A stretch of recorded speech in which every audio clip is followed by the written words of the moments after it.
Ladies and gentlemen, welcome to the live stream of Jake Paul versus Nate Diaz, live only on the Zone pay-per-view, August 5th. The legend of the MMA game, ready for war against the global superstar. Set to bring the pain, silence the haters, and the one big story. This is the most explosive fight. Alrighty, so Jake basically, Paul versus Nate Diaz. Ready for war. August 5th, live only on the Zone pay-per-view. we're doing it. We're doing it.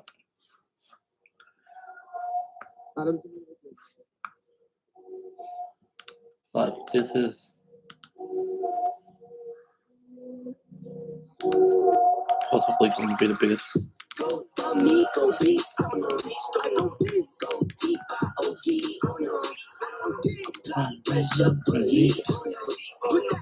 Hey.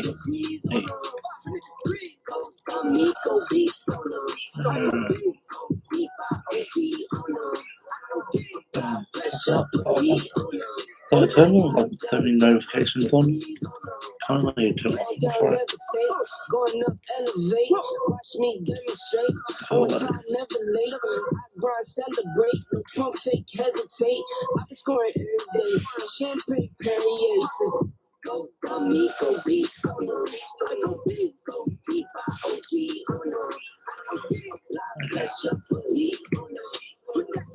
Welcome, one and all, to the spectacular 3 Arena here in Dublin as, like a phoenix from the ashes, Kingpyn continues with the semi-finals.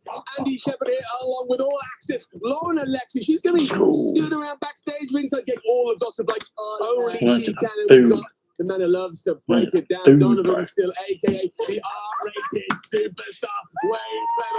Wait, we've already had 2 fights on the undercard, and I gotta tell you, normally this place is empty for those fights. It's packing out nicely, Andy. Look at it. I don't want to turn away from the camera because we all look too good, but the people are here. It's finally time. And already we can see the Brazilian contingent here in the 3 Arena is strong as hell. I mean, you're going to be finals and semi-finals. I'm counting the shots. Good I'm Lord. I don't know where they're going to do it. Talked about the atmosphere. We've talked about the atmosphere. But they did it in Brazil, and they did it in Dublin. I don't know how tight this roof is riveted on. It may well come off, Wade. It's going to come off. It's rivet. So, I'm saying right now, vamos here. I don't know. That's all Portuguese I know. Whatever else is going to be going on, this place is going to start shaking. I don't know if Dublin's used to earthquakes, but it's about to feel one off the Richter scale. Yeah. And you've been backstage. The fires are now gradually arriving for our main card. What's the atmosphere like?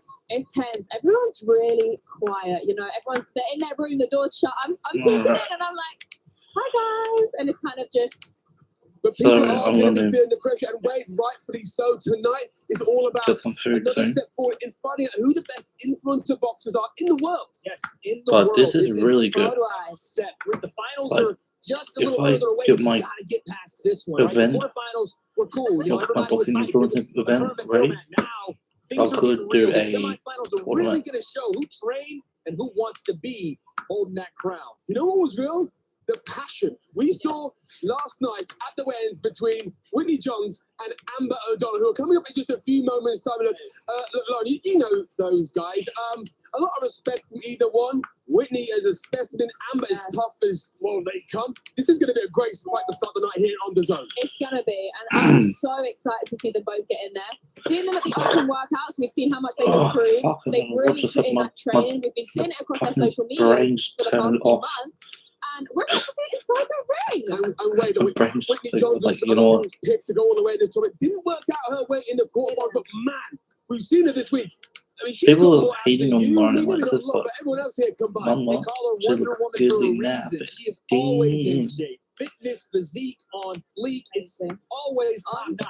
You know what I'm saying? I wouldn't date also, her. Chris Camozzi in the corner. But if I want a good time, looking good. yeah. Fighting well this time around. And we know, Lauren, look, boxing ain't about bodybuilding. Just ask Tyson Fury, Amber O'Donnell. Of course, Tyson Fury. One of the toughest competitors we've got. She is. And you know what? She's always one to start a kind of confrontation. So I feel like she's going to go into that ring more aggressive and more hungry than Whitney, which could, I mean, it could Well, make her lose her mind. from top to tail tonight, the card is So amazing. the We are so card- glad here at Kingpyn. We already got 2 done. On the zone. And guys, I So think it's time to start this party. it's Amber versus Whitney.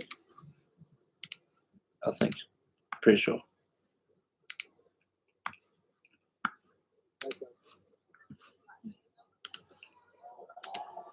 Oh wow. Oh, is it full on entrance? Fair play. This is the main card.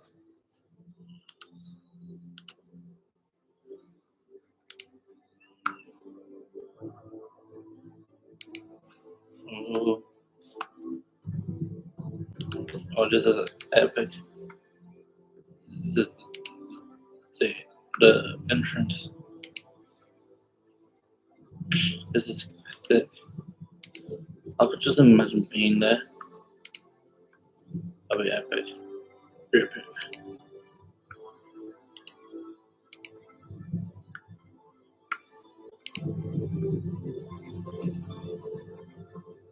Alright, we get it. Fuck me. Oh, he's going on a drop. Doom. Yeah, Whitney Jones. So it's gonna be Amber. So I'm going for Amber. I ain't gonna cap. I'm gonna go fucking Amber. And I'm not saying it because she's good looking. I'm saying it because she's good looking.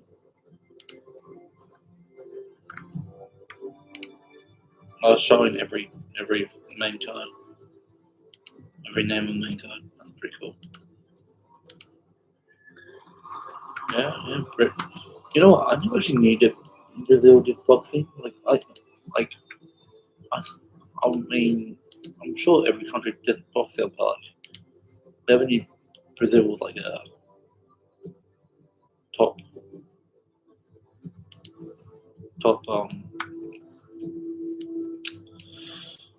thing. Is it Rock Ring? Who's watching right now? Who knows?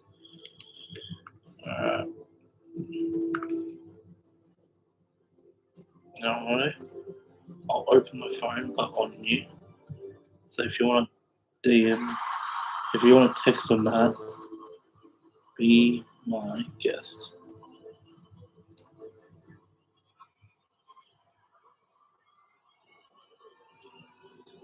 Good. Ladies and gentlemen, Live chat is open on my phone. Welcome to the 3 Arena We'll take what you in Dublin, Ireland for a night of boxing entertainment. The high stakes tournament semi-finals brought to you by Kingpyn and their proud sponsor Kingpyn. And the zone. Fucking bro, we fucking helped you, fucking doofus. And now, ladies and gentlemen, time for our next bout of the evening, scheduled 5 2-minute rounds. These two ladies looking for both redemption. 5 2-minute rounds. Versus the USA. So they're all 5 minute rounds. I thought it was just the main 2. Whitney Jones. So Whitney versus Amber. I'm going for Amber. And only because she's good looking. Like, last one, I was like, yeah, she's good looking, but I think she has fight. I know she has fight, but she's good, better looking. That's America versus UK. That's pretty cool. Why is she supposed to be dressed like Starlight?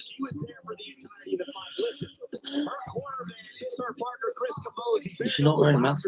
Oh, she is. It's fucking white. I may be dumb. You understand this man knows fighting, so she wasn't going out like that. We brought her back because she wants to own the smoke. And she's back to get it. She just gave her a kiss. This crowd is insane. I'm assuming that's the boyfriend, huh? Or she's we're ready for some high stakes. loose. Wait, this is Dublin. They love their boxing here. Alright, so we're not PD no more.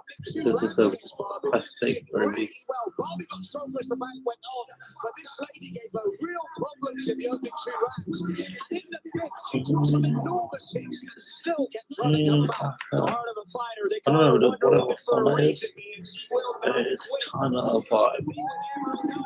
Like if they any tackle or whatever it is. Just, yeah. I'm proud to say there's over 70 people watched my prelims. I just pray people watch this one more.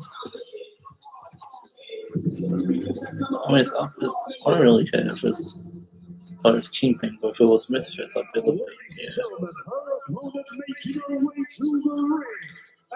Amber. Yeah, buddy. Let's see how good looking shit. Oh, what a banger of a song. Yo, YouTube, please do not copyright me. YouTube, please do not copyright me. YouTube, please copyright me. Alright. But it was a far closer back. It was a back and forward fight. It wasn't quite so straightforward for him to lead. It was a really I shouldn't think, but there will be copyright. This person in the corner can just fist bump everyone. This could be a good contest, but with all due respect to Emily, I don't think she has quite that look that you were talking about that Whitney has. Well, They just go with the phone, just following them around. Is that like camera crew or something? Or is it like Instagram? Like, yes, of course, this is a completely different fight. And the nerves and everything else are going to have to re-dissipate. Photographic up. Amber O'Donnell is no one to take lightly. That's not the way to say it. The first time around, we saw what happened. Whitney Johns has to know this girl is here to fight. Photographer, Jesus fucking Christ, my mind went. For me, That's like blank there. Of pure ability. Which one of those two ladies? Alright, I'm betting on Amber. So I'm on 1-1 right now. If we count prelims. Or not, you know, fuck it, let's count prelims.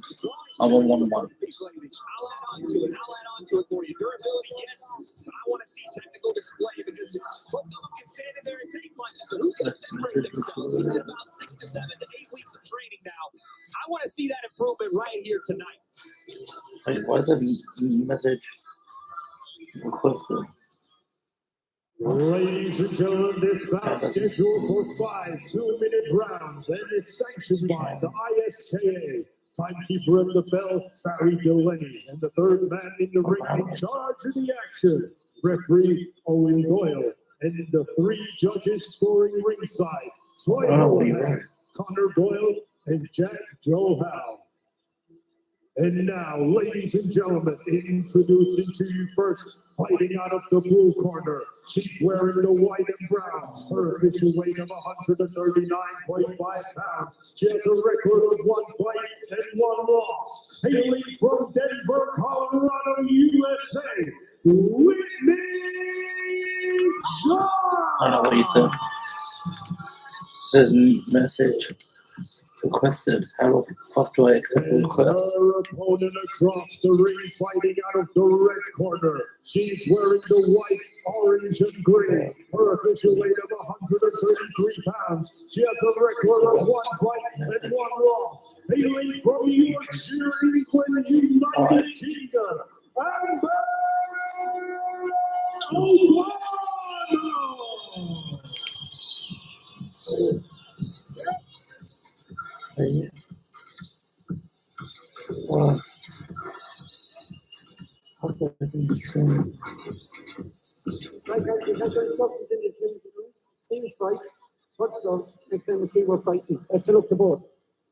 Wade, if confidence was key, this is a totally 50-50 playing field.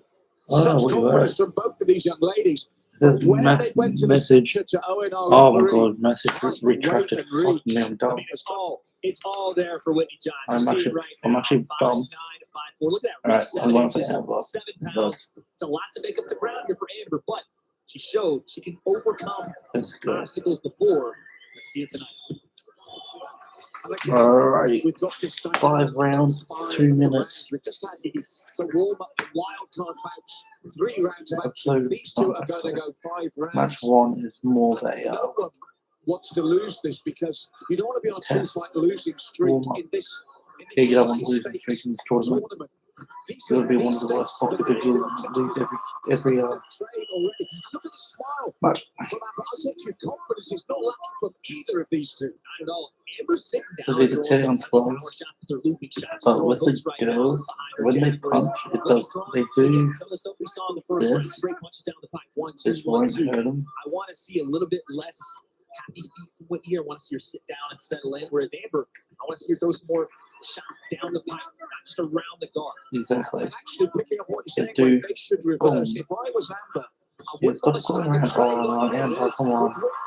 You're free, but you can't fucking fight for shit. I think I've bet it on one person. I'm glad I did bet. You know what? If I bet it, I'll be losing money right now. Let's see what she's got against this height bridge. Let's really let her feel that weight difference. Plant your feet, like you said, just like she did there. She needs to do it more consistently throughout this opening 2 minutes. Jesus. She's doing it. Jesus. Listen, here's the problem if you're angry There was a white round one, I reckon. But I think round two might be stoppage. Oh no, I'm just fine, man. Stop fucking doing these little is when she goes roll hits. the body right hand over the top. Do a little jab at least. In multiple fights. She's like tap fighting. You're at reach disadvantage, weight disadvantage. The space is not yours. At the moment when he's This is winning, exactly the just right by like tactic the for Whitney, punches. and I agree with you 100% with Amber. Get the combinations in. Okay, good. Get back out of the Oh, range. Emma was about to show respect and then when he walked away. Maybe she didn't see him, maybe she's She came to that tactic late in the round, but it's the right tactic. Step on Amber. Make that reach work for you. I love the little This is what competition with her. keep her under I pressure. think with that, that's good. That's what you're talking But about. maybe with they Whitney's both guys, the right? same- She's gonna eat up same space stool. and throw flurries. Amber cannot get caught here. Even with that little right hand that she lands, it's not enough to back off the pressure of Whitney. She's too big, too strong. Wait, I want you to elaborate as well. The defense of Amber is lacking here. When she's under pressure, that defense goes out the window. Completely. She's throwing arms out like one of those wacky inflatable tube-head No, used no, no. car dealership. Instead, she's got to get that high guard, right? Keep those arms in. So I don't know Extending who does the nothing winners for her. and All both the to get way out, marked. all the way round. The full stretch is already marked under the left. Look at the bruising on the left eye of Amber. Oh my We god, know it is she's a gutsy. She truth did already. the 5 rounds with Emily, but And this is a different really thing good looking, but with she's Whitney, not a good who's fighter. really on fire opening. I She do looks like hope she she can wins. maintain this as well, which But is see if you're Amber here, you want to seeing see how she punches mentally is how you better. handle going down in that first round, right?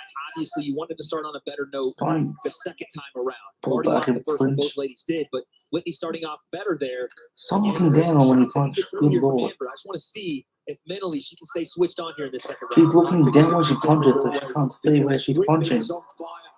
Are you fucking kidding She me right now? started so much faster in this second round, but she's putting on the gas. If Whitney starts to sit down on right hands like that, and we don't see the Whitney's kickboxing, enough.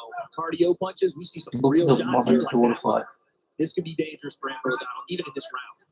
Even at range, look, she's dropping her weight. She knows what she wants to do. As you said, she wants to sit into those punches and really get the power going.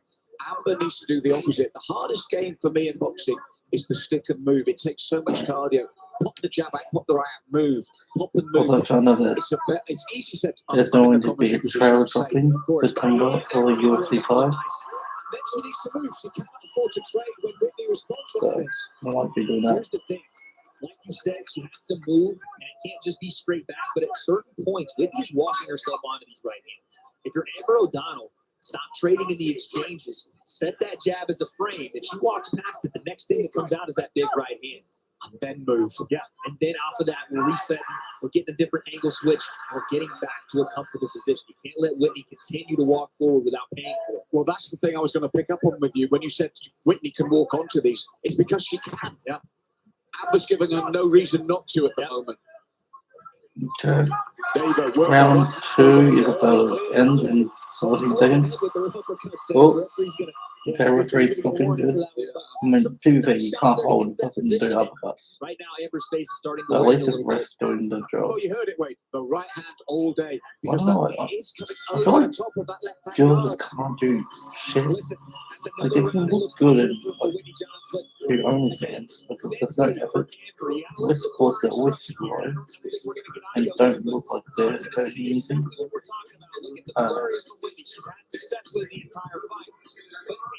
Alright, that's a little weekend. Should she be able to stop doing that? Stop throwing your hands out as defense. Protect your face, high guard, because at some point that presents itself. The big right hand. And Whitney ate that one and wore it. Came forward again, but Amber's just not putting it together. That's what happened. It was an excellent right hand, but Whitney didn't respect it. There was no need to respect it. She just stepped in, threw again, and said, "I'll take one of those to land these." And as you said, look at Amber already. They're dealing with her nose, her cheekbone. That's a gutsy boxer in there. No two ways about it. She's outweighed the reaches, the height difference, and she's still trying. I just think Absolutely, Malcolm. Let's not forget, these two ladies have one fight under their belt. One fight, and they're going 5-2s, getting punched in the face, and still moving forward. You have to respect both of them. Find some ways now. And again, Whitney holding it hit the head in the uppercut. This is a big issue in the influencer boxing scene. You see a lot of people doing this. It's just something you have to be trained on. Wait, picking up what you said earlier, we saw at Wembley in the quarterfinals. I was amazed at their durability, their cardio. I, as a coach, would never have put one of my fighters, male or female, in for their first bout over 5 rounds. Nice right hander. Both these did it, and they look capable in cardio terms of doing it again. My only fear for Amber is not the cardio, it's the damage she might take. Yeah, and that she's already taken, right? We're starting to see her breathe out of the mouth, which I assume means that nose is getting really hard to breathe out of right now. And also the fact that, cardio is going to come into play here, where Whitney Johns looks like a fitness model, looks like she could have played the actual Wonder Woman in a movie. A nice right hand there as well. Amber, again, finding little spots here, little spots in exchanges. We just need to see more of those little things become big things. This is a carbon copy of what happened with Emily. We saw moments with Amber. In round 1, Emily, like when they won, I just reckon. kept that pressure on. Round 2, Amber Amber. had her moments. Round 3. She's now trying to have her moments with, as you said, look at the physique I of feel her. like It's a different at kettle the of fish moment, here to have your moments with. Amber, This woman is but showing no respect and just there's still stepping in. 35 seconds left. Yeah, you have to gain respect here, Amber. It's going to come from not just the right hand now. You got to see some setups. Right? We need to set up the right hand, not just lean back, hope she walks into it and throw it and it lands. But see the jab to the body go upstairs. Like you said, cut the angle, find some ways to set that right You hand up. took the words out of my mouth. I was No, saying when to you- her when what you you said said that. earlier is, Whitney's coming straight at you. Work the angles, come off that line, and come over the guard from an angle. You want Whitney constantly turning to reset and come at you again. She doesn't have to reset, she doesn't have to turn, she just walks forward and Amber's there. Can't find the end of this Yeah, or that's what? the problem. You're not Just like seeing any sort of fucking Naruto. manipulation of space and distance from Amber. And Whitney How shakes shot. Amber around, which usually God, would the crowd's encourage. But packed. at this moment, there's Why no was reason this not to. like that in She's having Brazil? success, so just keep going forward at this point. Whitney's saying to Amber, Maybe nice right double hand, this I'll take better. that. Here's 3. Yeah, nice right there. Here's 4. Yeah, there's no reason not to. In the corner, you heard them say right hand all day. They're happy for Whitney to take a shot to get that right hand whizzing over the top. Yeah, this is going to be a really telling round here, Malcolm, because you could see this being 3-0 to Whitney Johns. And as we saw again, that it's quick with those uppercuts. She's quick, and then she let it go. Uppercut, wait, Like, I didn't do anything. But like we said, it's just something that's Yeah, going to be that play trained was out of her. But a couple of Just those, a the little referee, too- we may have to keep an eye on it. He's warned her a couple times about it, but regardless, she is finding ways to implement her offense. And Amber, in this round, we're really going to have to see a decision made from her. The corner, this is where your corner is vital. they to ended you. with reaching out for respect. The other one was not. In terms as of much. the way she holds herself as she moves, she's got good balance, Amber. Yeah. She's tidy boxer. Yeah, she sits down on punches well, and that's why you get the reactions you get when she actually lands. You see the head snap on the opponents, but it just needs to be more set up and then execute. I'm picking up on something you said earlier. Defensively, she needs to tighten Oh. up and just, even if it was Emma's the head getting in peekaboo the guard, way. rather than trying to push Like those things. hands forward. Yeah, like The for now, both have again, just dreads. that reaching out of frame puts you in such a terrible position because now you have no guard. And also, you've given up your head space. Your head is straight Come on, down. You're looking Amber. at the floor, and those uppercuts You that can Whitney pull keeps this up. going to, they're Go available. for some little It entertaining. changes your whole, business. it changes your whole shape, doesn't it? The shape of your body, the shape of your guard. And the problem we have, we're in round 4, And and there's been fight no properly. change of tactic from either of them. One, because one doesn't need to. Exactly. The other, Yeah. because even though she's under pressure, she must still feel comfortable. To a certain extent, Amber must also feel comfortable with the way this is going. Mhm. mean, at this point, you're looking at Oh Amber. no. Why would you back off Whitney? And you're wondering, You're is about to this get the more of a fight to survive versus a fight to win for her at this point? And that would be a moral victory, but we're not here for moral victory. We're here to win fights. So for her, it's got to be an adjustment in these last 35 of this round and in the entire next round. We have to see something different. This is what I love about this tournament situation. It's called high stakes for a reason. That's right through the whole tournament, not just the winners. Right. You don't want to be a double loser. You don't want to be the guy or girl that says, "Oh, I lost all my bags." It's high stakes right throughout this whole show. After Amber is Daniela versus with there's no way that Whitney looks like tiring this time around. It's looking at closely. That left was beautiful. Wait, that was a huge round. And look at the difference. Whitney's walking back to a corner, still fit as they come. Confident. Ready to go for round 5. You should cover us with this little bit. Like I said, decisions are going to be made, and the last 10 to 15 seconds of that round was not the decision you want to see out of your fighter. She just walks forward, throwing up. She'll take that shot, and here they come again. She's walking through them, body and head, just walking through them. The difference was against Barbie. One was coming back was so hard. We had the reverse in the quarterfinal. I am enjoying this.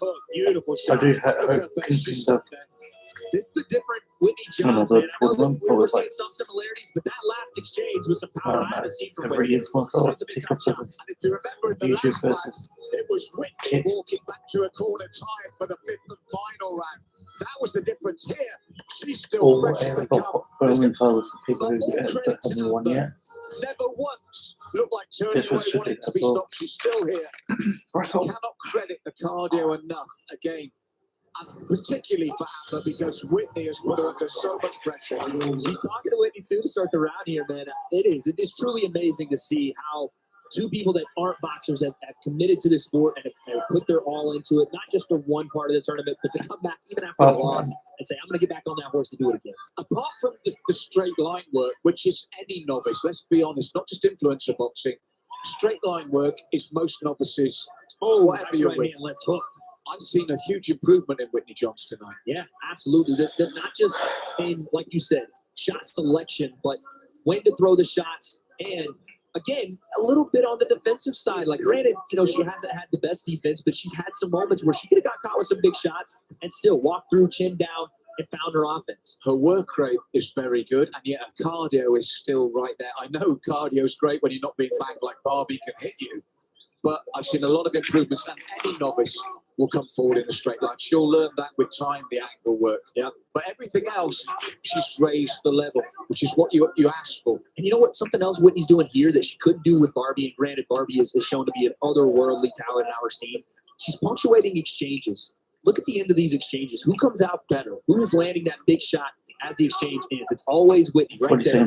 Separated. She separates on her terms because she's able to get to the spot last and first. I'm going to be 100% real. All night. Ready. I have no idea who's winning The this. chip is down. They're both She has learned from moving that last back round. up to She's here. learned in leaps and bounds. And And also, too, missing. when Amber is trying a little bit, maybe not in the most technical way possible, but to turn angles, we're seeing Whitney just instinctually start to turn with her. And another beautiful left hook on the You end can of the tell it's three-punch both are combination. absolutely Again, punctuating tired. exchanges right hand there as well. Now she's going for the Can body. think There's about some variety as well. Something, again, we didn't see out of a lot of the girls, but some body work last time. I'm glad Amber's gone the distance. She's really pulled herself. But this is big stuff. No matter what happens, I'm happy to see so. Because That's the perfect word to use because she just did it on the fight. last fight, So these what two about, and my colleague didn't Greg last the Clements, I distance. think, is going to go in and interview the winner. And Whitney, for both of us, a huge improvement. It's the very game, Amber O'Donnell. Amber really gave her all, but with that height, weight, and reach advantage, she was always up against it. But once again, she's got 5 rounds. But look at this combination work from Whitney. She stays in the pocket. She's not worried about what's coming back. The cardio is there. Those punctuates it with those rights and lefts, the head and body. Really puts Amber under pressure. And she could have done another round. I know it's different when Barbie is throwing the heavy punches back. But I've seen a Amber huge has been learning curve betting here from Whitney. And it'd be hard interesting to see points. what she says to Wade, because she must be pleased with that performance. I think we're obviously going to see more of a look. You can tell she knows she's enjoyed that. Redemption for Whitney Johns, an emphatic style. Well, I say that, we haven't had the official result, but it'll be a miracle if Amber gets it. 5 tough rounds once again here at the Kingpyn's high-stakes tournament. And high stakes indeed for those that have lost their opening bouts. There's now 1 in the win column, we feel, for Whitney Johns. Amber has to go back to the drawing board. Got the heart, got the guts, got the determination, got the cardio. But she's 0-2 now, so it's back to the drawing board. After this whole tournament's over, I'm going to watch some more fight. What a way to start. Superb back from these two. And sportsmanship at the end, great to see. As we await the official verdict, we're certain it's Whitney Johns. But let's find out officially.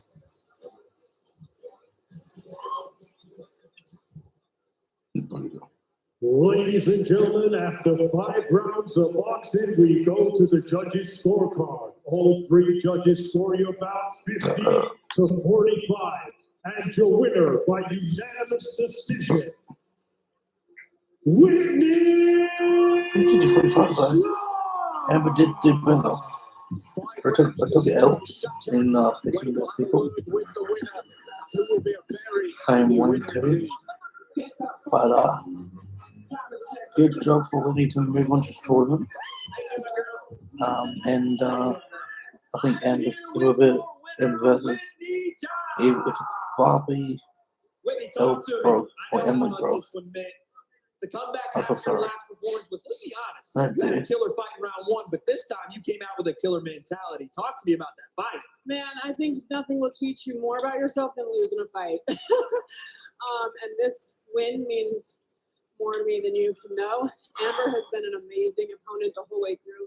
This whole camp and fight week experience has been awesome just because our energy was in a competitive but friendly and respectful way. So hats off to her. She's a tough cookie.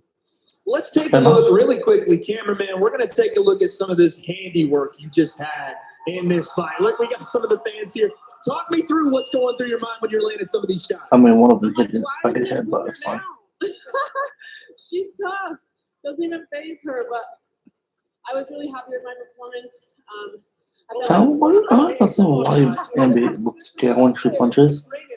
I Look. I committed myself even more to this camp, so it means so much for it to pay off. I'm looking across and I'm seeing Chris Camozzi with all smiles after performance. I know how much it meant for you to come in and do that with him, obviously, as your trainer. Talk to me about that. I mean, he's like everything to me. So I'm really grateful for this experience, and it's brought us even closer, and it's been beautiful. So. Any last word for your fans here and at home? Whitney Johns taking home the victory. Talk to the people. Thank you so much. I love you guys. Thanks for cheering me on. You guys are amazing. Well, there is your winner, Whitney Johns.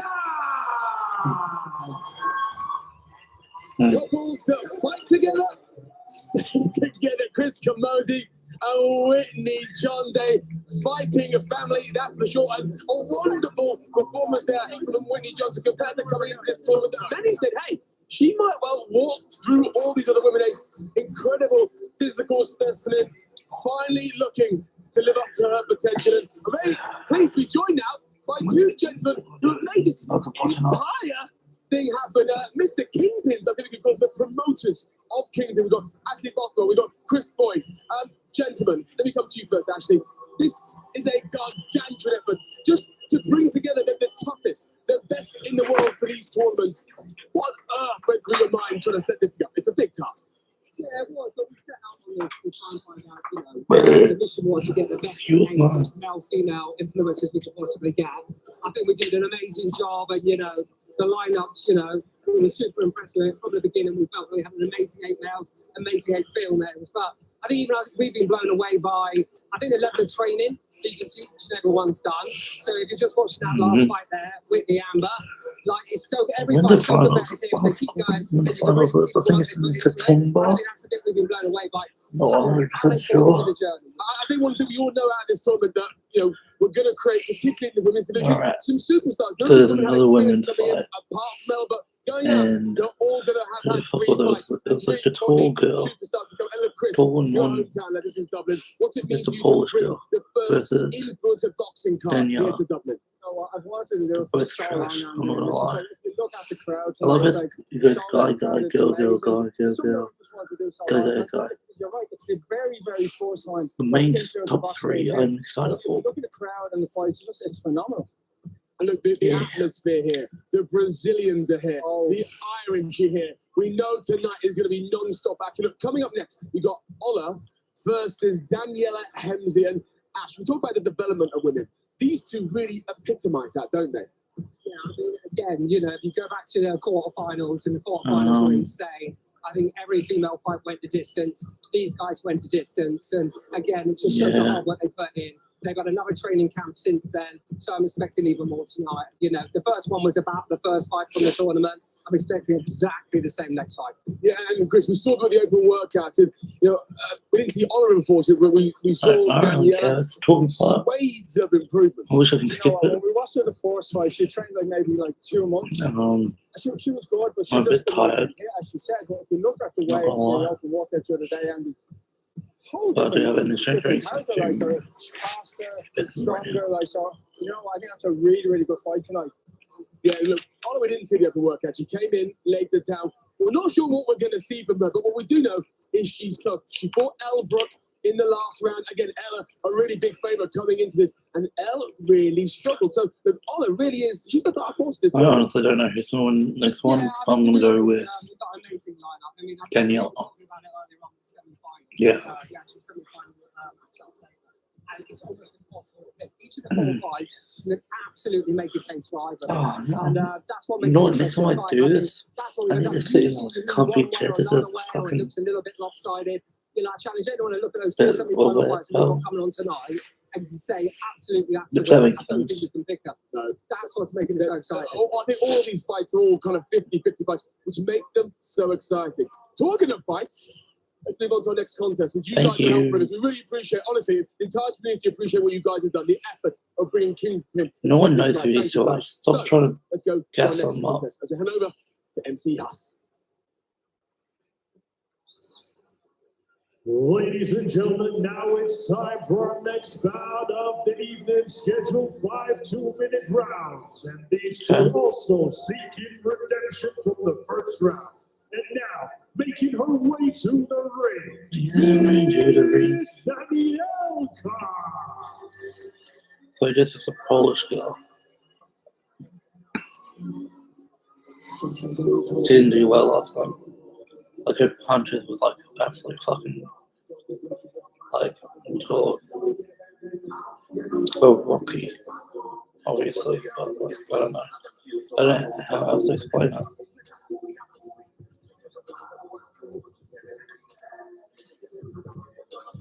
I'm surprised none of the girls yet had a sponsor on their outfit or anything.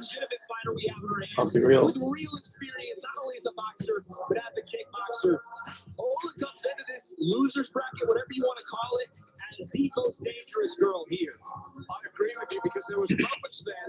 The only thing that got Ella through to the winner's bracket, to the semi-final tonight, was 100% determination and her cardio. Absolutely. And listen, What the fuck are you doing? Ola is not going to go out on a performance that she feels she could have done more. That's why she's back this time. Come on, bro. She's been putting in the work. She ain't winning. Instagram videos, She and I'm ain't telling winning. you right now, I wouldn't be walking into the gym and taking any hits off that. No shot. So, Danielle Is is it going to have a seeming a big bit too far down for camera? Miss Actually, Danielle, this is better. aka Ola, is not playing games tonight. No, and an incredible arena for the comeback. Incredible arena for retribution. The atmosphere. You know who I here want to see tonight, in Wade, boxing is wonderful. is They said either Winterson Nunez's name and an earthquake took place. The seats came unglued, my phones rattled. Now, Sharpie, No, is the not level of Charlie. fan that we have for the main Chunks, event. But Young for Philly, the girls even here, Bazinga, the people or understand because you know Kobe. what? They've seen them before. We've had I them feel like first round they're at the like, tournament. So regardless win you or know, lose, okay, I'm back in Bazinga and Josh. So Daniela as well. To be fair, they're very he did different decent. figures, but still, they have their own fans No, here. They're going to be loud for train them. like kids, I thought you guys did Set up here for decent. high stakes. And Johnny Carey.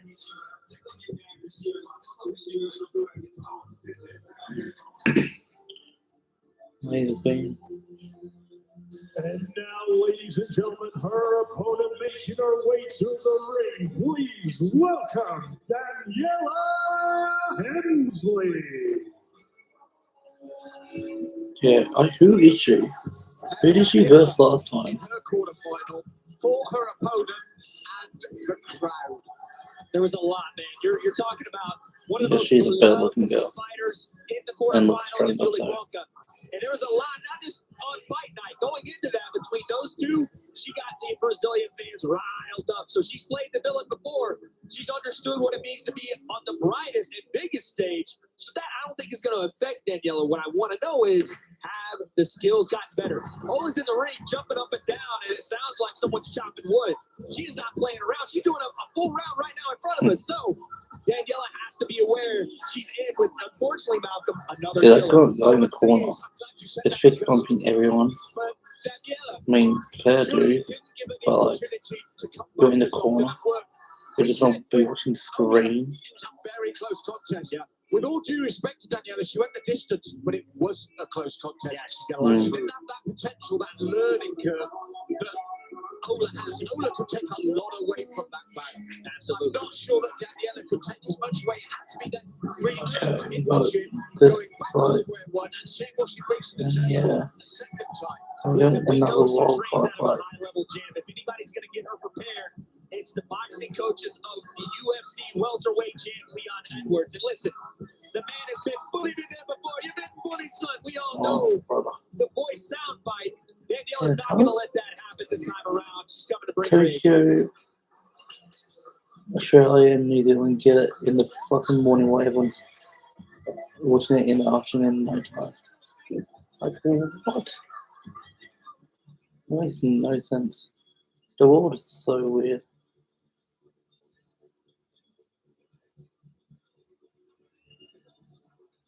Ladies and gentlemen, this bout scheduled for 5 2-minute rounds. And it's Arizona Global Titans.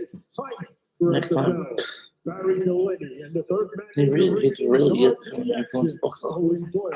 First Floyd Mayweather, now this. Troy Holohan, Connor Doyle, and Jack Joel. And now, introducing to you first, fighting out of the blue corner. She's wearing the pink. Her official weight of 135 pounds. She has a record of 1 fight and 1 loss.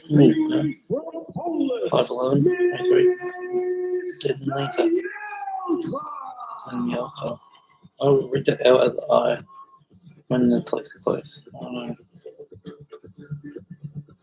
I'm not gonna lie. I'm not gonna lie. It's a little bit of a hell fight. I don't remember any of these two. I'm not gonna care. She has a record of 1 fight and 1 loss. Hailing from Birmingham, England, United Kingdom, Daniela Hensley.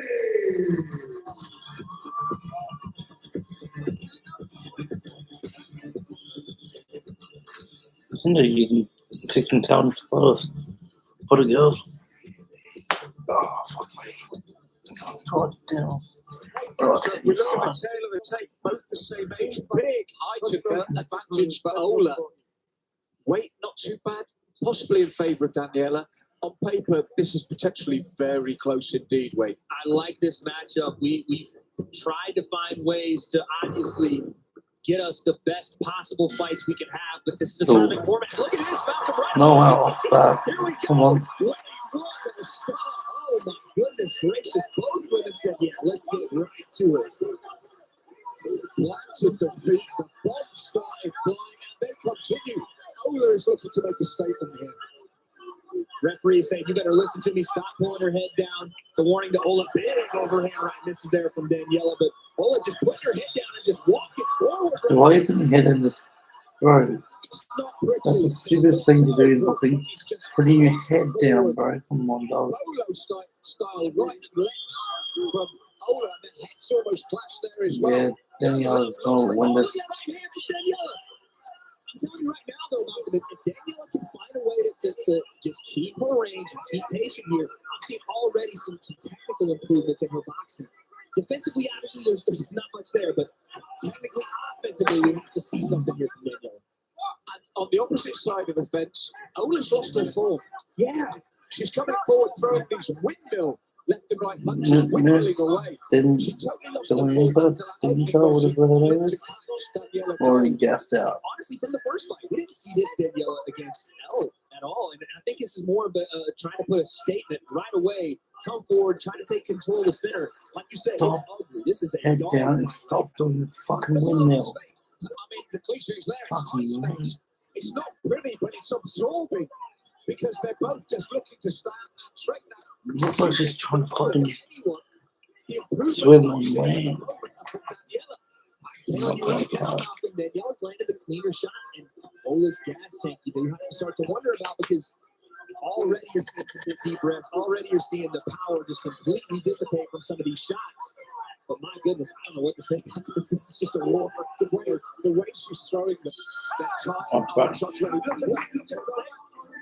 Already, the gas tank was emptied in that first round. You have to think, Malcolm, that was a statement made, or at least potentially trying to make a statement early on from Ola. Exactly. To me, that's adrenaline. That's emotion. She's allowed emotion. I was backstage when Ola and her team were coming out. They were super pumped. And I think you could get 2 punch weights. Absolutely. I mean, this is Rock'em Sock'em Robots, but then you see Daniela trying to get back on her jab. I'm telling you, the technique from Daniela, when she is at range and she has space to let shots fly, the cleaner shots get in from Daniela. Ola does have to protect herself here because all that walking forward and all the Rock'em Sock'em Robots mean nothing when you can't put your opponent down. All it does is serve their gas tank and complete yours. And they were arm punches in the last 20-25 seconds of the round. And I just think a little bit of tidying up from the defense of Daniela, and she could really make a statement before the finish of this bout, because I don't think Ola's got 5 in her now. I really don't. I have a feeling things are going to slow down pretty quickly here in this round. Round 2. Or maybe not. Here we go once again. Oh, nice combination though again from Daniela. Yeah, Ola comes back, big combinations there as well. that combination is just doing the windmill. Look at it, put it on the line here. Come on, Malcolm. You can hear the response. Listen to the crowd respond to these two. They're loving this. The straighter work from Daniela, the consistent work from Ola. But if Daniela just keeps No, the punches straight, Ola's there. Jesus. Oh my God. That's what I'm talking about. She's there to put. You know what they want to see with that chant. Both women throwing it all out there. And right now, listen, we talk about this from Ola, but it doesn't have to be if it starts to affect. And right now, it does look like Ola and Daniela are having some success. It's not ugly, or excuse me, it's not pretty from Ola, but it's getting some stuff through. She's finding a home to the body and upstairs. Daniela's still finding her shots as well, but pure volume, Ola's having some success here. Daniela, stop doing the fucking windmill. I'm punched. Like you're being trained here. What the fuck is a windmill? Look how tired she is, bro. She's like really gassed out. She might put Tom Vanetti in, like, just call her a day. But what Daniela needs to do is just tighten up, stay calm. Yeah. And Ola, through her own work, is now there for the taking with great punches. Yeah. And she's just letting loose. Zero defense. Zero. Like, walk in the gym, throw the gloves on, and let's just go 100 punches around at this point. The Army call it milling. They want to see you go in there and just keep throwing right to the end. Yeah. It's not pretty, it's not necessarily effective, but they want to see the heart. It's a different game here in the boxing world. And I just feel if I was in Daniela's corner, I'd say this third round, you can start to take control now. My neck is Well, wait, we're going to see the Fucking start of annoying. the round. You thought it might slow down.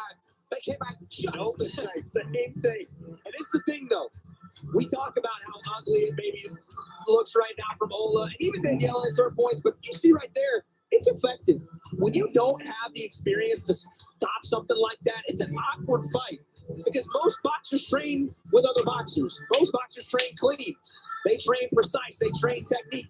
Sometimes these things, nice right hand in between there from Daniela. But sometimes these kind of things about them, they become harder for the fight because you're not prepared for this kind of flappy, wavy, rock'em sock'em robot action. It is now simply at this level a battle of wills that has caught the imagination of the audience. They're just so curious now to see who's going to give ground, who's going to give way. This is what this has become. The unstoppable force versus the immovable object. Wow. Something's got to give. The crowd know it. We know it. Until third round. Same start again, just tee it off from the rip. But she walked straight into a right hand. I know. Straight into that right from Daniela. The thing I will say that Ola's doing a great job of is her high guard, right? She's walking in behind the high guard and then letting them fly. If she gets caught, okay. You know what? Technique be damned. But she's doing a good job at least walking in with the high guard to then let the shots go. Oh, no. Daniela isn't necessarily as aware walking in, playing a little bit of the range finding hand games. And it's also difficult when you're a They're very tiring. The left, the right, the left, the right. What? You've got to find a way into that. I always get taken around the floor. Novices, so it's not as easy for a novice when somebody's just non-stop throwing. Just back and forth we go. At this point, it's just going to be by chance who gets to land on the chin because both of them are swinging. Body weight is flowing back and forth. It's almost rhythmic the way we're seeing this complete just dogfight right now, Malcolm. But at some point, there's someone's chin's going to be caught, and the fans know it, which is why they're rising right now. Those cheers are starting. Ola lands a big one, and another one. Yeah, just when I think Ola is out of there, she finds something and she comes back again. She throws again. It's like toes just withering down your windmill. It's like in those old movies like Enter the Dragon when they're exchanging money, betting. What a call. They're in there and you think, yes, yes. And then suddenly the other one comes back again, you know. What a call, Malcolm. I love that reference. But honestly, it's, again, every time these exchanges happen, we get into 50-50s. It doesn't matter who's there and what punches are flying. Someone's going to land, and you can't predict it. There was almost a hammer fist right there from Ola. You can't predict it because no one's throwing with any technique. They're just throwing and hoping. I'll tell you what I couldn't predict, Wade. After that opening, I couldn't predict round 4. Oh, my goodness. It's hard to predict these. I was so much exchange. I was convinced round 3, one of them would be out of there. And we're approaching the penultimate round. And not only are they both still there, they're still like clockwork mice. They're still just throwing away. Oh, my God. I would love to see the punch count at the end of this fight. We're going to get into the 500s, the 600s. Look at that. A nice jab from Daniela. But again, as these exchanges go, you're going to see Ola have success too because we're fighting 50-50s. You don't have to necessarily throw with any kind of technique because both people are throwing with zero defense. But the thing is, mate, our team that are bringing us these wonderful replays could have picked any moment from the round and it'd still be like that. But I will say, watching these replays, Daniela, we've said it from the beginning of the bout, she's got clean technique, but sometimes it fails her when she gets overextended and gets to these clinch situations. She gets a little lost. It doesn't know, okay, should I stay here? Should I reset? I'm just going to extend my hands and hope for the best. Wait, if she stays boxing and she came up against an Ola that hasn't improved, 4 fights down the line, I lay money on you. She'd handle it so much better and possibly finish it that person. Yeah. But it's not. They've got equal experience. They're both coming off a loss. And that desperation to win is so clear here from both. Yeah. I mean, when you talk about desperation, that was a nice uppercut from Ola. You talk about desperation, that's the word to use for Ola's technique right now. This is I want to fight. I am desperate to fight and desperate to win performance. Like, again, from Daniela as well, but she is remaining more composed, more clean. Get all that noise. Technique be damned, or whatever appendage is on my body. And it's going to hit you, and I'm going to keep swinging. It's just instinctive now. She's boxing on pure instinct. It's like they turned to autopilot. Yeah, I mean, both ladies are fighting with, and again, I really enjoy watching Daniela at range, but then this happened. moments where they close distance and Ola starts throwing a little hammer fist and the referee said, hold on, no fist. This is what I was on about, Wade. A more experienced Daniela would handle that better. Yeah.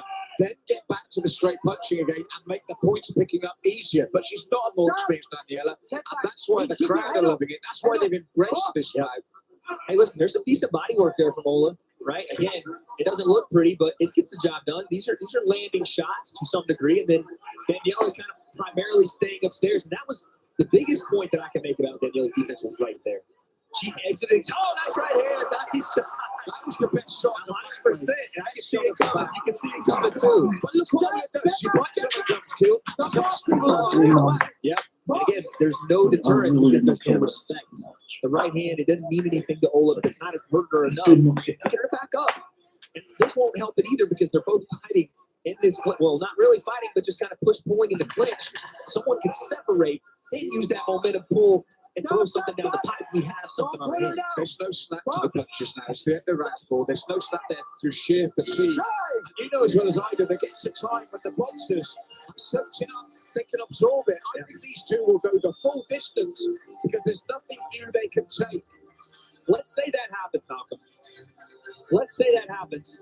How do you call this fight?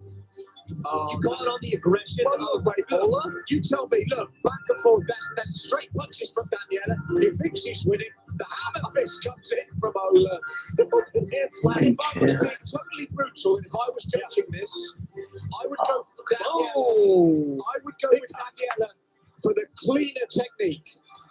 Yeah, I agree with you. Technically, and as a boxing aficionado, you have to go with Daniela in some of these exchanges, like that one right there, massive right hand. But then Ola fires back. And again, the question becomes volume and pace or technique and clean punches. It's going to be a tough one. One of the hardest things for judging when we're in a beautiful position. We're giving entertainment. Our commentary means nothing in the terms of the scoring. But when you have to score, the hardest thing sometimes for a judge to do is not sit on the fence and go for the easy option of a draw. Yeah.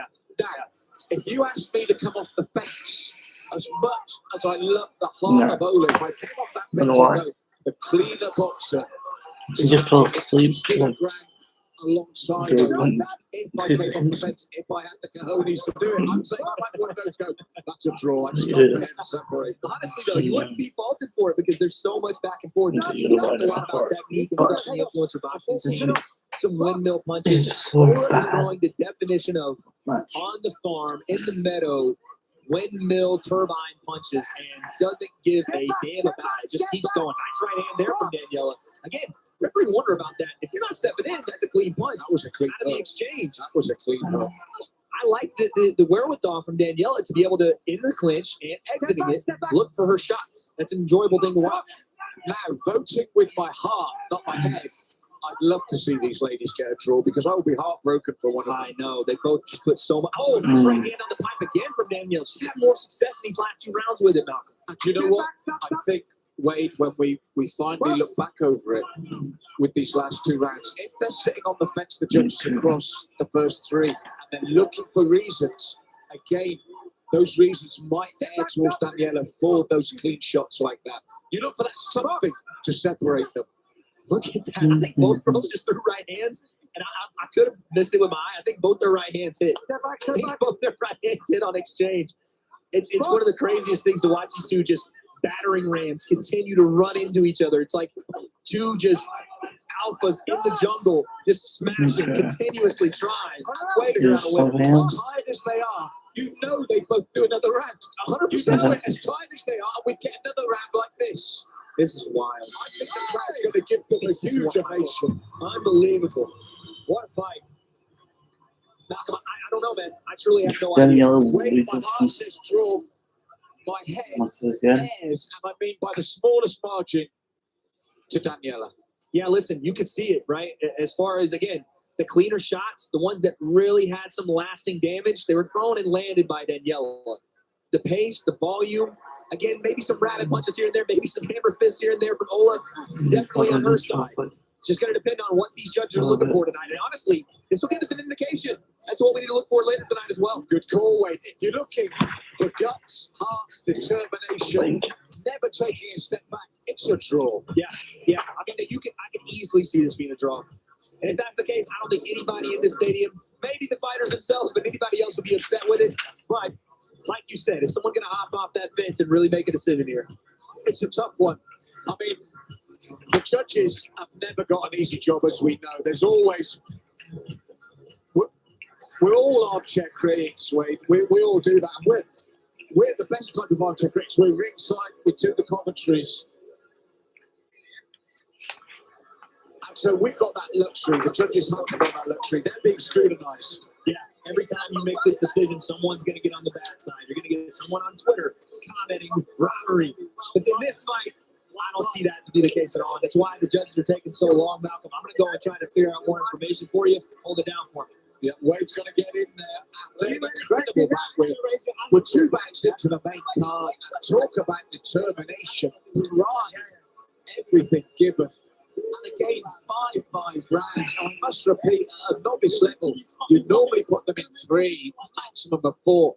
These novices, because that's what they are doing 5 rounds time and again. These two would have done 6, I'm telling you. They would have stood there and traded toe to toe for another round. That's how important it is to them. That's how high the stakes are tonight here in Dublin. And we're going to get the official result. My heart says draw. Ladies and gentlemen, after 5 rounds of boxing, we go to the judges' scorecards. Judge A scores the bout 48-47. Judge B scores the bout 48-47. And Judge C scores the bout 49-46. And your winner by unanimous decision, Daniela Helmsley. My heart said draw, my head said Daniela. The cleanest shots, 2 judges by 1 round. 1 judge by 2 clean rounds. I just had that feeling that if they're going to do anything, it's the cleanest. She just show her boobs. She just show her boobs. Yo. This fight really has had everything now. Wade's going to get the Yo. here with Daniela. That's how happy she was. Just show them again. Oh my god. Yay.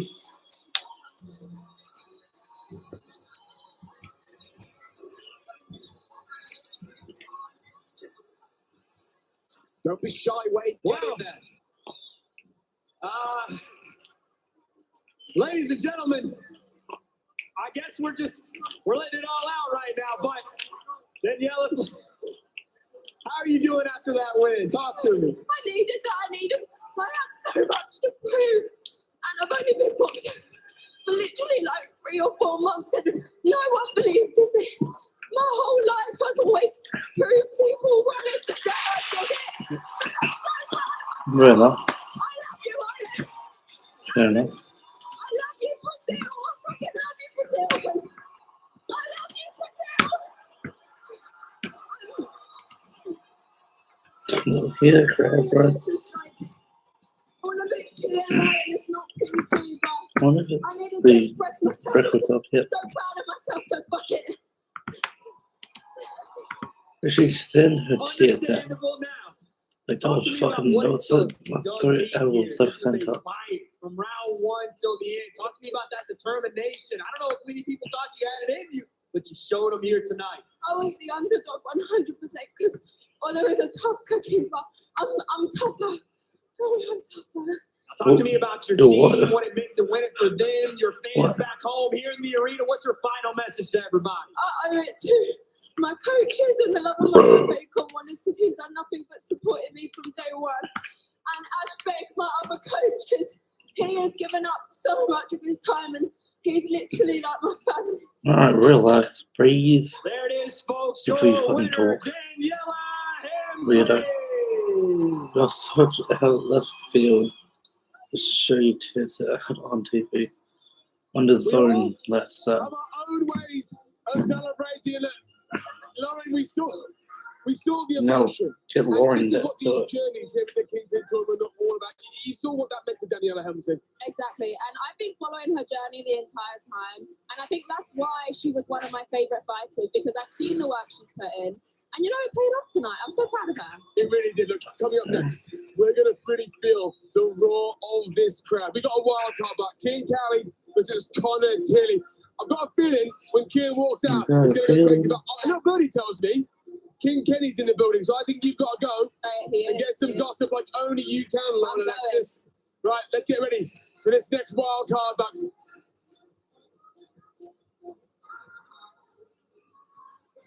All right.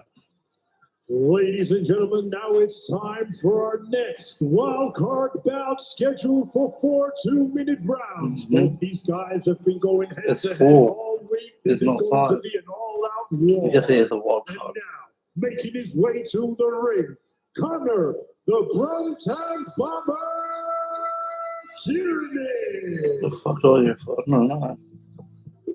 They're both UK. Well, one's Irish, I think. One of our wild card I might backs. go for Connor. Incredible backs. So we've got Connor Tierney, the Brumtown Bomber. He's from Birmingham.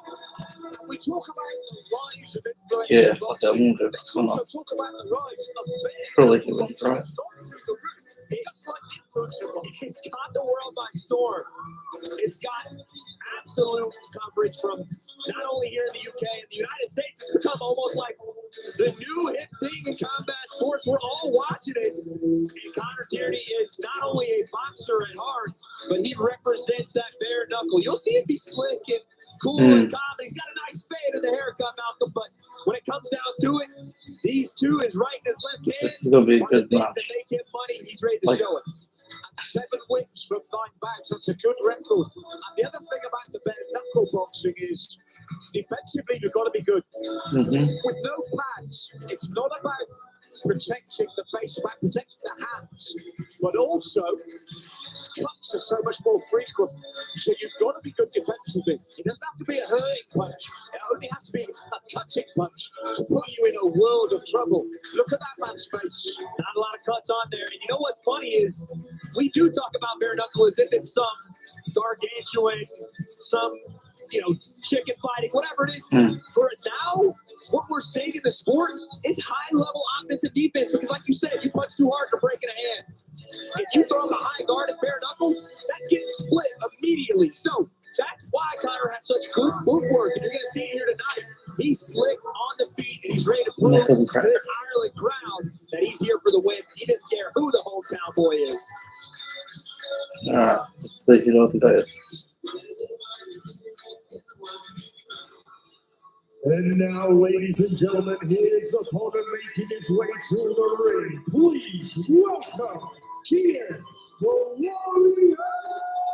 What, King the Warrior? What did he say? What the fuck did he say? Fuck, clean. And Crowley.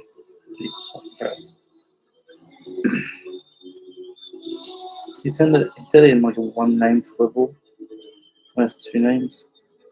Is he good here? Look at that way. What an arena. What an atmosphere. What a place to be here tonight in the best seats in the house. Brother, I could not say it better. I'm sharing it with you, man. A legend in the game, but the legend here in Ireland is none other than King Callie. Rocking the forge down for his homeboy, Conor McGregor. I'm telling you right now, the people love this man. And he is not just here for show, he is here for go. This man is a KO artist, Malcolm. He's looking to put on a show, but then put Connor down. We're talking the SBG team, we're talking John Kavanagh, we're talking a legend in the sport. The only difference that's been discussed between the two men across this fight is the fact that Kieran's done it basically in MMA. What do they have an Irish flag? Please. I'm from Ireland, but like, I thought it was because of the thing. Listen, Kian had one message for me. He can do all the fancy footwork he wants. He thinks I'm just an MMA fighter. He thinks he's the boxer. All it takes from me is one right hand, and he's going to the mat. So, like I said, you can call him an MMA fighter. You can call him a good boxer. At the end of the day, this man's a fighter. Take all the labels away. He's he's coming to win this thing and do it in devastating fashion. The thing that makes this so interesting to me is you look at his opponent's nickname and the term bomber is in there. So it gives us a hint to what sort of back we might be expecting here. Absolutely. Like I said, when Kian steps in, all the games are done. Look at the stoic look on that man's face. Calm, cool, collected. Not even acknowledging his opponent's there. But again, I'm telling you right now, we're in for a show. And high-level technique usually breeds continuous action. What's your matching? So Wade, looking at the two men, not much different in age. 930, 62, Big 64. reach. It's Wade. the reach that could be the real difference here when Yeah, you the look at reach is it different. in favour of Kian. Yeah, listen, use that jab early and throw devastating power behind it. That's the plan for Kian Cali, but do not underestimate the footwork and ability of Connor Tierney.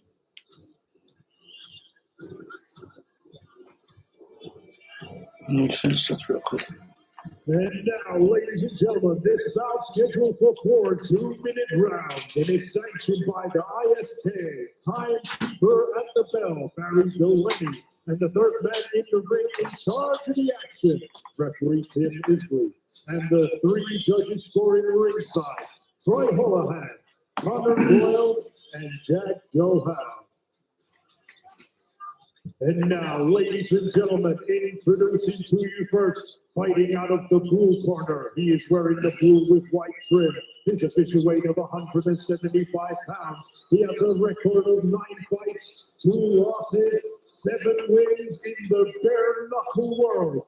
The number 1 pound for pound bare knuckle boxer in the UK. The number 6 ranked in the world. Hailing from Birmingham, United Kingdom. Bomber, the Broad Bomber.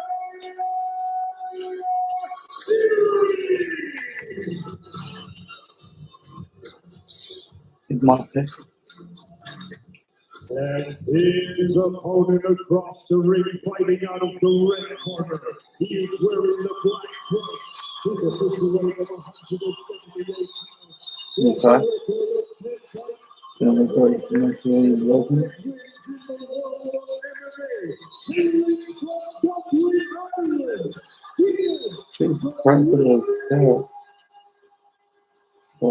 True. Fair enough.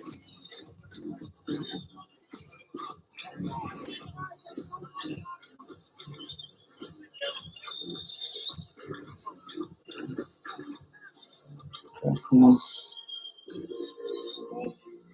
I got your instructions in the changing room, okay?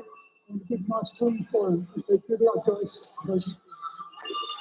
Wow, do we need to say anything? Come on now, man. Listen, we know what this is. This is wartime. Like, we've seen the influencer side, but here at High Stakes, there's something for everyone. You're about to get high-level fighting. Let's go. Okay.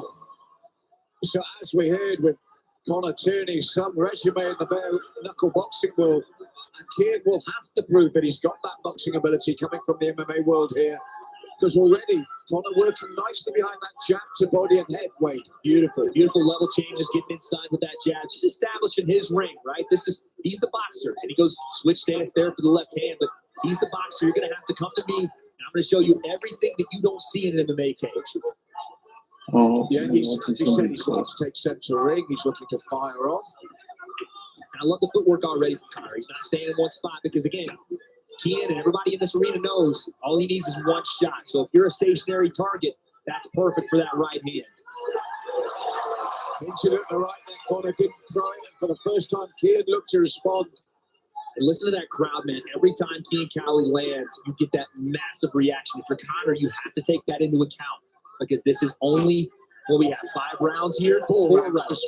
We have 4 rounds, and it is not only that, we're going to have to see.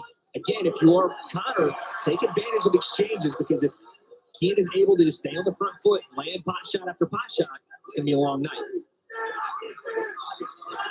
Well, if we follow the pattern of this opening round, Kian's got to stop Connor doing this because Connor, he's decided when to come forward, when they engage, when they actually throw the punches like that. This is when Kian needs to step in test him himself. And you hear the crowd come alive. If you're Kean Cali, it's more cutting off the ring here, right? You don't have to be as volume heavy in this first round, but you are going to have to get on the volume because Connor is racking up some points here. Even with these little jabs, man, these little movements, you're going to see him start to rack up points. You don't want to get down as a guy that isn't maybe in the same level of volume puncher as Connor is. This is the problem, Wade. That's the first good left hook from Kingpyn. There's the right. There's only one way to score it. Yeah. Because Kingpyn needs to respond when Connor comes forward. Or when Connor's saying, this is the pace we're going to go at, change the direction, get in there first. Yeah. Listen, it's going to have to be Kean Cali get the respect of Connor early with a big power shot because right now Connor's dancing. He's having a good time on the outside. When he wants to come into range and go his jab, he does. When he wants to go volume, he does. Everything on his timetable. But for Kean Cali, that big time power, and again, stalking forward, right? Finding ways to cut off the ring, that's going to be the difference because right now it's all Connor. Connor's showing us with these exchanges that perfect stick and move technique we talked about earlier. Jesus. He's not getting caught, he's dictating the pace subtly here. Kean Cali needs to step in and preempt that. I like to call it a phrase, preemptive countering. Yeah. Step in as he's set to work because at the moment, Connor Turney's decided when they've worked in that whole opening round. It's a nice jab there from Kean Cali. And again, I want to see him on this front foot this round. I want to see him cutting the ring off. Let's cut the ring off because Connor can dance on the outside all he wants, but let's make sure that he pays for it when he wants to exchange if you're Kean Cali. Kean's got to respond to these just like that. He's got to respond regularly to these throws. This is better. That's exactly what I was on about at the end of round one. He needs to start making Connor think. Absolutely. And look at it now, much more aggressive on the front foot here is Kean Cali. Sometimes those first rounds are a bit of a feeling out process, and it looks like that's what he wanted to do because now you're seeing him stick that foot in the middle of the ring and say, okay, now we're doing it on my terms.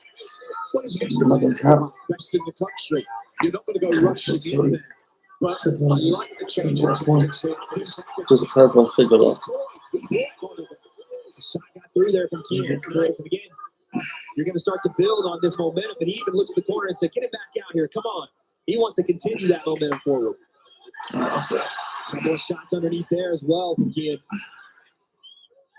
He's making, this time, instead of Connor dictating the pace, he's making him get on the bike a little bit. He's making him run around a little more than he wants to here. It's exactly what we said. What Kean's been this time is proactive, not reactive, and it's made a huge difference to the way Connor's had to think now as well. Absolutely.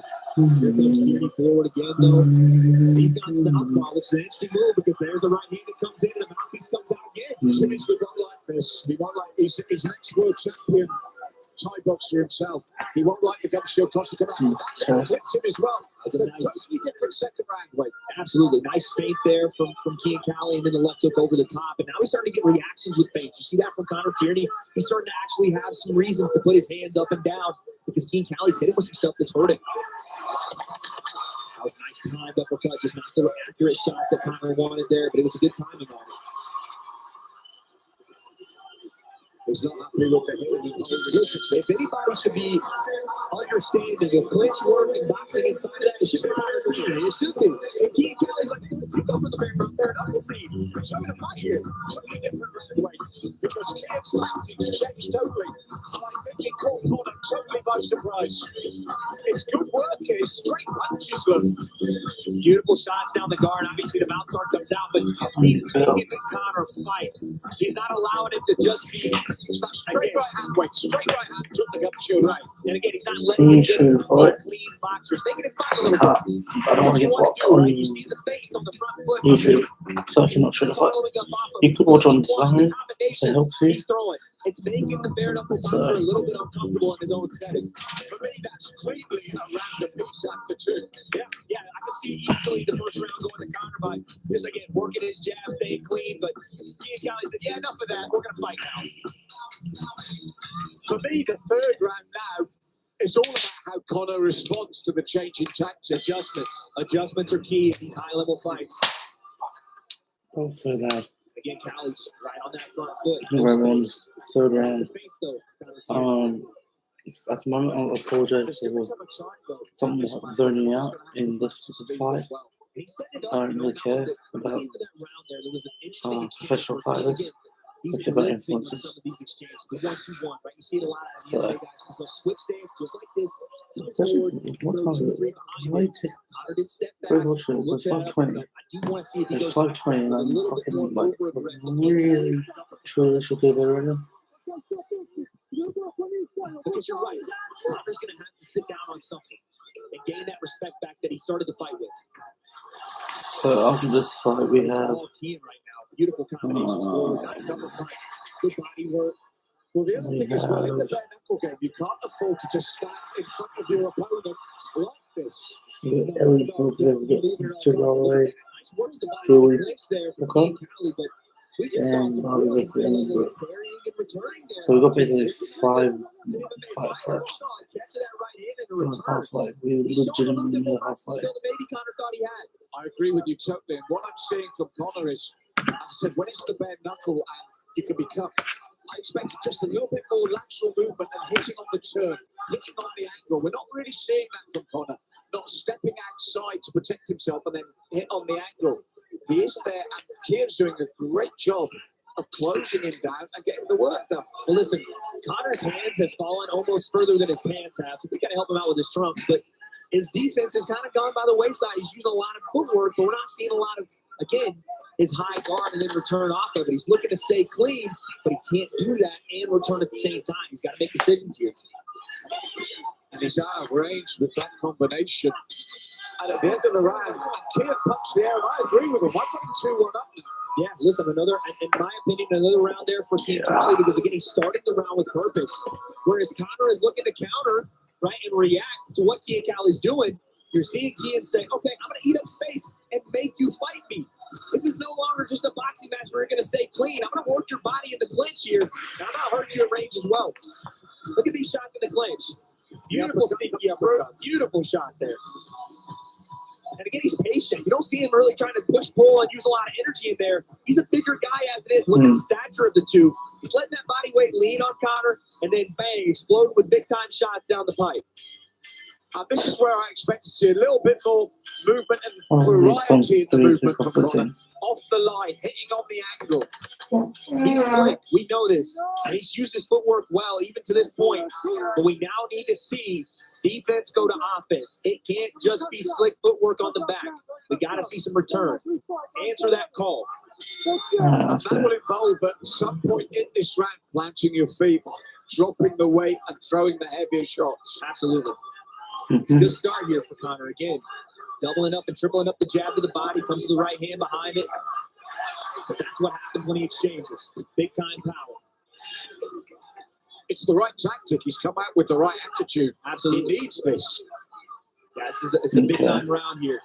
It's a nice short jab there. Connor's doing what? But Connor absolutely needs we this round. have officially had no TKO pair We just talked about earlier. yet in this game. And This is what I said about him having to work angles and fire on the previously we turn. had one It's not just TKO. about closing the gap, it's where you close the gap and what angle you're at when you throw to protect yourself from what's coming back from Kier. You see what he's doing there, Malcolm? It's so awesome to watch as a boxing guy, to be able to stick his chin out, wait on the front foot, and beg and almost dare Kiyakawa to throw something so he can pull right hand behind it, counter off shots behind it. That's the tactic this round. Show him my chin, give him some forward footwork, and try to counter off it. And he's actually beginning to work those angles like we said. That's beautiful defense. That's beautiful. That's beautiful. But again, here's where you get into the problem. You need to be able to capitalize. See him jump that chin out. He wants Kiyakawa to start throwing so he can pull and counter off it. Now, this is interesting because at the moment, oh, here we go. Look. As we go into the last 30 seconds, you can make a call for Conor Tierney in this round now. Which, nice round. With shots like that, this could be two apiece. They definitely could be. I mean, Kian's had his success here. This is by far the closest round we've had. But I will say, Connor, I like the adjustment. They're trying to walk forward, but he ate an uppercut there. This is, again, in these last 20 seconds, crucial parts of the round for the judges. How do you leave this round? What is the last thing they see from you? These are all keys to the fight. Big time work there from Kingpyn. This is interesting, right? This is absolutely do not know who won. Those two have to put on a show, especially the last one. And they were just both in the clinches punching each other. That's pretty cool. He showed a guy that maybe was a little slicker, maybe had a little more footwork. I don't know who won. I really didn't know. This is a fight, and you're going to have to I fight. think You can't run the entire time. And fair play to Connor. He was technical. He was slick. But the devastating shots, the forward movement of Kingpyn, it might be enough to get in this victory. If you're Connor, you're looking at it and saying, well, I was the cleaner guy. I didn't get hit with any of that stuff. But maybe the judges didn't see, or maybe this crowd rising to its feet. There's a lot of factors at play here. I truly don't know which way to go with this now. But the bottom line, whichever way you go, I would have picked Kingpyn as a boxer. I would not put it down as an MMA man. I said, yeah, this guy's box. Yeah, absolutely. Absolutely. So I'm going to go check in on this decision. Hopefully we made the right call here. Wow, this is close. I'm not sure who it's going to be Sleeping on speaking the string. to. I thought King's got I went the my head back. support. It's very interesting to see how the judges score this as Wade goes into the ring.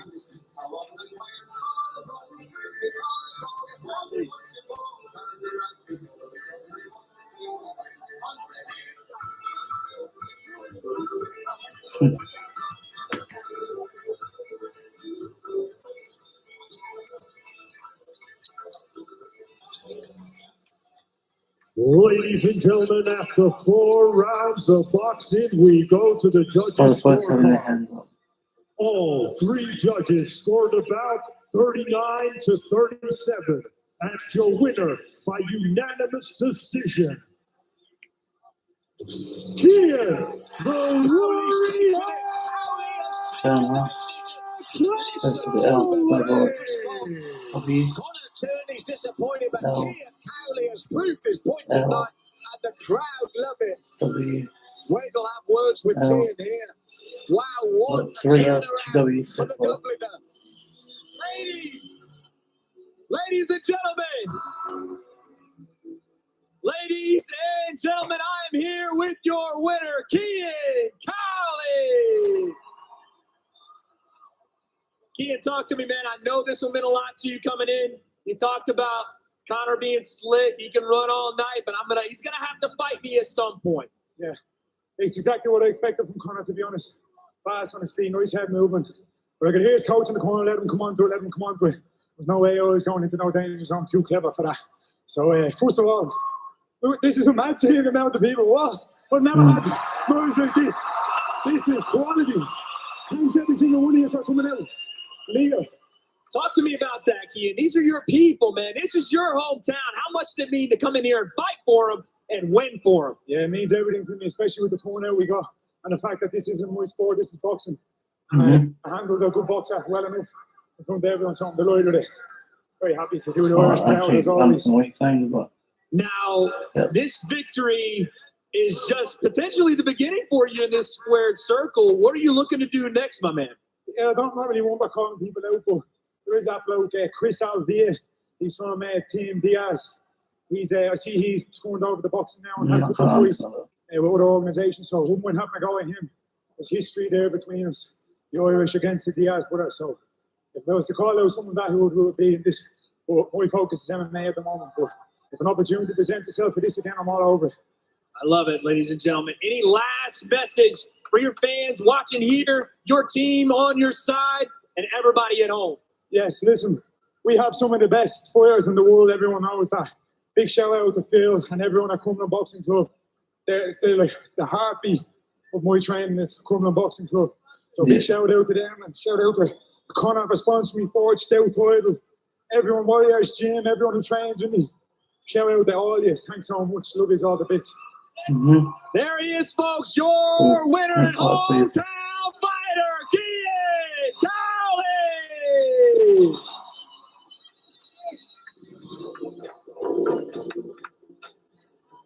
Wow, I thought I shut down, mate. And when we talk about the atmosphere here in the free arena, we just saw the noise levels rise for Kingpyn Cowley. And Lauren, That's whetted the appetite of the fans. And the Irish are pleased, and there's more to come for them later tonight. The Brazilians are going to come up in just a moment. But look, before we get to talking towards next, I know you've been roaming around backstage. Tell me what you've been finding out. So I saw Julie. She's about to do a walk-in. Yeah, that's going to be nuts. That's going to be exactly. She's there. She's calm, collected. She's happy. She's all smiley, which I love. I love it when people are happy before a fight. It's scary. I've seen Danny Price walk around. That tells me King Kenny's in the house. Yeah. Main event. Kenny is here. I just went and saw Kenny. Okay. He's in his dressing room. He's sitting there. We had a little chat. He's confident, he's excited, and he said that we're not ready for what he's about to bring out tonight. You know what's interesting? Kenny's in the house, and he's beginning to hear the roar. The dressing rooms are just around the corner. Wait, come on in, my man. Wait, he's made his way up here. Kenny's going to be hearing that sound. He's starting to get a taste of the reception. And in a moment, we're going to get Julie Parker and the Brazilian crowds now get to wet their appetites. There we see them. Julie Parker. Look, wait, we've seen her all week long. You made out about her legs. Well, come on now. You could just they're yours and mine. No comparison. Come on. Yours and mine combined. Yes. That's the power that's in Julie Parker. Absolutely. Will that be the difference maker against the skill and experience of Elle? It's going to have to be for Julie. It's going to have to be that big time power because Elle is an 18-wheeler that does not stop. So all the stuff you see against Daniela, the big time swing, to biting down on the mouthpiece, the pride of the Brazilian people, she got to bring all that in some. There's nothing fancy in the technique of Julie Parker, but it's just pure out and out strength and aggression, isn't it, Lauren? Yeah, it is. But also, what we're going to see tonight is how the fans react when Julie walks out. That's going to give us a tiny little bit of a taste from when Winderson walks out. But look, Elle Brooke is someone who is used to the adoration of the fans. She is incredibly popular, and she's going to be walking out here tonight. Let's be honest, there's going to be some boos, I expect. Wait, would you say, regardless of her experience, she's the underdog? I don't know if underdog is tough because Elle is looked at as the person to win this tournament. That was the entire goal of coming here. Prove you're the best in the world. And do it. Quite frankly, at a weight class, she shouldn't even be anywhere near. So she's coming up in weight. She's coming up on a big-time opponent, and she's coming up with answers tonight. Truly undersized. For me, we've never really seen Elle deliver what we know she can. And look, Lauren, tonight, if she is to get past the power of Julie Parker, Elle is going to have to deliver what we know she's got. Yeah, and I think the difference between Elle and Julie Parker is Elle, I don't know, but I'm hoping tonight, I think Elle could last a lot longer in that ring than Julie. I see Julie getting tired early on. I saw her at the open workout. She didn't do much of her open workout. Maybe she wasn't trying to show too much, but she looked tired after a few pads back and forth. So I'm waiting to see what it's going to be like in that ring tonight. And wait, final word from you. If you're advising Elle Brooke on this fight, what are the tactics? Listen, we've seen it already tonight. Everything's hanging out.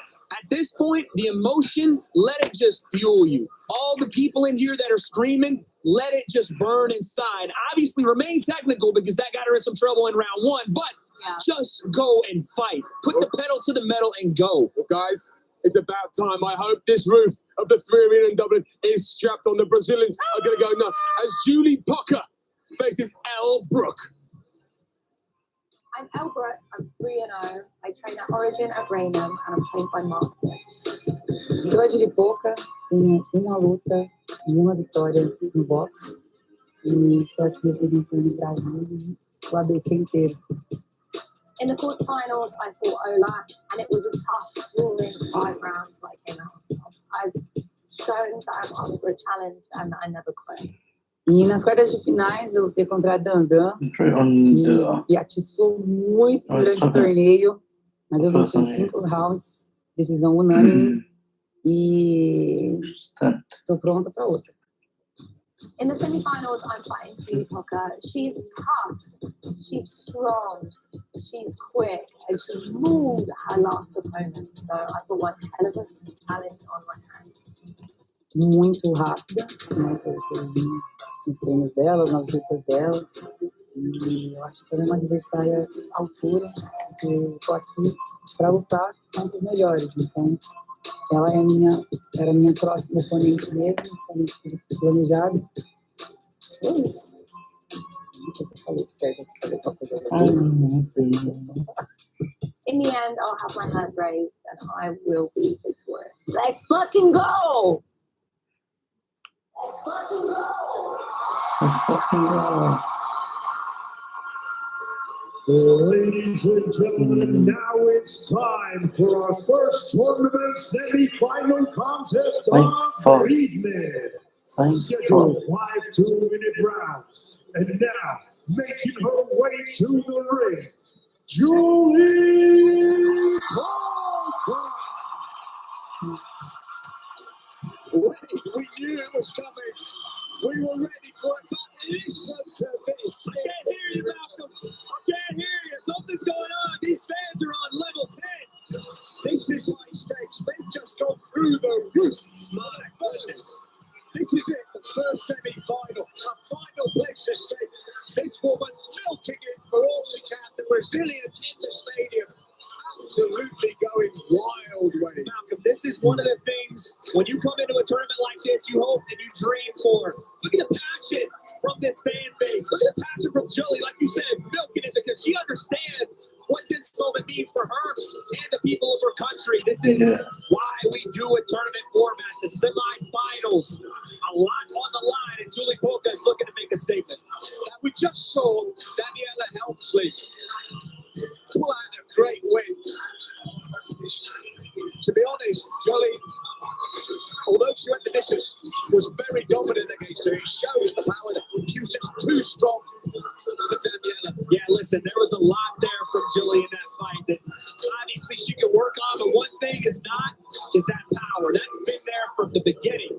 That's going to be there tonight. And if you're looking across and saying, how do I handle such raw, natural strength? And also, although she's from Brazil, you're taking on a hometown fighter. Essentially, here you're essentially taking on a hometown fighter because it's split.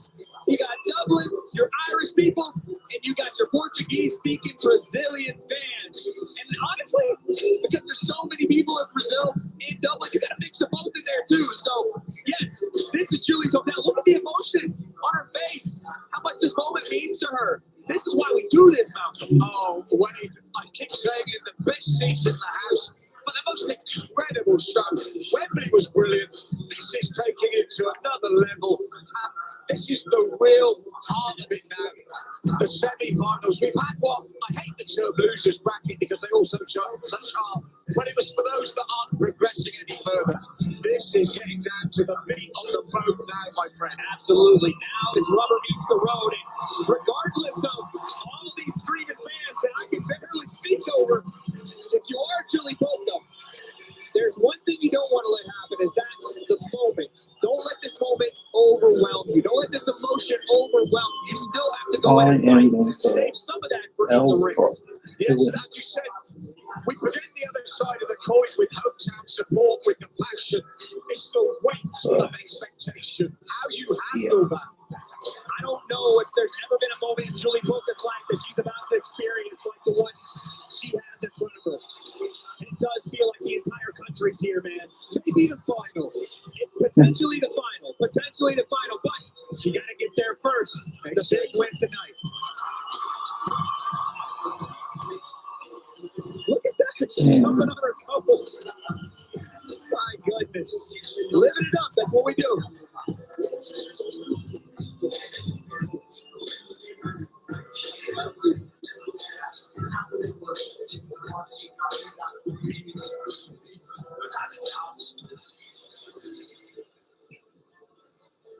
And now, ladies and gentlemen, her opponent making her way to the ring. Please welcome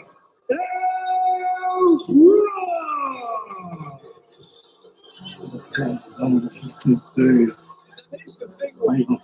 He's probably the most experienced female boxer on this card. We saw the wall that Ola Danielle had tonight, and she had a wall without.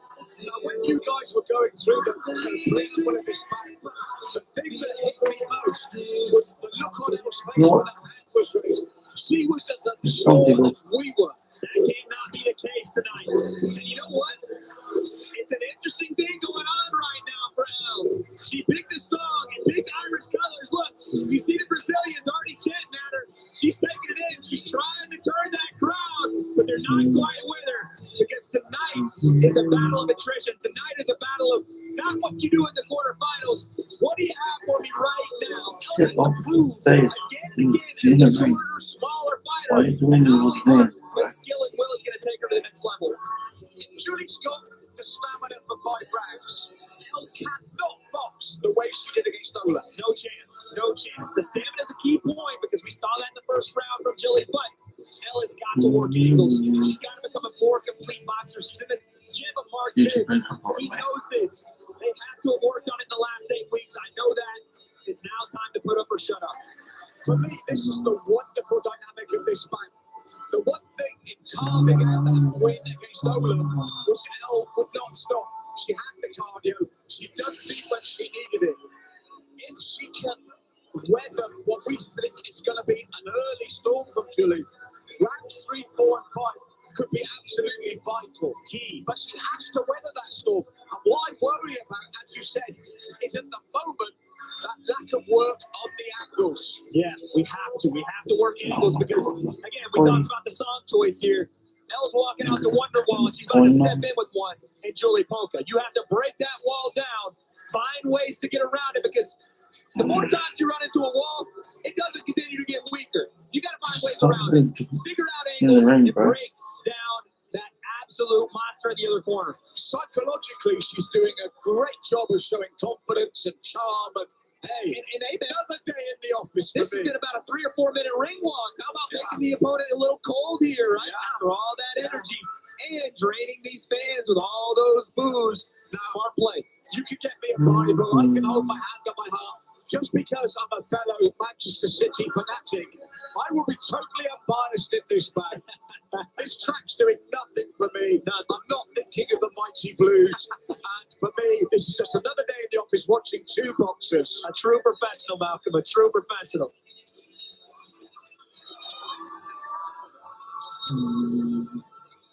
But our first semi-final, and already the dynamic, the different things that can happen, you can't beat it, Wayne. The intensity in the room, Malcolm, just went to 11.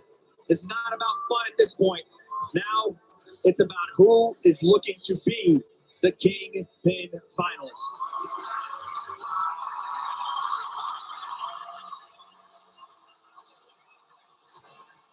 Ladies and gentlemen, this is our first semi-final contest, scheduled for 5 2-minute rounds. And this bout is sanctioned by the ISKA. The timekeeper at the bell, Barry Delaney, and the third man in charge of the action in the ring, referee Owen Doyle, and the 3 judges scoring, Troy Holohan, Connor Doyle, and Jack Johal. And now, ladies and gentlemen, introducing to you first, fighting out of the blue corner. She's wearing the black, gold glitter, and white. Her official weight of 139.5 pounds. She is currently undefeated with 1 win. Hailing from Santo André, Brazil, the Brazilian superstar, Julie Polka!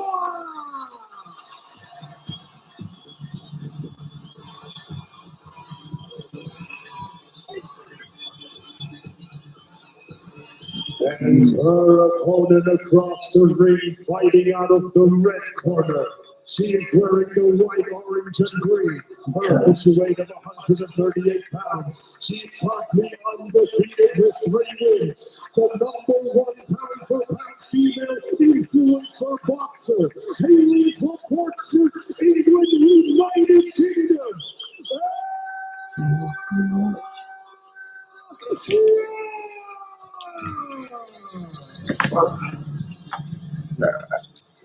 Now you fix up.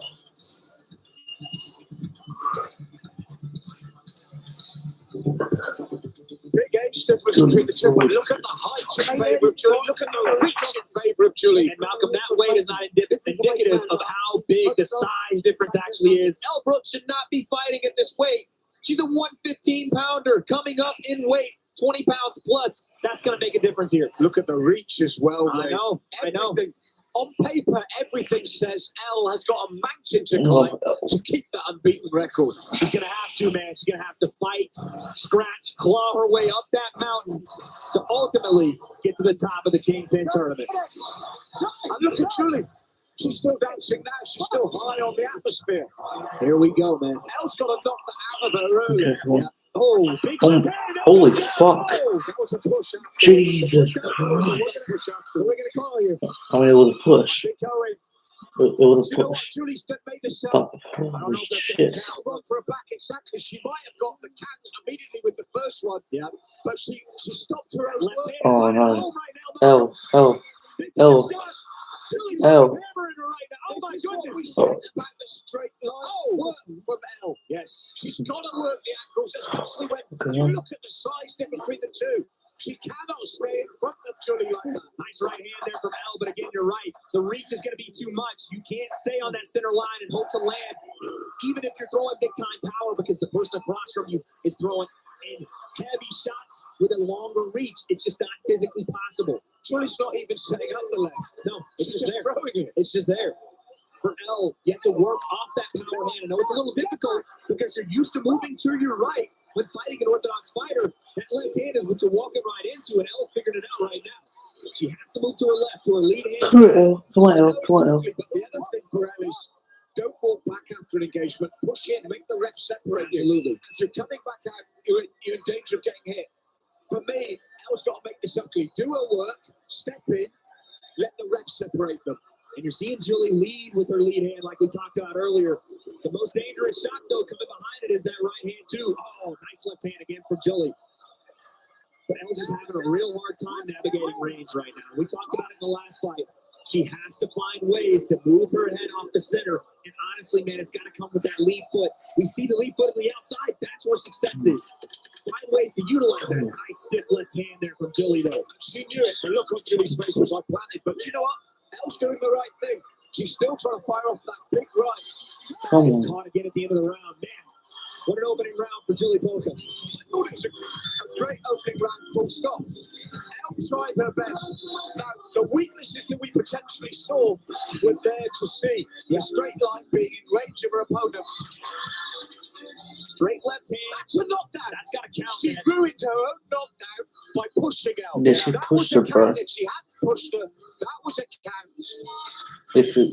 If she didn't push her, it would be enough. Like you said, she came forward, she threw some right hands, but the only success was when she was in close. Otherwise, it was Julie Polka landed stuff like Look that. at that. Look at that. Stinging left hand. Here's what Elle does. She closes the gap quickly. When she's done her work, it's ugly, but she pushes in. The ref splits them, then she goes again. You smother someone that's beating you like that. It's not pretty, it's not nice, but it's about winning. Absolutely. At this point, it's not about technique. It has to be a little bit more concise from Elle, but you have to make this a dogfight because clearly the things that we need to see her do, she just doesn't have right now. So you got to make it a little ugly. And the other thing we've got to look at is the cardio. Will Julie be still there and still fresh and still hitting so heavily? Watch the lead foot battle here between an orthodox and southpaw fighter. If Elle can get her foot on the outside of Julie Polka and then take that jab to the body, head up the center line, big right hand upstairs, she's setting it up. It's there. You took the words out of my mouth. It sets up the right hand for you, your own stronger hand. And it also sets it up safely. It sets it up safely. Oh, the right hand! That hurt Julie. She's hurt. What a start to the second round. Julie's nose is bleeding. That right hand hurt her. Malcolm, this is the moment here for Elle Brooke, and she knows it. Ellie's marked up under both eyes. Julie's nose is bleeding. There is a battle. This is a look at Elle come straight back forward. There's a hush on this crowd for a reason. In that exchange, Julie played the game with a smaller fighter, and it always happens. It's a nice left hand from Julie, but a smaller fighter always gets to the spot first inside. I'm telling you, we're one shot away from someone hitting the canvas again, Malcolm. Oh, the right hand over the top for Julie. But look, Elle stays in the What pocket. do we say? What do we With say? the right hand, stay in the pocket and then push forward. Oh, nice left hand there from, I'm telling you, That's because she's stepping back. we're one shot away, Malcolm. Someone's hitting the canvas because these are hammers coming out from both girls. Both ladies trying to win the lead foot battle. Whoever's foot is on the outside has that straight line for their backhand, and it's getting through. Tactically, they're not making the right decisions for their own strengths, but for us, as you said, it's got it on a knife edge now. Both are tactically making mistakes here. When El lands with his big right, pushing, just like that's it. Get back. Make the ref stop them, and then before Julie has to stand 3 steps, straight back in. The problem that Elle's having right now is that she's not able to capitalize on the jabs that she's landing. You see one, but then you see 3 or 4 from Julie. Elle has to be able to capitalize, double up her jab. Just do something to throw off the rhythm of Julie. She's expecting jab, right hand. Switch it up just a little bit. But it was riveting for both of them. Look, watch this right hand get through. Sneaky. Bang. On the chin. So close to dropping Julie. That was the point where Julie decided, hold on, I cannot just let my hands go in exchanges, because Elle got under one and then came over the top with hers. Boom. Those legs went for a split second. Absolutely. She hurt her bad. Here's the thing, though. You have to capitalize on these things if you're Elle Brooke, right? You have a wounded duck in front of you. Go finish the job. I know it's easier said here on commentary than done because of shots like that from Julie. We have to find a way, if you're Elle Brooke, to show a little bit more variety. It's always going to come back to that, Malcolm. This is what's so riveting, Wade. Neither's boxing smart. For the attributes they've got, they're not maximizing them. But for us, it's making it what's going to happen next. It's going to be really interesting to see the cardio of both ladies here in round 3. I know Elle is, like I've been calling her an 18-wheeler all week. She's going to come forward. I want to see what Julie does with this. But you see, when she comes forward, commit to it. She stopped. Fuck me. This fight is absolutely fucking chaotic. You're going to see her do this and go crazy. Dude, oh, look at Abe back in there. She's still fucking swinging. Very much a blitz fighter. Elle is actually trying to break her will. Yeah. She's actually trying to say, I don't care how big you are, I don't care how strong you are, I'm going to stand and train. But listen, right now, Julie's having success. That was a nice right hand to the body, left hand behind her. And you're seeing that because, again, Elle's just having a really hard time as she walks into range and walks into punches, navigating it. Nice right hand and left on the exchange. That's the problem with her tactic. She's got to find a different way in. Because Julie, as you said, is waiting for her to come in. These bombs are coming. They're so close, Malcolm. They're so close to landing on Elle's chin. She's got to tuck that chin, show a little bit more head movement, stop lunging forward with some of these shots because you're basically giving her the target. Just walking right in. Nice right here. She's got to fake. She's got to work the act and the sword. Left hand to Julie. Very nice. God, these are such hard rounds to judge because both ladies are landing. You know, Julie is having more success in this round, I would say, but Elle is starting to find a hole. The difference is Elle lands a big one and takes a break. It says, oh, okay, I'm done exchanging. And Julie comes back with heat. Wait, if you're going to take the break, push it and hold. Yeah. Clinch. Put your head in her chest and make that referee separate. That's what you're talking about. If not, we see what happens. Julie gets 3 or 4 off. Yeah. Don't step back. There you go. Give Julie the opportunity. Oh no. Oh no. No, you can't drag it. That's what happens. If you try to trade with her, don't have good work. That's a big finish from Julie from there. Huge finish. Huge. Now we saw Elle go from the right tactic to the wrong tactic of the course of 2 exchanges. The problem Elle's having is she finds a modicum of success, just a little bit, and decides to chill. Where the exchanges are happening is when Julie decides, okay, I'm going to blitz and throw 15 in a row. Look You at see this. back and forth from both girls here. But look, right hand from Elle lands and the stop. And here comes the counter. Left hand, bang, right down the pipe, and she follows up. That's the difference right now. And then right at the end of the round, Julie goes for it. Look at this. I didn't know we were on a golf course, but Julie Boca teeing off on 18 there. My goodness gracious. 3 down, 2 to go. This is the fight of the night so far, Malcolm. What an absolute battle we have in front of us. Both girls, again, just leaving every single thing in the ring. And defense be damned, they're trying to get that finish. That's why I said there's no tactical nuance here. It's a wall, an absolute wall. Yeah. I do want to see, again, hear from Elle. A little bit less of the forward and straight back, and a little bit more of the level change, right? Stay level. picking up the ball. When she's in full flow, Julie still knows where she is. And the problem also is, on offense, look at this. But on defense, she's lost. She's a little lost here, and Julie is able to take whatever else throwing, stand in the pocket, not back up, and do exactly what we want Elle to do. Fire back the combination. Indicates all that good work getting in there. Yeah. Look, that left hand is really beginning to sledge to find a home. It's an absolute sledgehammer.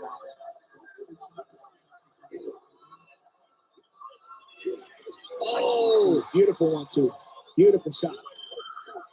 The dynamic, oh, she's having a clash of heads there, I think, Elle. But the dynamic of this round is Elle doing everything she can to get in it. And Julie punishing her in key moments. So we said the fight would come down to another clash there as well. That's the Southpaw orthodox at that level. Exactly. What you're finding is both ladies leaning into their shots and leaning directly into each other. Because they're opposite stances, the open gate just allows headbutts continuously. It's not malicious, it's the way they just really move. Exactly. And again, what we said this fight would come down to, oh, nice combination from Julie. And Elle, what a chance she's got. It's because she's stepping back and being hurt more. Yeah. Step in. And it's rhythmic, right? Again, we talked about it with the earlier fights. Elle is flowing into range behind the jab right hand. She gets back with something. She takes a break. She comes back into range with the same combination. Julie's ready for it. It doesn't even set the left hand, just throws it down the middle. But wait, that's where Elle is. She's got a chin. She's got a arm. Absolutely. Oh, I'm having this last few seconds, they'll get there with the timer, but nice jab there. Maybe draw. I don't know. And the left hand again from Julie Polka. She hasn't tired. This is the problem for Elle. She hasn't tired. And we mentioned earlier, Wade, the clash of heads. It's not balanced. It's the way they both actually roll. Yeah. On their orthodox stances and unorthodox stance. Yeah, and again, you can see level change from Julie trying to go to the body and upstairs, but Elle closed the range. It's incidental, but it happens. Nice left hand there from Julie. And look at that. The left hand, she separates. Elle's looking for the chin, but it's not there. You can't find it. That reach is giving her real problems, and Julie's doing a good job of managing now her punch volume. Where she's a blitz fighter, she throws a lot in combination, and then she backs off. I've got it 2 rounds clear now. It looks like that right now. If you're Elle, you're looking at a stoppage, at least in my mind, and she has it. We saw it earlier. She can put one on the chin and shut the show down. You just have to find a way to be different. Show her something in Julie that she hasn't seen yet, because she's seen the jab right hand. She's seen you walk in the range. She hasn't seen an angle change. The other thing as well is Julie has also the tenacity to take that shot and fire more back. That's the problem for Elle. That good right hand comes through, and then Julie did look. This is what comes back now. This is good work in the clinch here. I like that body work from Elle, but again, a nice left hand from Julie as well. These are moments that define you as a fighter for Elle. She's down in the cards. How can you turn the tide? It's a nice jab there. She's forced to give back, because she's at a straight line again. Yeah. And that was a nice little slick turn of the angle there from Julie. Oh, beautiful as well, over the top. Looking to work the body there, but again, smart, because Elle's not pressuring her. Why go in there? Just let her come to me. I'm just going to throw this left hand down. That's exactly what Julie's doing. Land big shots. Because Elle's got no plan B. No, it's just walk Julie's forward. just waiting for her. She's got the heart of a lion. Goodness. The heart of a lion isn't enough, man. It's just not enough. No. And again, it's just the same thing over and over. It's the left hand down the pipe.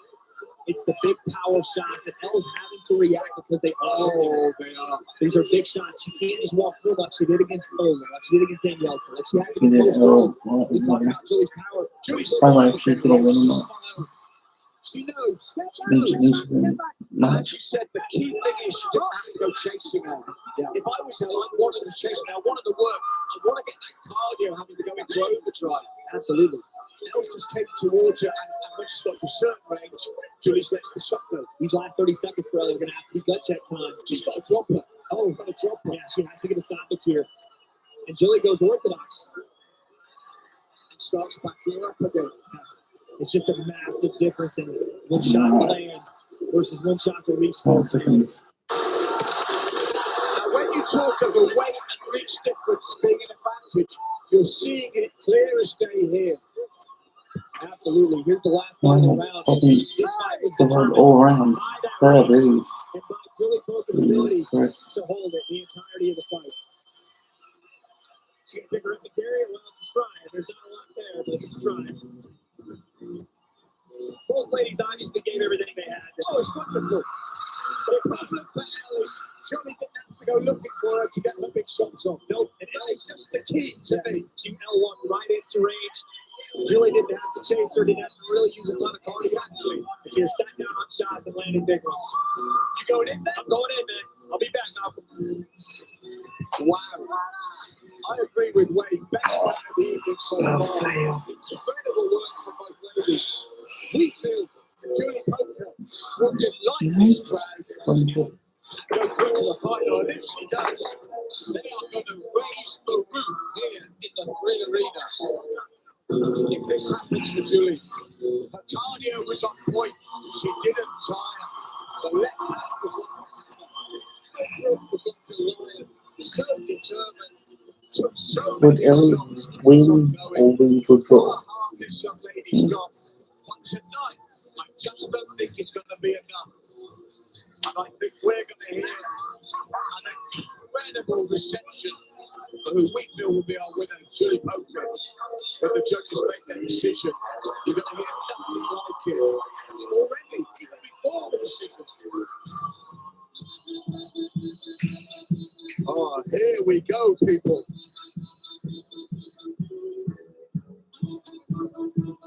Ladies and gentlemen, after 5 rounds of boxing, we go to the judges' scorecards. Judge A scores the bout 50 to 45. Judge B scores the bout 49 to 46. Judge C scores the bout 49 to 46. And your winner by unanimous decision, Julie! Yeah. Ellie wouldn't make it through his fight. Would never go for never bring it back.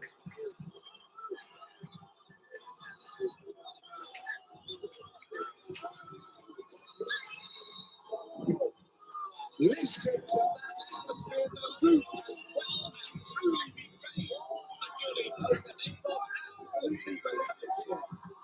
Absolutely ballistic. What an atmosphere for our winner on our first finalist, Julie Poker. Wade's going to try and get a word with her, but the emotion, unbelievable.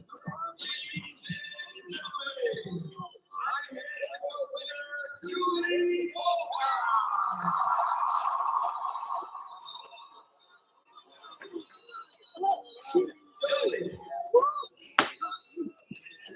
Get that out, please. Talk to me about what we just experienced. Oh, It's good to see you, Joey. Talk to me about what it means to win in front of all your people here tonight. Julie, o que significa para você ganhar na frente de toda essa galera aqui? Respira.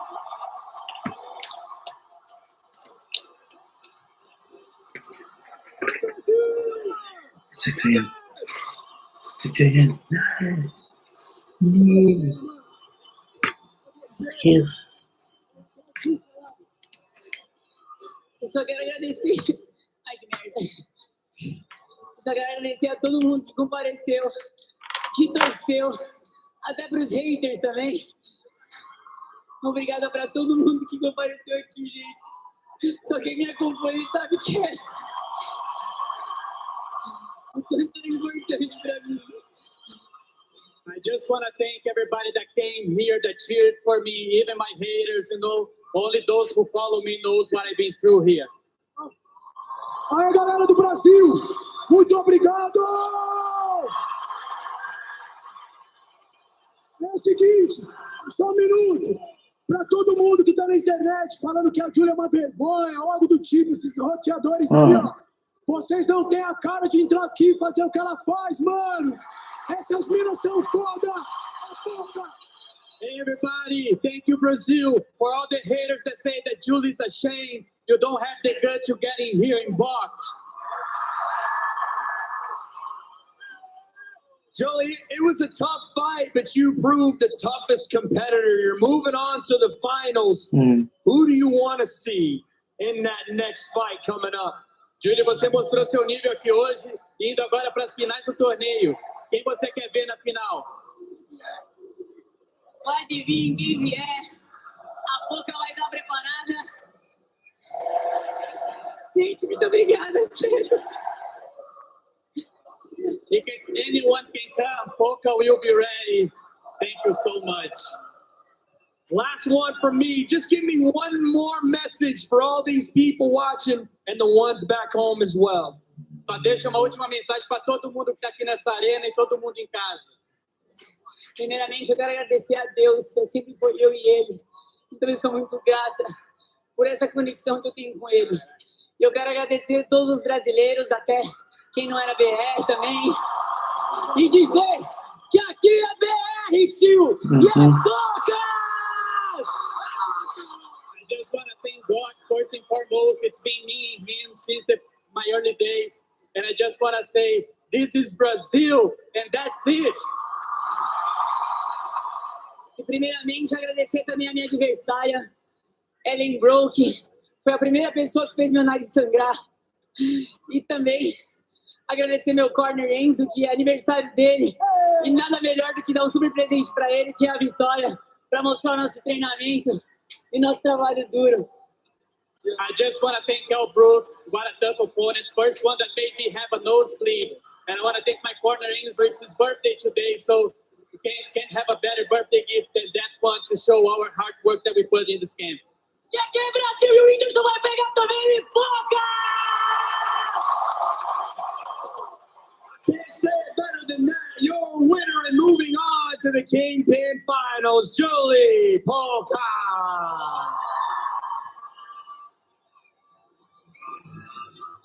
I feel like we are in Rio de Janeiro and it's carnival time, but apparently we're in the 3 Arena here in Dublin as an emotional Julie Polka is victorious and books her place in the Kingpyn finals.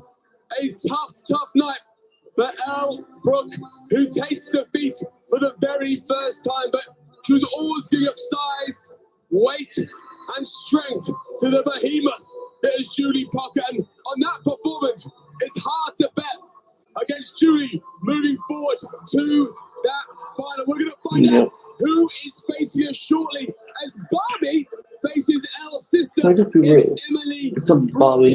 And honestly, Legitimately Barbie. through the screen. The atmosphere here in the 3 Arena.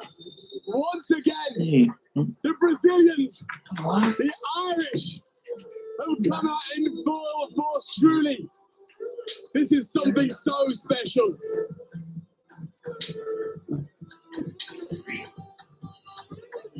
And later on tonight, we're going to hear this, and I bet you some, as Whindersson Nunes, the global superstar from Brazil, steps into the 3 Arena, and I believe that Alexis is with her opponent in King Kenny.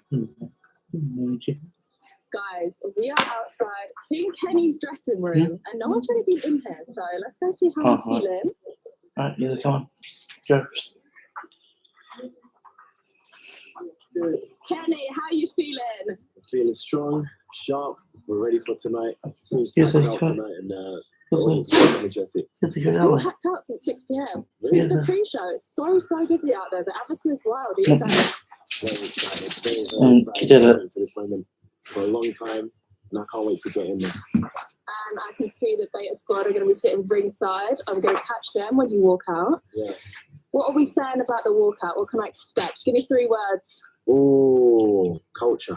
That's all I got. Yeah, that's all I can say. Culture. We got 1 word. Okay, 1 word. Now, what's the first thing you're going to eat once you finish the fight?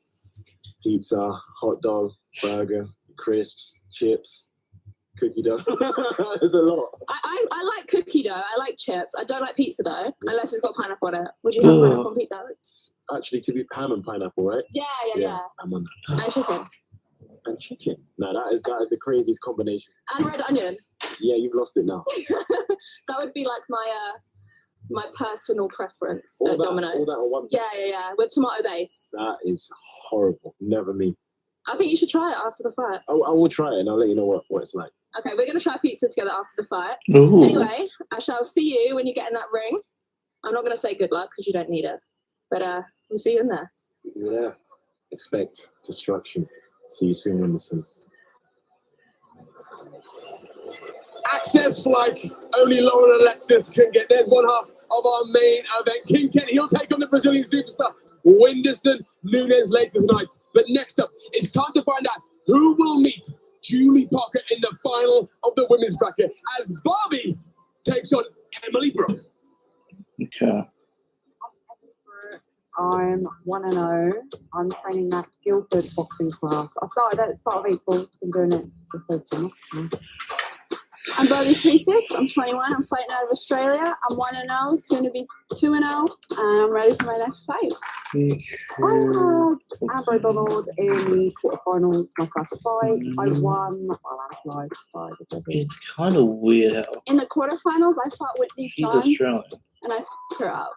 and she's So just chill. I'm looking to fuck up Emily and then fuck up whoever stands in my way of getting the title. Barbie is this 6-foot goth girl. A lot of people think she's pretty crazy looking. It was her first fight, so as far as I see it, the playing field is even. I'm fighting Emily Brooke, and I know nothing about her. She's given us nothing to go off. She doesn't post on social media. She didn't show up to the face-to-face, even though she rescheduled it twice.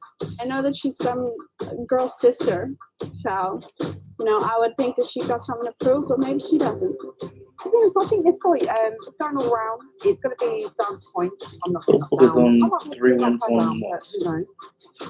I'm going to show her that you don't f me around. You don't reschedule my fucking day. You don't not show up. I'm going to fuck you up. I'm going to knock you down. Then I'm going to knock you out. You and your sister bleed. And I'm going to make you fucking bleed. Don't you disrespect me. Show up, be on time, and be a professional. Because no one's giving you handouts because your sister's successful. You're going to get f***ed up, mate. There I are. hope you've been training hard. I've been training hard, and I want it all to be put to the test on that day. I don't want to die. And if your sister gets through to the final, I'll fuck her up too. Well, she didn't. So. Kind of excited. Ladies and gentlemen, now it's time to see which of these girls will head to the finals to face Julie Parker. Scheduled 5 2-minute rounds, and now making her way to the ring, Emily Brooke. So our second semi-final sees Emily Brooke come out first. Her sister just lost an absolute thriller, possibly the bout of the night. Now, she beat Amber O'Donnell in the quarterfinals, and it was a controlling performance. There was no doubt about the win. But again, she's going to have the same problem as her sister. She's against an absolute beast tonight. And let's be honest about something, Malcolm. You just watched your sister lose a heart-wrenching fight. I don't know how much that's going to go into effect here, but what I do know is Emily Brooke is against all odds, and tonight she's looking to prove everyone and everything wrong.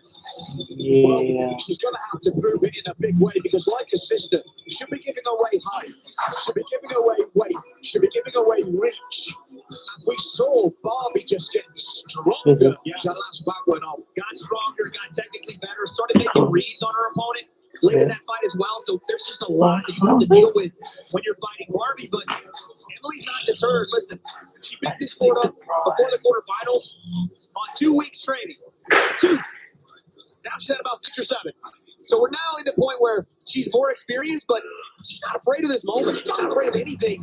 In fact, maybe that underdog mentality, maybe her being a little bit of a freshman here can go into ignorance is bliss and a win here. Also, wait, let's be honest, even a loss. She's got nothing to lose. With those stats you've just given us, she's the underdog. She's got nothing to lose. All she can do is try and give her best, knowing that her profile will have gone through the roof. Absolutely. All game, nothing to lose. Emily Brooke looking to make a statement and take out one of the favorites in the Kingpyn tournament.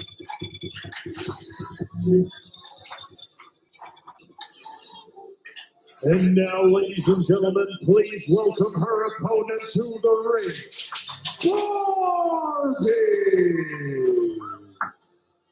Barbie.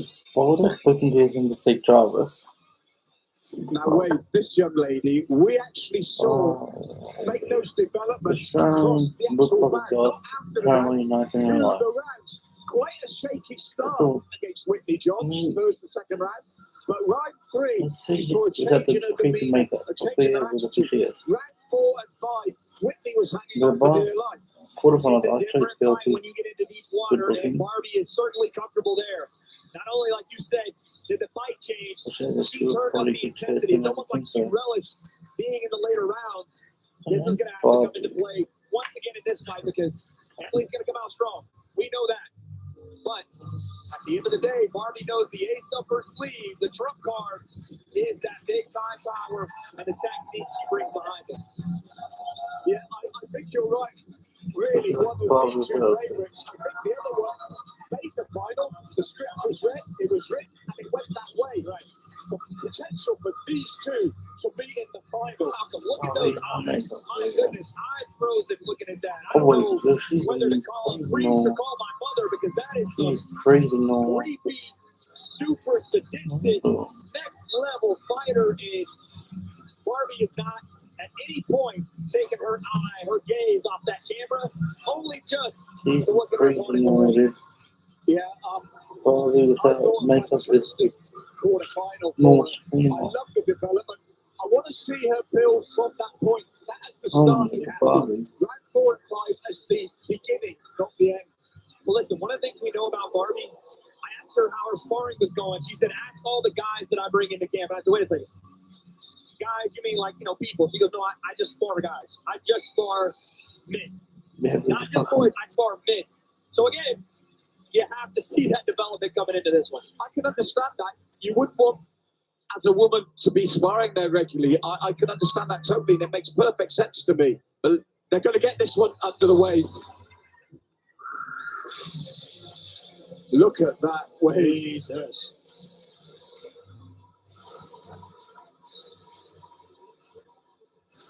.5'2", 6 foot, that says it all. Look at the reach, 64, 69.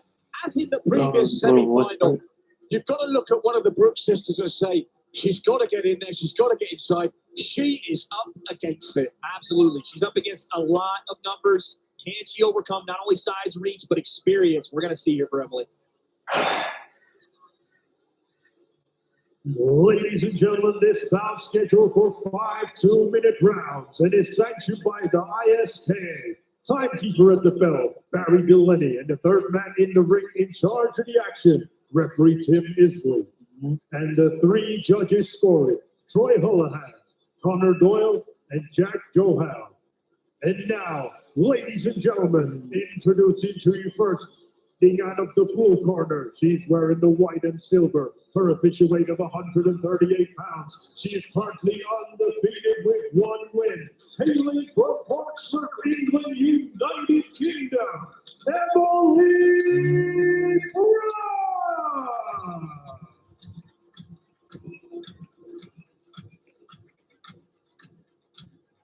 And her opponent across the ring, fighting out of the red corner. She's wearing the black and green. Her official weight of 139 pounds. She is undefeated with 1 win. Hailing from Melbourne, Australia. Ladies and gentlemen, the one, the only, Barbie.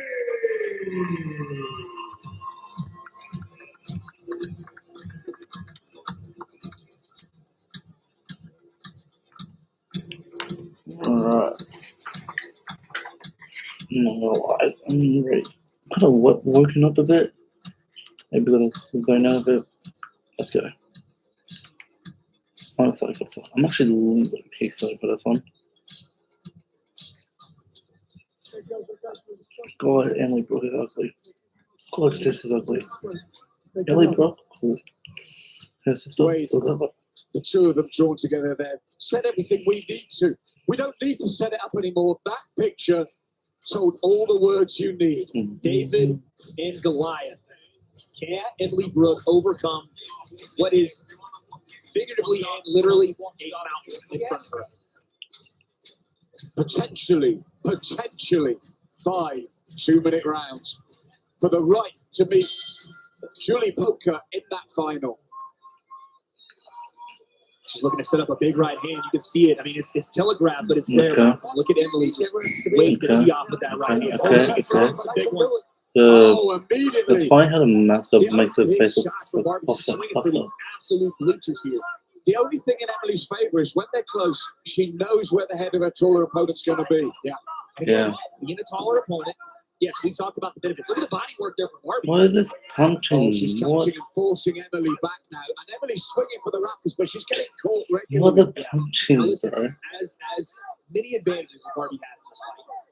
As a taller fighter, your chin is higher. And if that distance is closed, and sometimes, unbeknownst to you, you may be the one doing it, that chin is there to be correct. And that right hand is coming out, like you said, from Emily, looking for that chin. Well, she knows. Although we've talked about the ability of Barbie, she's still a novice. She's only had one bout.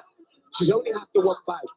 So her head movement and her head protection, as you mentioned, won't be there like a more seasoned veteran. But those sort of shots will be forcing Emily back. Yeah, listen, Barbie's got a long jab. She knows how to use it. And I do want to see that right hand come out straight from her. I think it's something that definitely can get through the guard at this point. Throwing the overhand is not using her ability, her actual natural abilities and strengths. So let's see that right hand straight down the pipe for Barbie after that jab. Because that right there is the reason why you throw a little bit shot, straight shots. Here she comes again. It looks like fucking slender, man. She's so tall and her face looks so weird. How she punches? Bro, I think she was going to go for a knee.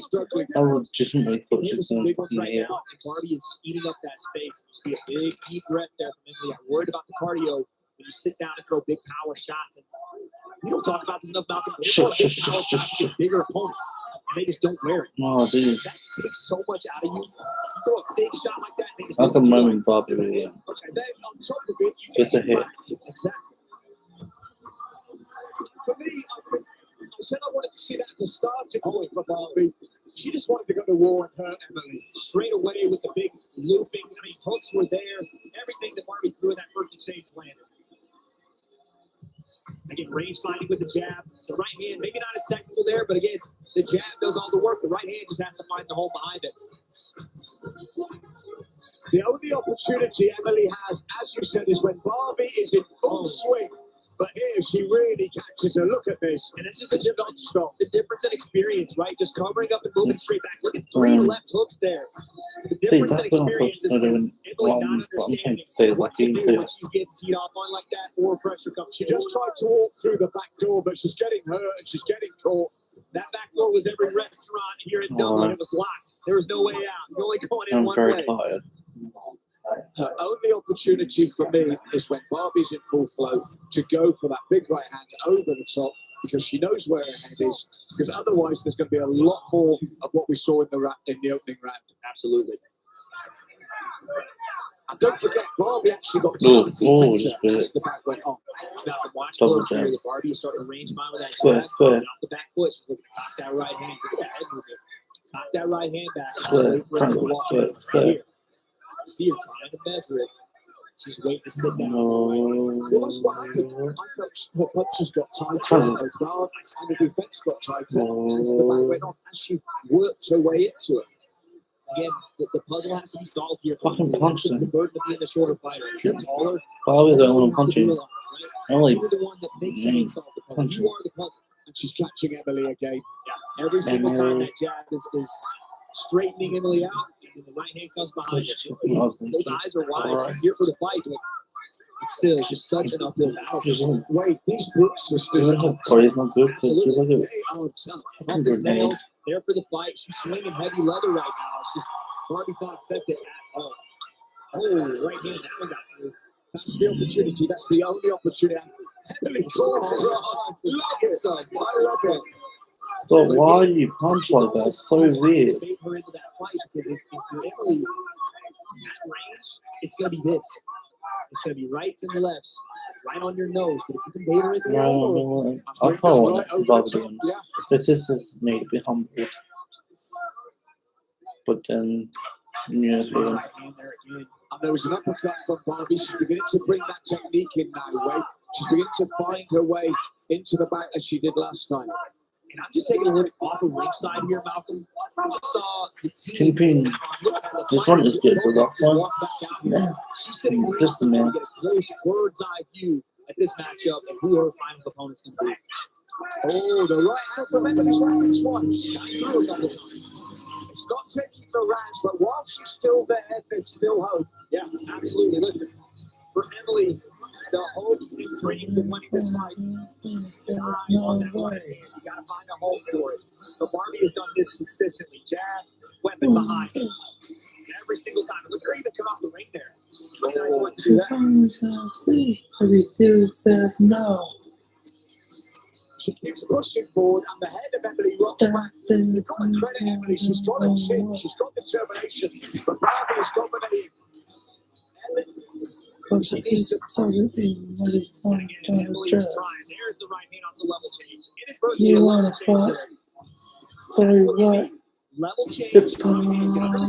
She's looking for it as well. The good thing is, she's actually looking for it. That's what you need. And Barbie drops the guard look and says it hasn't affected me. And that's also the problem with Emily. It hasn't affected her. You can catch the bigger fight if we're extending. Get under those shots. Find your way to range naturally. Then go to bigger, naturally successful. Key midway point in this fight. Emily is still there. She's still looking for that big overhand right. And I like the way she said that before. She had beautiful upper body movement to slip and throw the right. These exchanges right there that she's not going to win these. No, it's too, she's way too far out of range. You can't even worry about exchanges.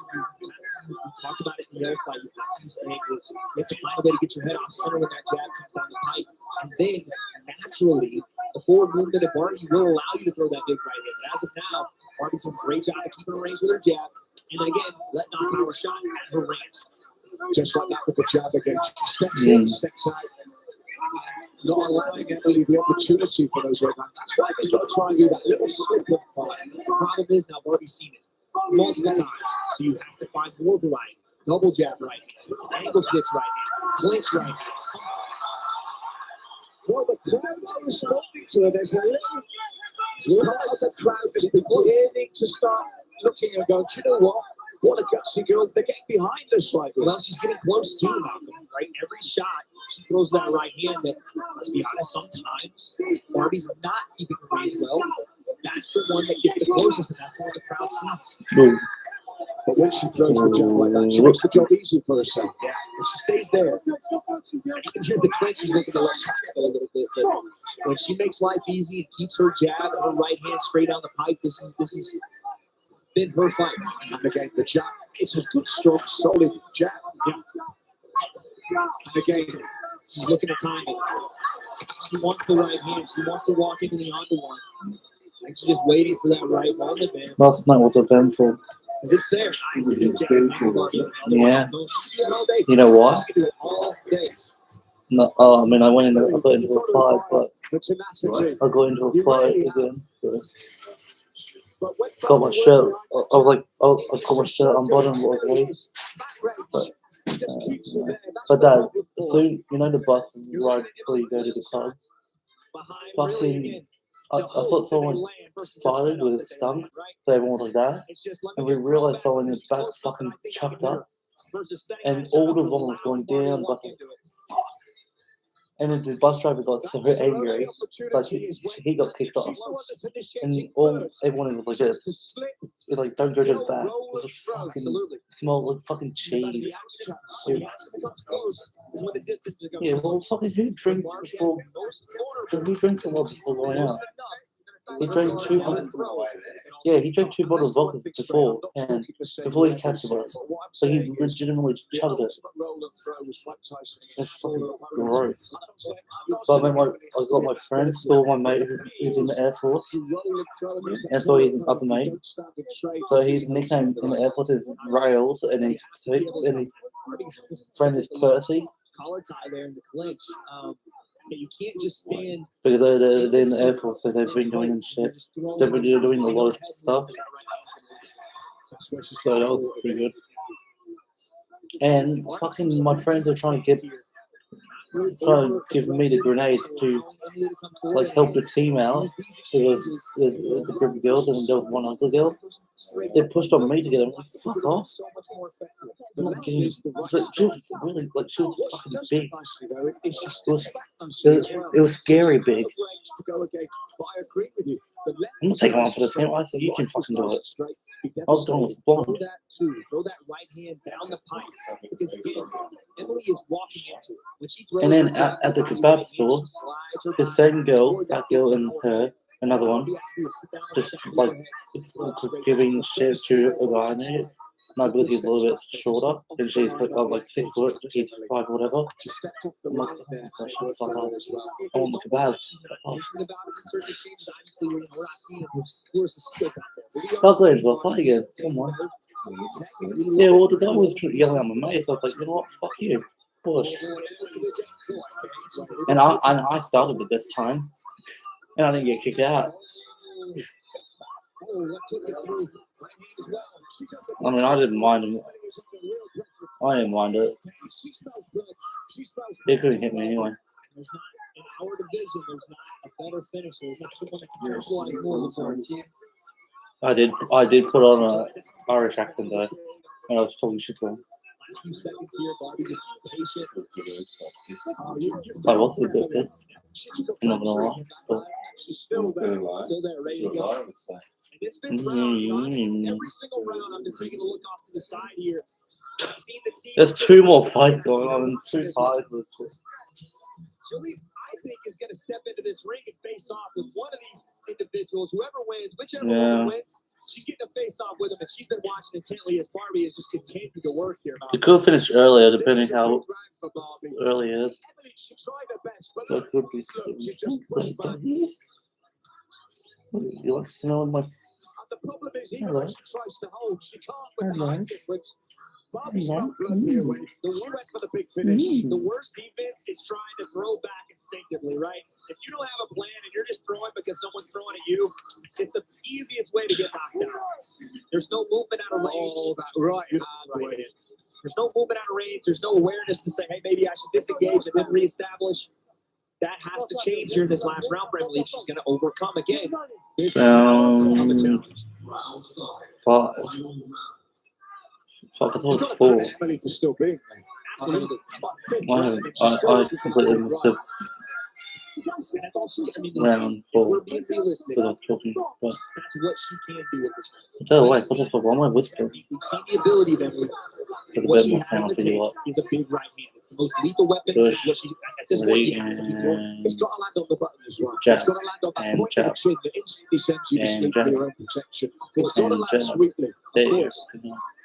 For Barbie, I mean, listen, I know Barbie's not the type of fighter, but as long as she is, she could coast this round on her jab. I thought exactly the same way. There's no need to take risks, Snag. Yeah.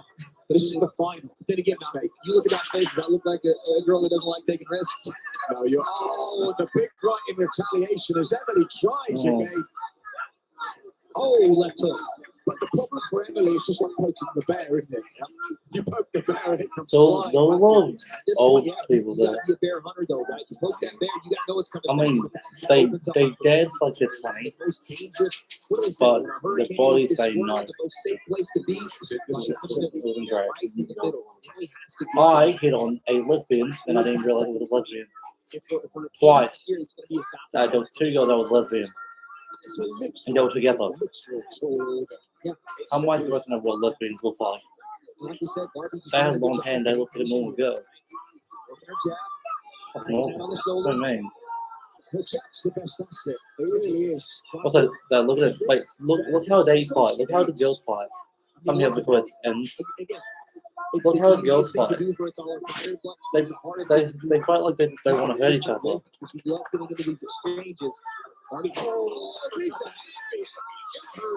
Last 10 seconds, Emily Brooke, what a warrior. Oh, another one. No, they're not. Oh. At the end of the round there, Barbie sneaks one through, but man, Yeah, I know. Girls always punch that was a just like punctuation mark on what was a pretty clean and maybe not as fireworks. There's the co-main event and main event starting. The 2 big ones. Wanna watch it? Wanna watch it? Wanna watch it? Wanna watch it? Wanna watch it? Boom, left hook, uppercut. Well, if you're not gonna watch it, you have to watch. We've seen utilize the uppercut. You have to watch as a taller boxing fighter next week. who's better than anybody. No, that's a boxing brand. That looks like. Oh, you have to watch Tour Soldier with me. Emily Brooke, we salute you. Yeah, because that is a real. I'm not taking that one, Malcolm. I'm hitting the floor if that one touches my chin. Wait the floor. You get up there. We think we know who won. Try to keep them apart. I'll do my best. I'll do my best. Another incredible semi-final here at Kingpyn's High Stakes. We're almost certain Barbie will meet Julie. Old What in a the front of battle that will be in our hydration, man. final. The immovable object against the unstoppable force. We're going to be certain of that as Wade goes Hydration. to the ring. What a mouth-watering final for you guys. What a night it's been so far. Still so much more to come. That's the men weighed in as well. We've got a great wildcard match. And then we've got the men's semis as well. But this young lady here, Emily Brooke, done herself proud tonight. The heart of a warrior. I don't think there'll be any doubt over the judges. And this young lady, I feel, will march to that final.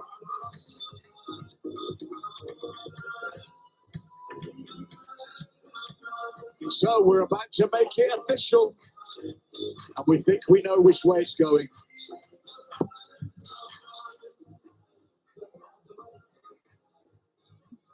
Ladies and gentlemen, after 5 rounds of boxing, we go to the judges' scorecards. 2 judges scored about 50 to 45. Okay. And Judge C scores about 49 to 46. And your winner by unanimous decision. Barbie. Barbie! Yeah. I mean, yeah. I got one correct, one incorrect. I got incorrect. And one I got. And I am correct. here with your winner, And one I got Barbie. And one I got. Talk to me. incorrect. Listen, that was a tough fight. Right. Emily was there for it. She wasn't I got taking a back 4. step. She tried to bring the fight to you. Oh, even. Ultimately, you got it done. What made I the got difference 4-4. for you? And then I'm gonna go There's lots of sparring, really. Aaron, Jarvis, Kenny. But yeah, There I you go. definitely want to be better than next time. Yeah. Listen, nothing to hang your head on at all. That was a magnificent performance. And I want to know what it meant to not only win the first round, but now with a lot of expectations coming out of In it, the to finals. come back and win with a lot of pressure on your shoulders. I mean, it's a Brazil relief. versus Australia. Like I'm not used to ever getting like that kind of praise for something I've done. So I was like, but I'm Does it glad I rock lived on your up teeth? hopefully to some of your expectations, and Just I'll do spinning better stuff. next time. Well, expect a lot of praise after that performance because you're headed to the finals and your opponent is right here behind you. So here, let's do this. Just quickly, let's take a look Australia at versus our Brazil. finals matchup. We have Julie See, Polka that's the same difference. I mean, one's taller, but one's Barbie. stronger, Let's isn't get it? that face to face here. More like experience. With have big groups.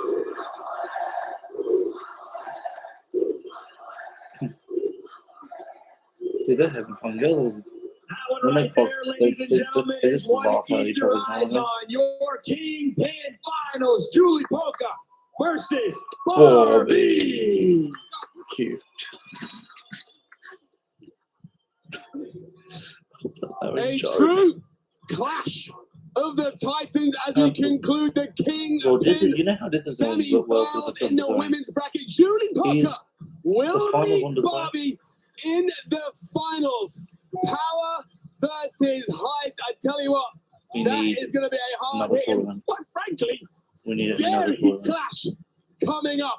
Cool. Which one will be crowned the Kingpyn? We'll have to wait and see, but no doubt both will go and celebrate. And coming up later tonight, we're going to find out who will be in the We finals are at. of the men's bracket. And I'm I'm standing here I'm going to by let my friend. some Hey, yo, men this who Beta have squad. a vested interest. We got Hey, the yo, Beta this squad Beta over squad. here. Gentlemen, I didn't get the memo. I'm a little out of Chunks, what's going on with your... Listen, obviously, as you can tell, Kenny is fighting Winderson. Winderson's from Argentina, so we're showing him love, right? Yeah, Argentina. Nico, how's Kenny feeling right now? No English. Kenny, vamos. Give, vamos. Come on. Sí. Well, look, obviously he thinks he's going to hand a trophy over to Kenny tonight. So you guys are Argentina against Winderson's Brazil. I love that. Hey, look, Chunks, you guys know Kenny better than anyone. How's he been feeling in the lead up to this contest? He's been feeling very confident, genuinely more confident than I've ever seen him before. He's in the camp, he's training. He's ready for Winderson. I think there's going to just be a nice fight for Kenny, and he's going to be in the finals, man. And how do you see this fight going, Nico? Argentina. Knockout in the first round. Round one. Oh, you can see. Oh, okay. Round one. Okay. These guys are ready to support their friend tonight. Yeah, they are. Turn around. Let's see the back. Okay, so we got round 1, 4. 2, 3, 4. Round 2. Oh, hang on. Oh, we're in order. Okay. So, round 3 is like us. I don't think they're my biggest fans right now. No, but the atmosphere in here, what do you think about it? Do you think that's going to make Kenny nervous, or is he confident? Because he didn't have this before. He wasn't against the Brazilians. What now? Listen, his name's Winderson. Wind is a light breeze. He's done. He's done. Kenny's going to be fine. The noise won't be nothing for him. He's a better boxer. That's all that matters in the ring. He'll be fine. And we got a baby Winderson here. So where did this come from? He keeps crying. I'm trying to get... Hey, why are you touching my baby? Take care of the baby, please. I'm calling RSPCA. Okay, so one more time. Let me see the back of your shirt. Let's get your predictions. So on the back of your shirts, you've got the round. You've got round 1. Got round 1. We got 2, 3, 4. What are you at? You're 3, Kenny. Hold on, hang on. I'm getting it back. Argentina! Argentina! Argentina! Argentina! Argentina!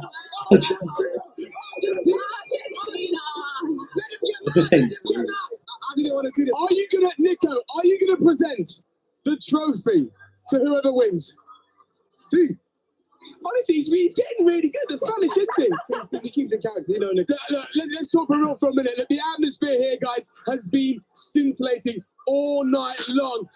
Does that affect Kenny when it comes out? Genuinely, he's not scared. There's no pressure, man. We understand Winderson's got a big fan base, and I salute him for that. But it's just unfortunate that they're going to all come out here to see him lose. You know what I mean? So it's nice. Hopefully they can come and support Kenny in the finals. And who do you think Kenny would prefer in that final? We got Jarvis, we got Gibb. Oh, you see, Gibb's a friend of mine. Oh, I want Gibb to win tonight. And then after that, oh my Where's that leave you though? You got Gibb, you got Kenny as friends? Listen, I might have to wear a shirt with both their faces on it. I don't know. All right. But I want today, we're going to focus on today. Like I said, his name's Winderson. He's a light breeze. That's all I'm going to say. Oh, hello. All I got to say. Okay. Low breeze. Okay, guys, look, thank you for being with us. I am looking forward to seeing you guys support your boy Kenny tonight. Yeah, man. This is gonna be crazy. Okay, guys. Oh. Somehow, you guys are convinced the Brazilians to support Argentina.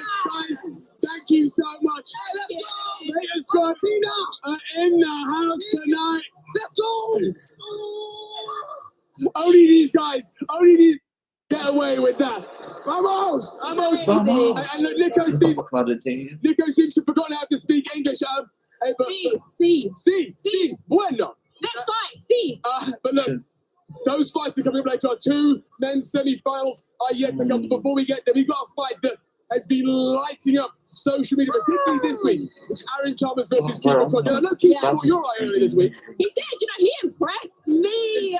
So did many other people. But you know what? We've seen him back there. I've seen Aaron. Aaron's with one guy in his dressing room. He's warming up. I'm not sure if you can hear that. The Blues is the Argentinian team. Oh my god. You bullied the Vegas. I mean, they are trolling so hard tonight. I mean, they did win.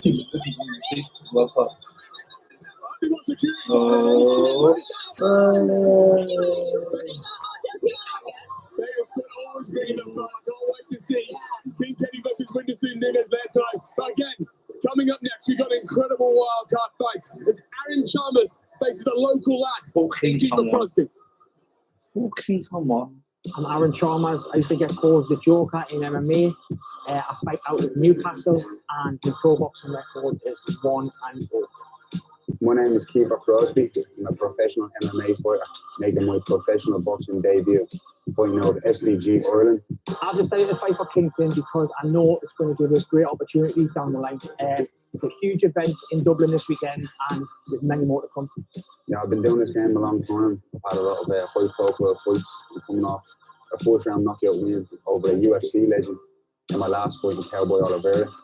And this will be my 7th time fighting in the Trey Arena, my hometown in Dublin, Ireland.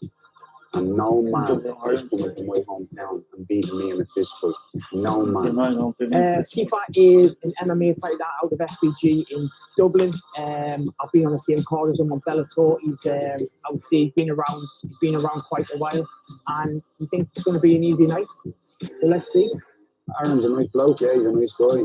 He's we were all a fan of Geordie Shore at one stage back in the day, but this is no reality TV show. I mean, this is a real fight. After this, he'll be back to the television. Ladies and gentlemen, now it's time for our final wild card of the evening. Scheduled 5 3-minute rounds. And now, making his way to the ring, Aaron, the Joker. Come on. We've got a fucking Geordie Shore fan, Alex. Wait, come on, this Aaron. wildcard bag could be absolutely something special. Two men, very similar in every way, even to where they formed their records. And Aaron Chalmers, we talk about influence, we talk about reality stars. He takes this career so seriously. The man has been boxing for the last 2 years in anticipation for his moment. He's been in the ring with the likes of Floyd Mayweather. You want to talk about taking it seriously? I don't know a man alive that's that for whatever amount of money, but Aaron Chalmers did it. And now he's here once again, taking on another tough challenge in Kiefer Crosby, Ireland's own, a man born, bred, and ready to fight. But this whole week, he said, it's okay, let him talk, let everybody get all that emotion out. After 2 rounds, they come back to me and see what he says. Well, this is the great thing. You look at the dynamic of this fight. Both men started in MMA. Both men moved to boxing. Both Bama veterans. Both Bellator veterans. Both on the big stage. Both looking to carve new careers. And they meet now here. Absolutely. This one is a dualistic matchup because both guys are MMA guys, like you said. But Aaron has been a boxer for the last 2 years. He started with the MMA and said, no, I don't know if I want to do this side anymore. Let me come to the boxing side and really work on the sweet side, work on exactly what I want to bring to the boxing ring. And this is Kiefer's first boxing match. So it's not something that he's used to, but the thing that Aaron's not used to, this raucous crowd about to boo the lights out of him and cheer the man that's coming up next. Yeah, how long did you do this? And now, ladies and gentlemen, please welcome his opponent to the ring, Kiefer Big Daddy Crosby.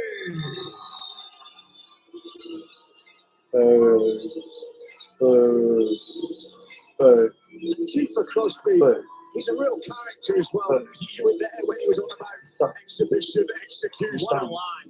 What a line. And he said it with such venom in his words. I thought he was about to he was going to break his own teeth off. He was clenching them so hard when he said it.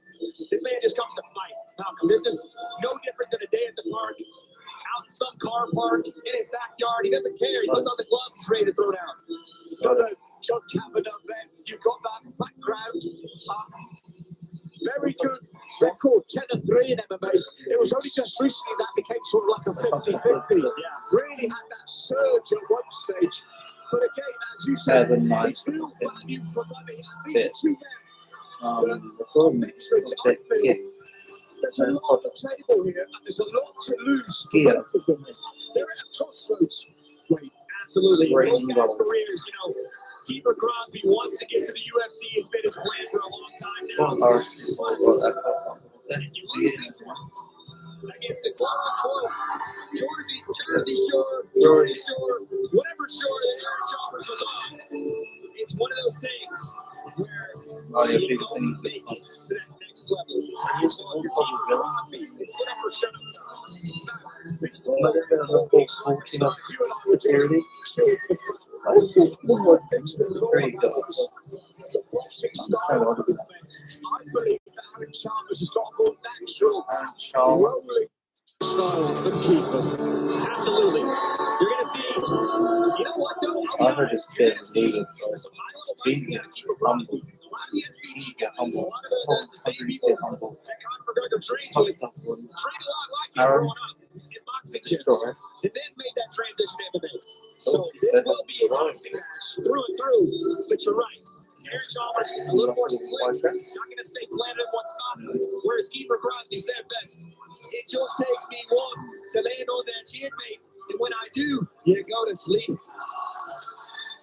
Well, this is fun tonight for me for that very reason. There's so much for one of these two men to gain from tonight. They're back where they like to be, right in the spotlight.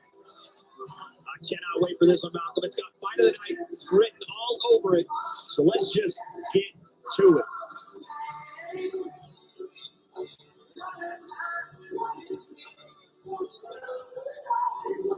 Stop showing off.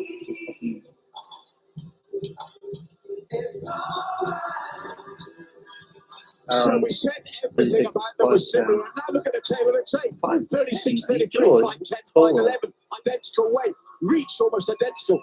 Everything about these two men is spot on in terms of this match. I gotta be honest, man. We saw both size each other up at the face-to-face yesterday.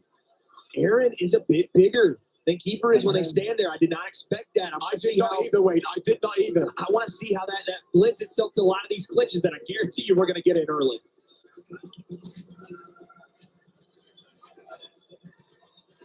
Ladies and gentlemen, this bout scheduled for 5 3-minute rounds and is sanctioned by the ISKA and the timekeeper at the bell, Barry Delaney, and the third man in the ring in charge of the action, referee Tim Isley, and the 3 judges scoring, Troy Holohan, Connor Doyle, and Jack Joel.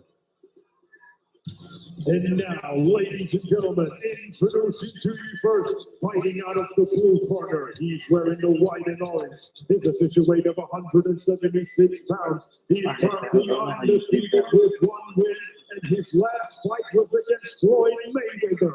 Hailing from Newcastle, England, United Kingdom, Aaron the Joker Chalmers.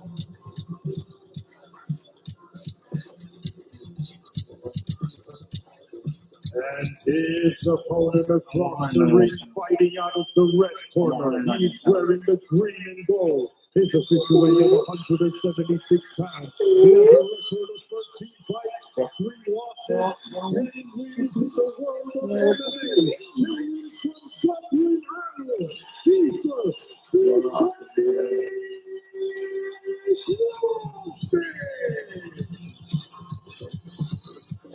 Walking up. From the AA run. AA1. This is I'm ready for this fight now. He fought at 5'6", get a weight stage. Aaron, that's what you can say. Reverend Richmond, the Kingpyn there. Oh, baby. Oh, this is fucking. My goodness, the intensity of both men's eyes. They're not ready. They're not ready to now this week.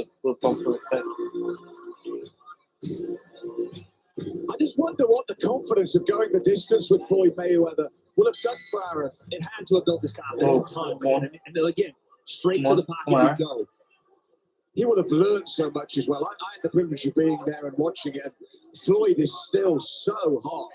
Aaron will have learned so much. And you see him putting some of it to good use. He's walking in behind that high guard already. There's the roll and throw I said I noticed with it. The upper body movement. Kiefer doing some nice work there with the uppercut. Kiefer in close, doing some reading early, right? Not opening up too much from both gentlemen so far. Yeah, the short truce is also 3-minute rounds now, remember? Yes. That comes into play as well. We're going to be here, man. 3 5s.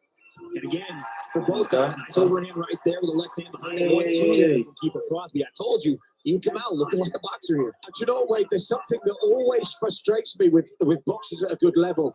Come on, Aaron. Come on. To say the shot didn't hurt. Take one. It's a lot of waste time and movement, and the crowd isn't buying it either way. You got hit, own it, come back with something. Don't risk getting hit again by doing the theatrics. Absolutely. He's getting doubled up on, but nice right hand there from Aaron. They've planted their feet pretty early and quite subtly at first. And again, don't do that, Aaron. Yeah. You got hit again. It's one thing to acknowledge the shot. It's another thing to acknowledge it and act like it didn't hit you, because then you're just wasting time. But Kiefer Crosby, very slick so far, man. I like his head movement. I didn't expect this from Kiefer. Pull counters, and he's landed a couple of them already. And again, I love it, man. No one's taking that back step. We're just here, ready to go. You took the words out of my mouth again. I'm sure you can read my mind. There's not a lot there to read, but I'm sure you're doing it. But they're happy to stay in the pocket. That's what's so great. They're in the pocket there, and they're happy. They're comfortable there, man. Again, we talked about this card having something for everybody. If you like the influencer scene, you had that. Now we're going to turn up the levels a little bit. Let's go from 5 or 6 to about 9 or 10, right? Now, this is what Aaron will have learned from Floyd, staying in the pocket defensively and turning into offense. Floyd was right in front of Aaron the whole time, and he didn't lay a glove on him. It was like, man, what do they say? It's so close yet so far away. That's how Floyd feels when he fights you, man. He's right there. I can't hit him. I'm throwing the shots, he's there, but I just can't hit him. That's what Aaron's trying to mirror here, but he's getting tagged, man. That's a nice little jab there from Kiefer. Kiefer has really impressed me. As you said about the SPG guys taking the boxing and maybe coming from boxing backgrounds before they joined them, Kiefer's boxing is on point tonight. Patient as well. Not really overexerting on these exchanges. Good feints from both guys. Come on. He's looking to counter off that jab already. That was a nice right hand from Aaron. Solid right hand there. When he's tucked up like that, though, come downstairs. Yeah, right. Open up the body.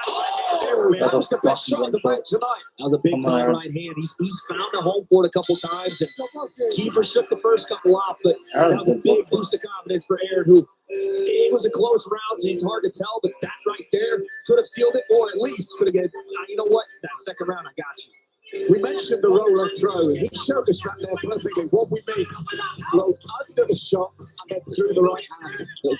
Beautiful technique, but that was Kiefer Crosby to start the round. Right hand, then back to the jab down the middle. 1-2. Beautiful stuff, right?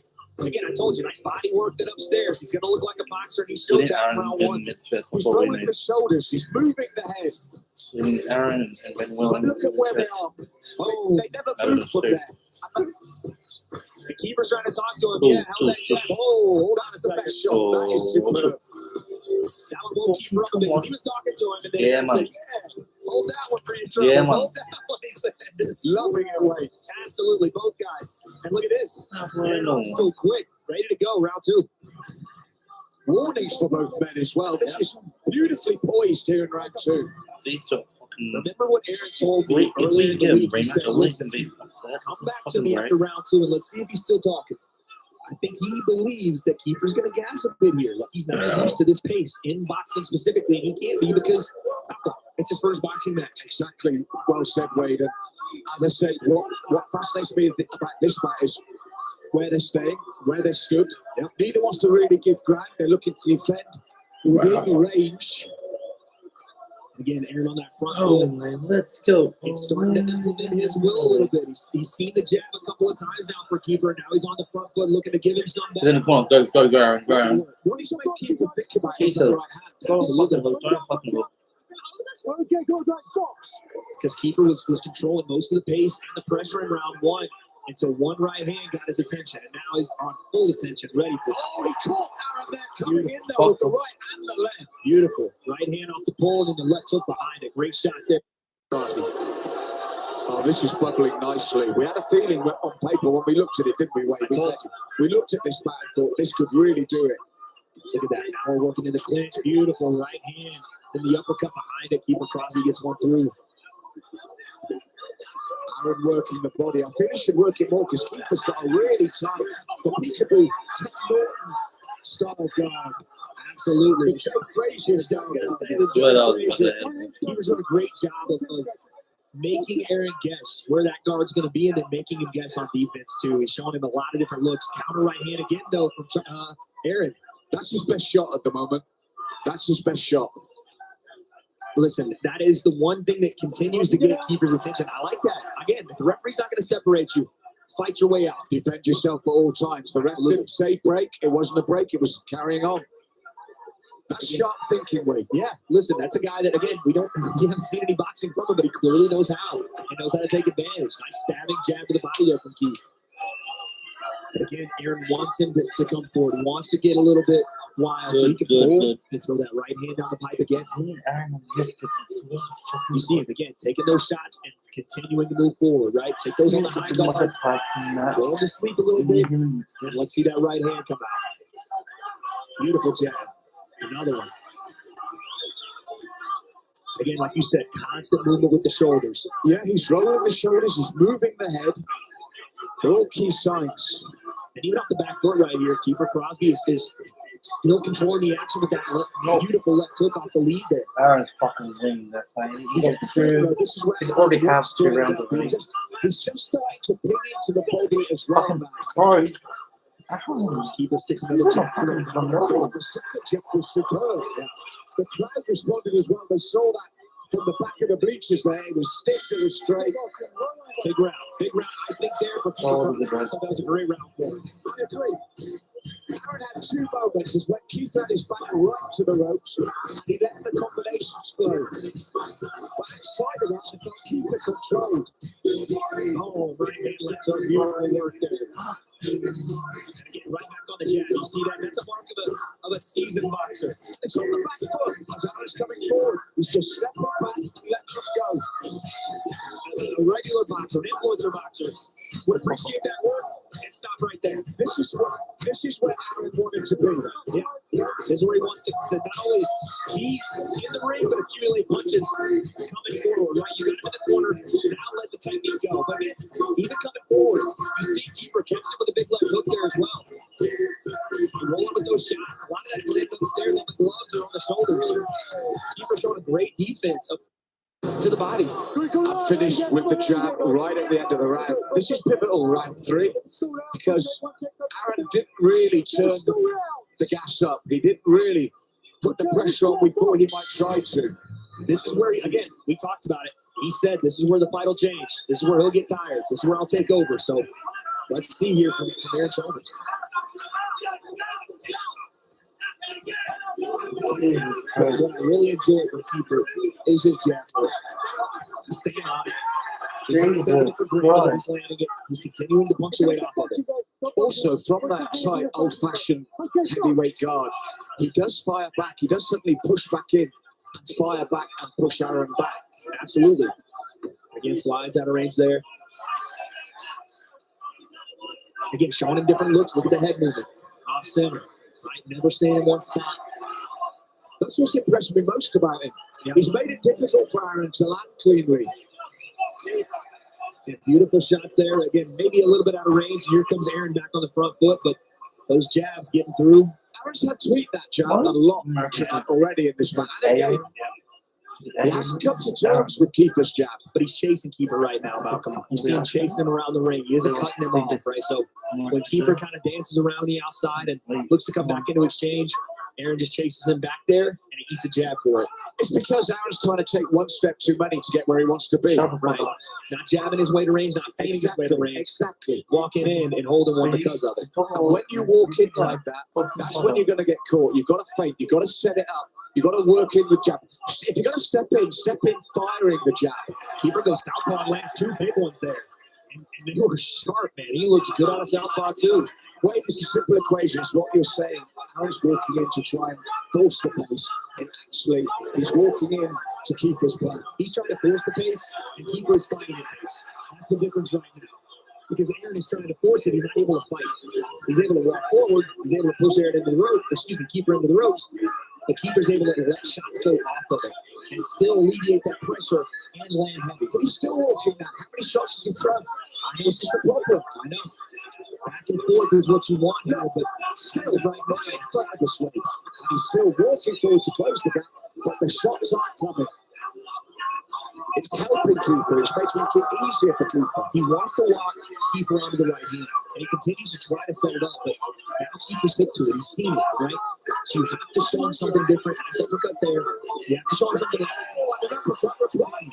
else. Stinging uppercut on the return. Great job there from Kingpyn to get one back. But if you're Aaron, you gotta work a little bit more variable than just that jab right hand. His timing's gone at the moment as well. The right hand to Kingpyn landed again without centre. The timing is gone for how Chalmers working. It's interesting. Now Kingpyn's talking to him a little bit. It is interesting now, as we end the round, that Aaron is taking some deep breaths here.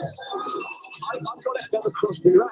Yeah, listen, Kingpyn is slowly but surely starting to accumulate volume of his jab.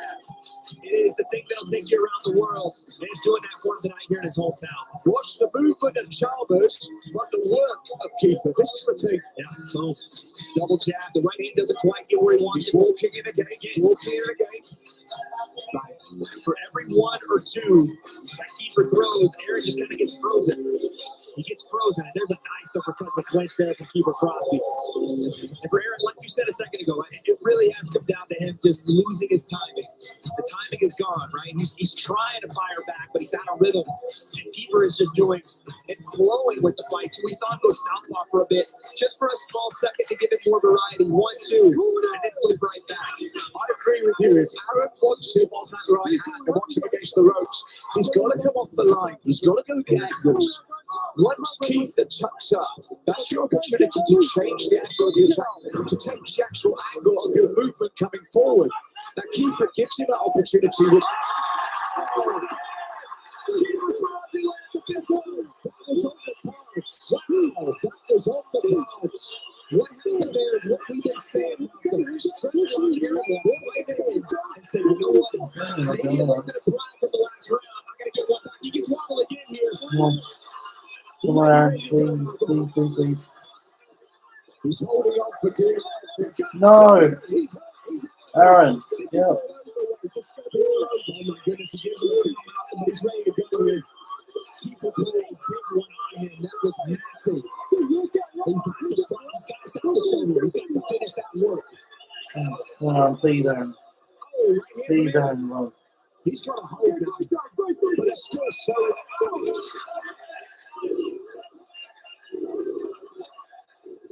He's recovered a bit here, Malcolm. Aaron's recovered a bit.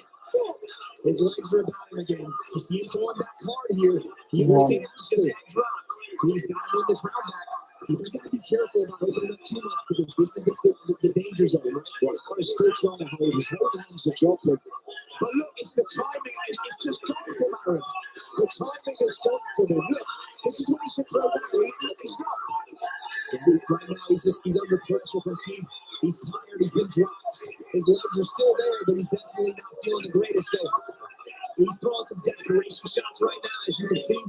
But Kingpyn, if he stays patient on that jab, just like that. Oh, goodness, that was close. That was really it. That was a fight ender if it landed. But if Kingpyn can stay patient and overexert himself here and put him in a bad position, he's in a great round. And I know he can find that finish.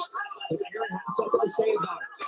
He has to be able to start going more volume. And the crowd behind Kingpyn, the resilient crowd, cheering him on. Even when he's Aaron, get out of the corner. Aaron, get out of the fucking corner. he's very vulnerable. Aaron, get out of the corner. Aaron, get out of the corner. Aaron. Kingpyn continues to land flush. Aaron's got a chin. Credit to him. He took a big one and he's still in there. Come on, Aaron. Come on, Aaron. 30 seconds left. I want to throw that poor right hand and keep her off the jab of Aaron.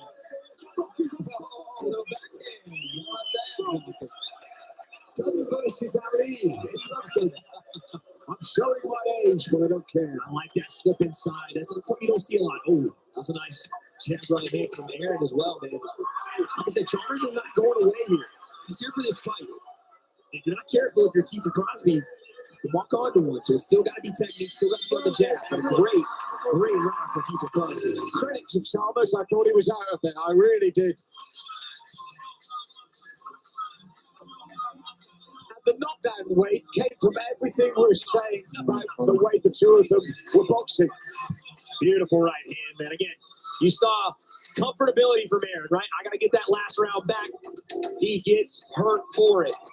That's what happens when you overindulge and you don't lead your shots, but instead lean your shots. There's a difference. To be fair, now we've seen it like that. He did so well to recover. I'm saying He really did. because these moments are where Kiefer could absolutely have closed the show, but Malcolm, we still got 2 more rounds.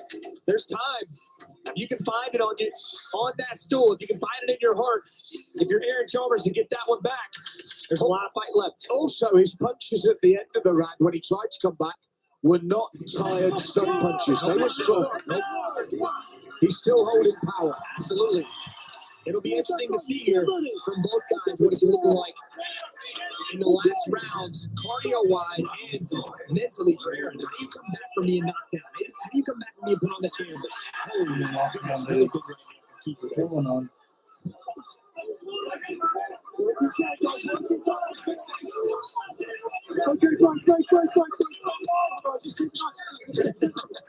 Wow, this flow. We're in 5-3s, man. Again, what we saw with our last round was Kiefer taking advantage of an over-aggressive Aaron Chalmers. He's trying, and you even hear some of the coaches beside us saying he's smothering his work, make him pay for it. You're seeing Kiefer be able to use his jab, but Aaron is sometimes leaning into his work, right? Well, that's what we were saying, right? When they say smothering his work, it's exactly what we were saying. It's that extra step, it's that extra 2 steps to get to where I want to be, but I'm not setting it up, I'm not getting there sensibly. That was a nice right hand off the break there for Kiefer Crosby, another cheeky one. But if you are Aaron here, we are in the last round. You've got to go for it. It's got to be because both guys are tired. What Kiefer has done far and beyond enough work in this fight. If you're Aaron, it's got to be go for broke. It's time. You've been dropped in the last round. You have to get it back and some. The keeper's talking to him. That's methodology. He's looking down and drops his guard. Look, he's talking to him the whole time. Keeper just told me, so I see that every day in the gym. That ain't nothing special. Shaking his head at it. You got money. Oh, look at this. Big smile. A little wrestling there in the clinch. Both guys some MMA backgrounds. Nice uppercut and right hand off the break there from Kiefer. And Kiefer's doing a good job. We talk about fouling into shots. How it's a bad thing. There is the other side of the coin where you want to fall in and smother your work because that keeps you safe, right? If you do go with that jab, fall in behind it, keep yourself from being exposed. When it gets that clinch, make your really safe. Right, you know how you think on that. I think your safety first. Do your great work. Why you're stuck with the Chalmers right hand. Yeah, absolutely. You're going to commit to that jab, commit to that right hand behind it. Go all the way in, get in that clinch. Stay there. Yeah, absolutely. These last 30 seconds got to be go time for Aaron. He's recovered well, but it's not enough to win the battle. He's not recovered well. He's got to go for broke. Guys, Kiefer still has the power to put him down. He remembers what happened in the last round. That's got to stick in his mind, but at some point you're going to have to overcome that. Still took right hand there. She really hooks that clinch there again. It's the boxing, but it's So clean. No one's gonna cut. Here we go, last 10. No, you don't can, but we want to take care. Everything else is by division. Oh, fucking hell was a good fight. For so many different reasons. Impressed with Kiefer Crosby. The shoulders, the head movement, the shot choice. For me, Aaron was over anxious. Yeah. One step too many, too often. He was not enough setup. There was a lot of point proving, right? There was a point to prove there for Aaron Chalmers. I'm the boxer. I'm the one that was in there with Floyd Mayweather. I'm the one that's supposed to know my way around this ring more. You've never even done this. But Kiefer Crosby just showed he's an expert in this field, too. Aaron knew where he wanted to be. He knew what he could do when he got there. I just disagreed with the way he tried to get there. Yeah, and you can see it on his face now. I think there's going to be some things that he goes back and looks at the tape and said, man, I could have done better. But yes, you have to give credit where it's due to Kiefer Crosby. What a performance. Domination in this fight. And again, the big-time shot that drops the boxer. That's what not only they train at SBG, but it's what they live. Malcolm, I'm going to go talk to him. Yes, our final wildcard match lived up to expectations. We feel keep the Crosby's got that, especially with the knockdown. But a fascinating contest with the 3 minutes. They're all friends now, chatting away. All that animosity will disappear with the result. Exactly. An excellent match once again here at High Stakes, with the men's semi-finals to follow. What a night of action we're having here in Dublin. Dublin. Dublin.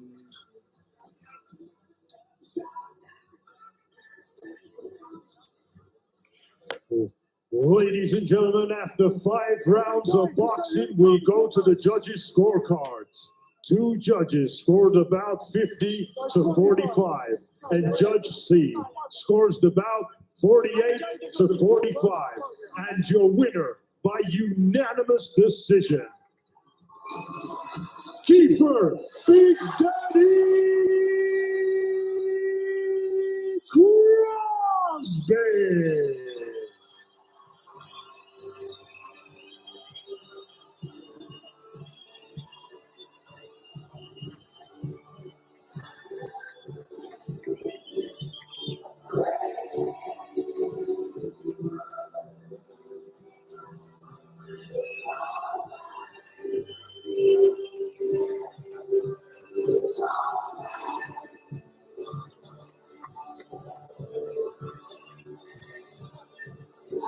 Here with your winner, Kiefer Crosby.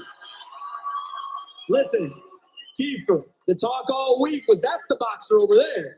That's the guy that went with Floyd Mayweather, and you proved tonight.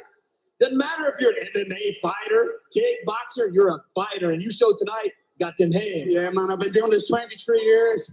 There's not a man alive that's come to my country and beat me in any title fight. I don't give a shit who you are. Step in here with me, I'll find a way to win. I don't care about having a tom war, I'm bringing your fucking tom home with me. You proved that tonight, Kiefer. Talk me through this fight. What was the difference? We saw the big right hand you dropped him with there, but it was more than just that. This was a boxing lesson. Yeah, but you know what? Like, it's my first time boxing in a big family. Take a look at your hand. I know, but I think I was loading up a little bit much. Me coach Jimmy is probably going to give me a slap later for that. I'm a lot cleaner normally than this. I haven't said that. With all these beautiful people here, they all want to see me go to war, so I went to fucking war, baby! You went to war and you brought it back home. Kiefer Crosby, massive victory. But I got to ask you, what's next for Kiefer?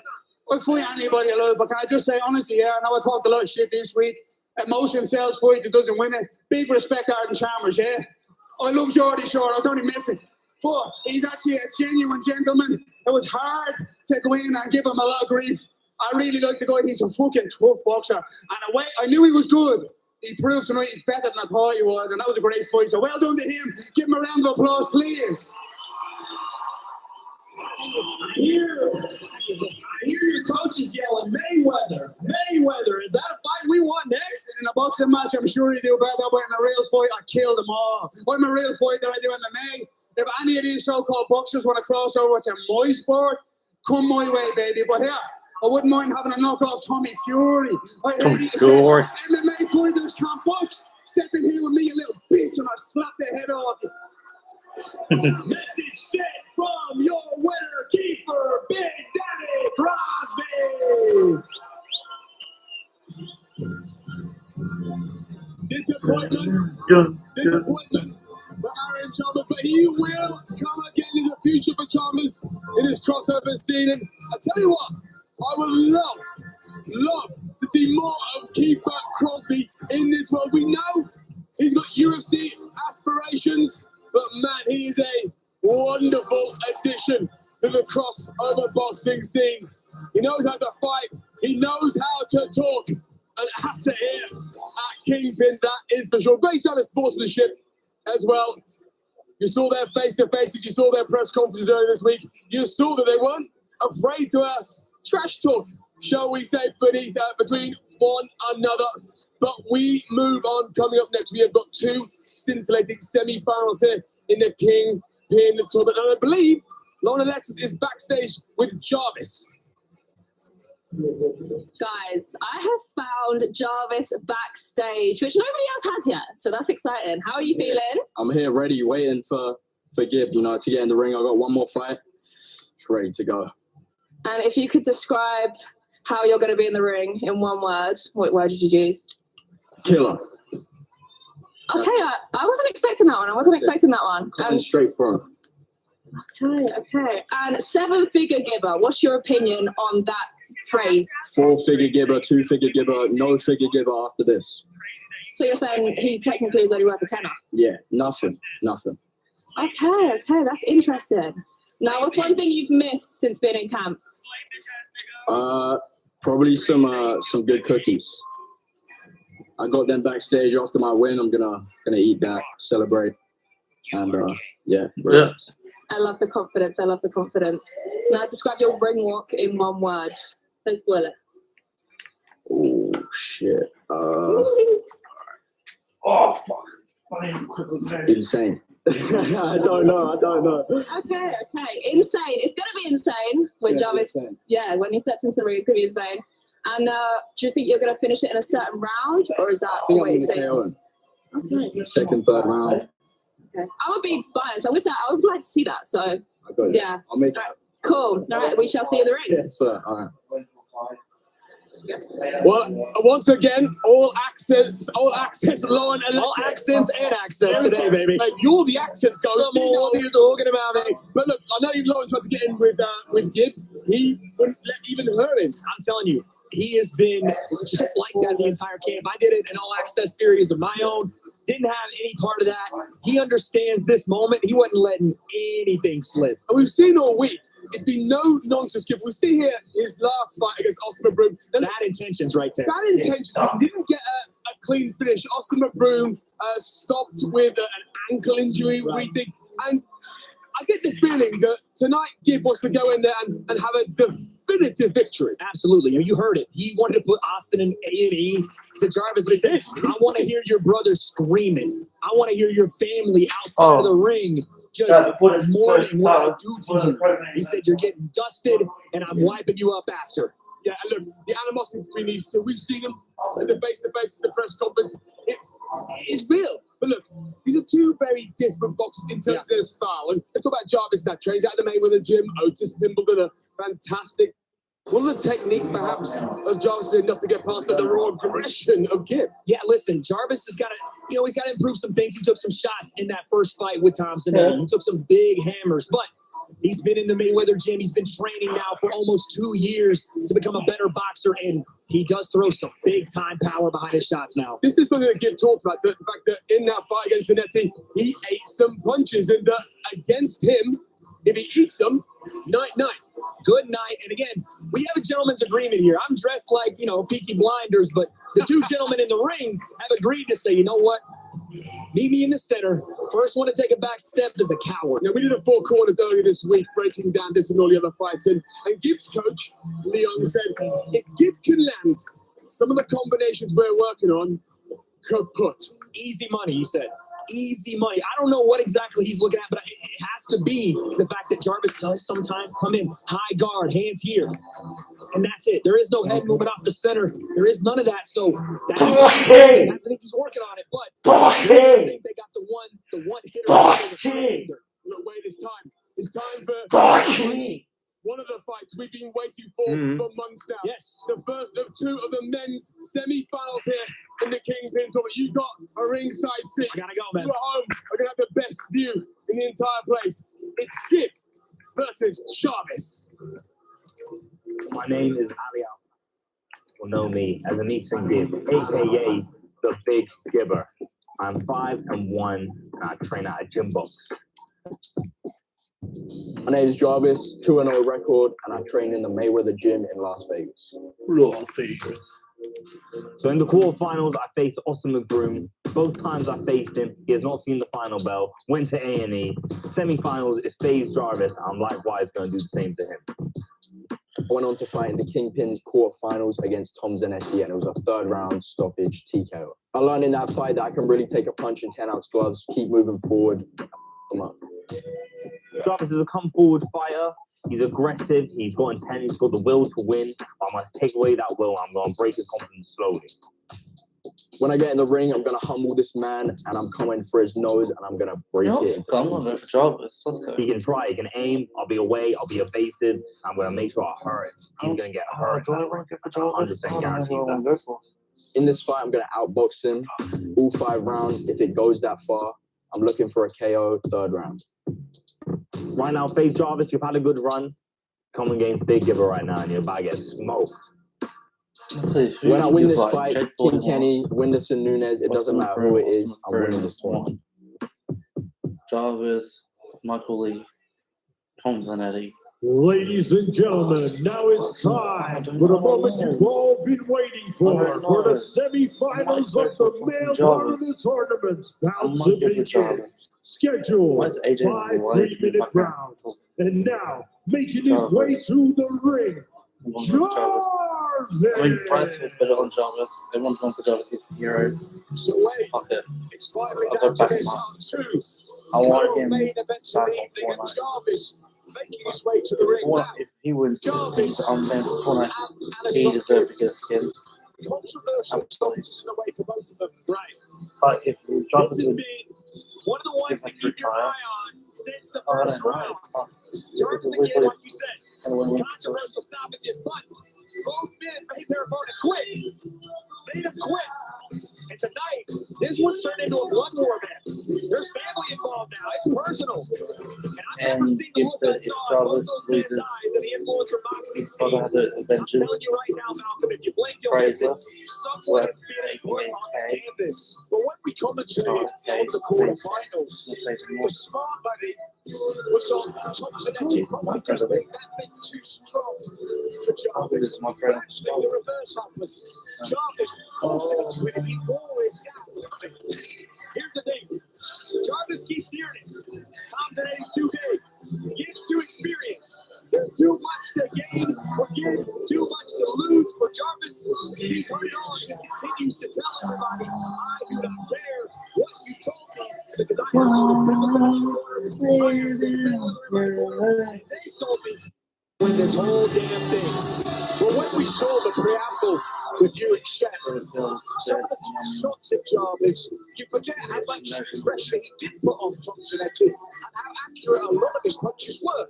he walked through every single thing Tom Zanetti had. High guard, Floyd Mayweather-esque, and they put some really big shots on him. It wasn't just that Tom was done fighting. It's that he didn't want to fight that guy anymore.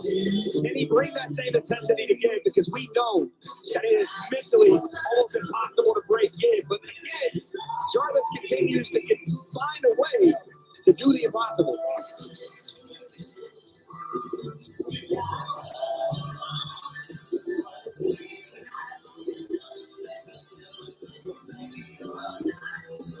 Big war.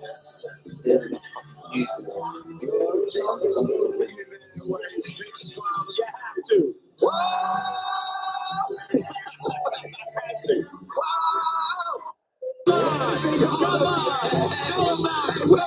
Looks more like John Bon Jovi. I love it. All the time. You have to.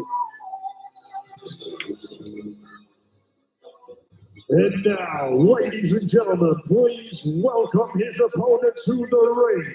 And he's again.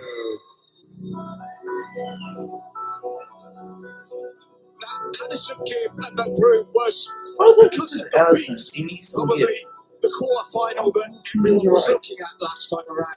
Because you know it's the rematch, there's a lot going on. People think you need to win. I want Jarvis to win, but maybe I know he is. It's a fucking 50-50. But we were talking earlier, and the one thing that's forgotten in all that was he was turning the heat up on McGrew in that round. And we both feel that possibly and if the you writing was on the wall before he turned that heat up.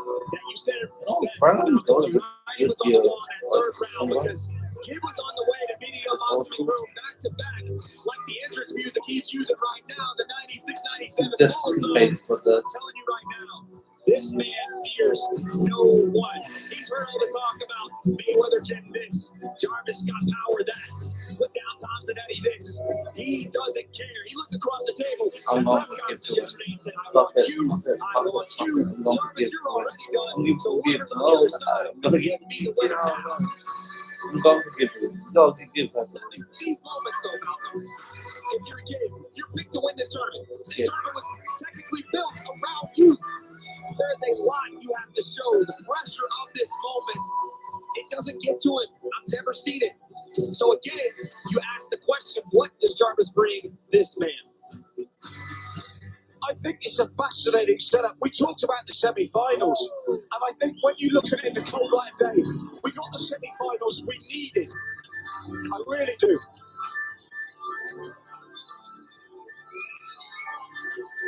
So if we look at the two men, Jarvis the younger, the slightly shorter, but let's be honest, the reach is the only slight difference.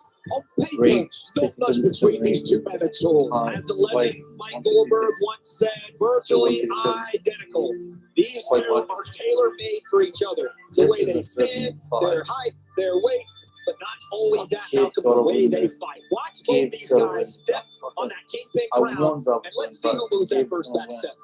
You know, it's all part of the game when we hear the back and forward. We know that's all that. But I really feel we've got two men here that feel slightly persecuted, that feel slightly undervalued. And I think that bubbles under everything they say. Emotion. It drives fights, and it drives fighters. You're going to see a lot of it right here.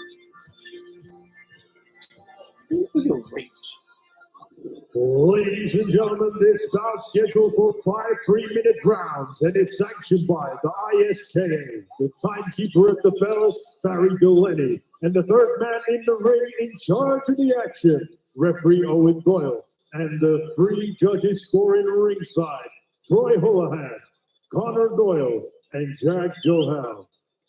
And now, ladies and gentlemen, introducing to you first, fighting out of the blue corner. He's wearing the black trunks. His official weight of 166.5 pounds. He's currently undefeated with 2 wins. A Polish fighter who's finished all previous opponents. Fighting out of the world famous Mayweather gym in Las Vegas. The Bulldozer, the blue-collar warrior. Ladies and gentlemen, introducing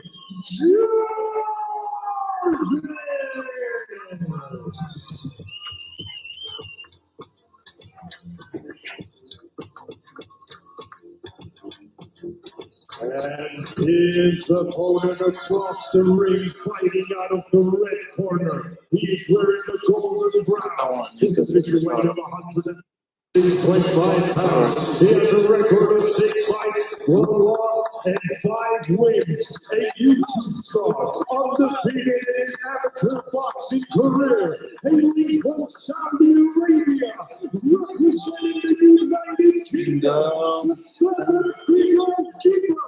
Ladies and gentlemen, introducing I already did it. I want to quickly do it. Anyways, I'm debating now. Always undefeated part. You understand what I expect you to do fight. You kind of stop, step back. All right, in case of a knockdown, you go to the neutral corner. Touch strokes, you can make a fight. Wade, high stakes indeed. The men's semi-final. My God. I'll say this before we get started. Leon Wills, one of Gibbs' coaches, said he has to fight behind a game plan. If he fights emotionally, this fight is not under our control. But if he fights behind a game plan, we win easy. No, okay. Wait, you need to give me back. You need to give me back. But Jarvis actually fucking do it. Already. Well, Jarvis set out a story, came out throwing the bombs, looking to disrupt the rhythm. Nathan give you moving kind of back a bit.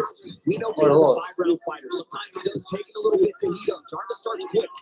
So that might be a story we want to keep our eye on during this fight. Jarvis may start this fight quick, but Gibbs going to be around unless Jarvis can put it down. Oh, big shot. The right eye of the game cleanly. He's fighting a home for. Gibbs going to have to show a little bit more variety in his, not only in his defense, but in his jab, right? He pumps that jab out. He doesn't do it enough. Downstairs and up. I want to see some variety this time. Stop! Step back! I've got to be honest, I know the tension. We saw the tension in the air. We saw the stare down. I didn't think the pace would start so practically in this fight. And you know what? Watching it's funny you use the word frantic. Gibbs got a lot of happy feet right now, right? The feet are moving always, which is a good thing. Look at the stoic stance of Jarvis here. Very much planted, plodding forward, melodic stance, but continuing to move in exchanges. It's energy conservation of the two. Right, only used when needed. Double jab there from Jarvis, but it's not a lot of overexertion so far, which is good, because again, we're here for 5. It's a nice combination from Gibb. Again, nothing landed cleanly yet from Gibb, but he's finding a home on his jab. He's trying to work off that to get to range. They're probably nicely at the moment. 3-minute rounds. 5 of them. Looking for a big three right there, Gibb. Off that jab, he's going to go one around the guard. We do know that Jarvis keeps a very high guard. He keeps it pretty tight. So the idea, it looks like, at least from Team Gibb, is to throw that jab to the body and then hook around the guard. Overhands, hooks, things like that. You mentioned the busy nature of Gibb. Oh my god. Oh my god. To keep the pressure on. I was just about to credit the footwork of Jarvis. It's impressing me. And then Gibb did that nice little turn off the line and kept the pressure on. Absolutely. You're going to see some of the highest levels we have in sports boxes. Really Jarvis. Oh, yeah. Head clash is definitely something we don't want. Again, you're looking at Gibb go around the guard. He settled down that way. Yeah, he settled down. He's starting to settle into this fight, which I thought we would see as the round and the fight goes on. Gibb is going to settle in, and that motor, as we know, just does not stop. 20 seconds left. These two are somewhat looking well, but they're missing the heads of some of them. Jarvis has to get the ball. Yeah, the last minute he's just been out of range. Just a bit. Now it gets teed off a little. Won't be able to make it. That turn in momentum at that last 30 seconds. So I was impressed with Jarvis early and then impressed with Gibb late. Yeah, I think Gibb started the round out a little slow. Jarvis came out super quick. But toward the end of the round, I think Gibb might have stolen that because, again, combination punching behind the jab. Jarvis not following up on his right hand, whereas Gibb is going to sit down after the jab and throw hooks to the body and work his way upstairs. Yeah, see, this is when the timing was good for Jarvis, and they thought, good statement at the beginning. And then Gibb slowly but surely turned it around. Absolutely. And for Gibb, here's where the success is going to come. Beautiful. In exchanges, and again, close range, where he can let some of those shots go to the body, then work his way upstairs, where the straight shots aren't as big a factor. And he finishes strongly here. Beautiful to the body and head. I bet Jarvis just out of range now. Solid variety there from Gibb. That's what I want to see more of, off his jab and with his combination punching after. Jarvis, for his part, just needs to start the second the way he started the first.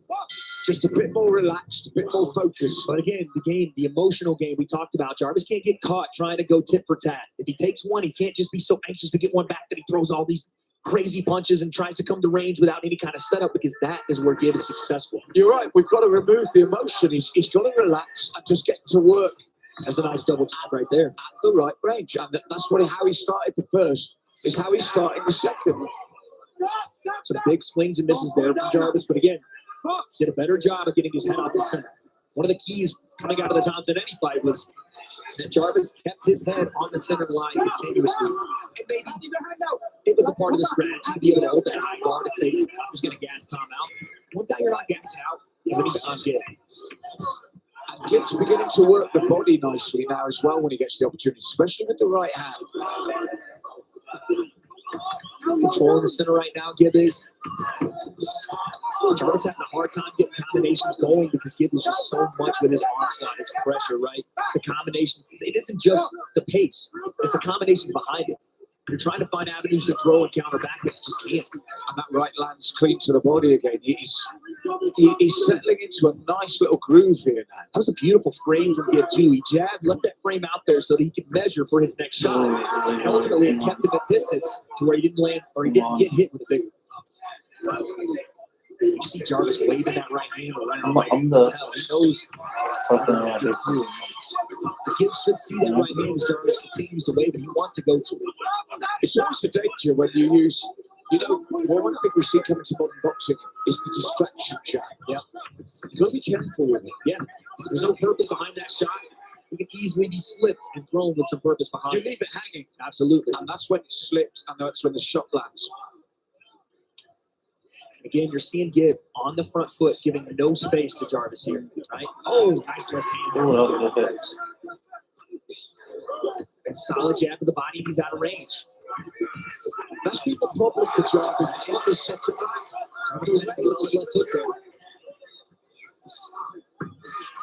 He's starting to walk down Gibb now. He's had some success on the front foot, but on the back. And this was a question for both guys coming into this. I talked to even Kenny's coach, Bailey Corrales, who said, I don't know if either guy. No, I think it will be. That's going to be his challenge here, too. Jarvis didn't get a knockout this year. Jarvis did round 3. Walk your point on the shots, right? We haven't really seen that from either guy yet.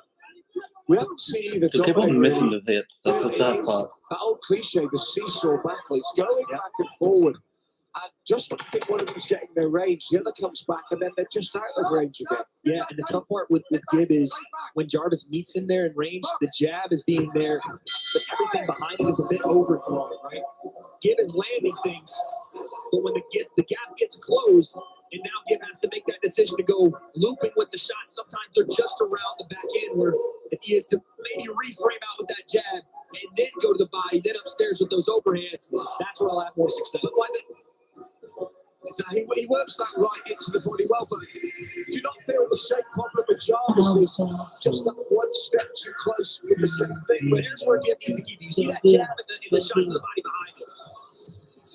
Now, when the range gets closed a bit, that's where Gibb runs into a little trouble. Gibb has the travel a little. Like, it brings back classic chase ball, but he ain't going like bending. He's going a little crap. Just like that. But he missed so much in his landed Lord. We talked about the hanging jab, the distraction jab, whatever you want to call it. That last exchange we saw in the replay.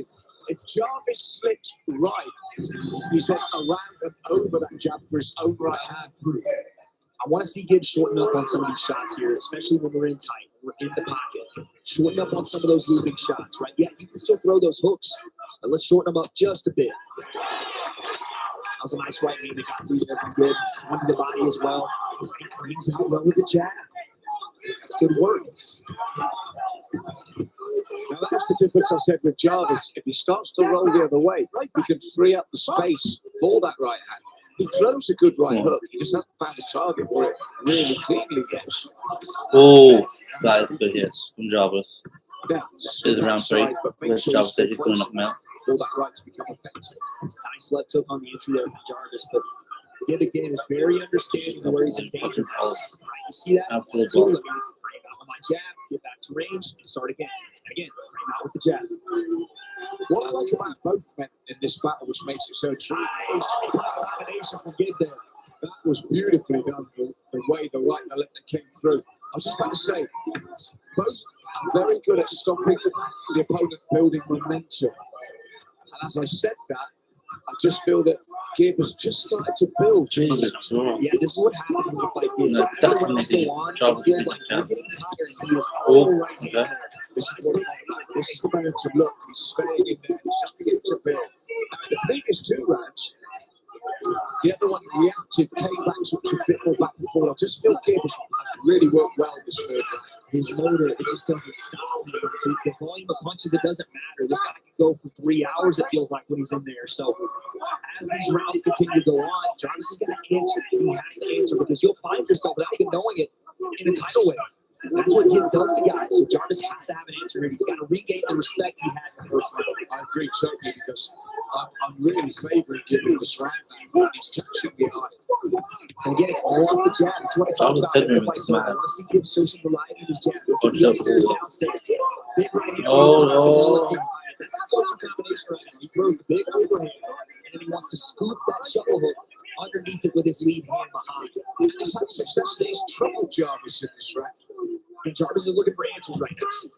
Beautiful. Again, right above our commentary victory position. That timing, that accuracy was superb. I hope we can replay that between rounds just so how good to get through that shot and the levels behind what it took to land. Now he's going to the body as well. 20 seconds. This is a big round. Oh, Jarvis fine back. Jarvis, like I said, he's going to stop Maybe it. round 4, Jarvis might be He's going to turn off the Maybe it's going to be like this. He's going to continue to try to walk forward. That's what he needs. Well, he has to get back with something. It's not like he's in dire trouble, but he's been down points convincingly now. He was never in real trouble. I think, oh my goodness. But he was under the cosh, he was under pressure. And for me, that was a big round. So again, you see him use that phrase. As Jarvis tries to throw that overhand right, he gets lead hand and shoulder, frames out. It's nothing to be found. And then Gibb again, in and out of range. Jab out. Jab right hand out. He's there, and then he's gone. Framing away with that lead hand. And again, boom, boom, right hand, double hook underneath. Beautiful. And again, it's because he's able to use that jab as a rangefinder. Where are you at? Where are you at? And then throw some big shots behind it, then get out of range. And again, that same combination, overhand right, and the left hook behind it. Don't be fooled. That's frustration. 100%. That is frustration. 100%. That's what a fighter does when he wants to show everybody he's not in any trouble, that didn't hurt him, or he's not starting to succumb to a little bit of that four-wheeler forward motion of Gibb. He has to turn the tide here. He has to.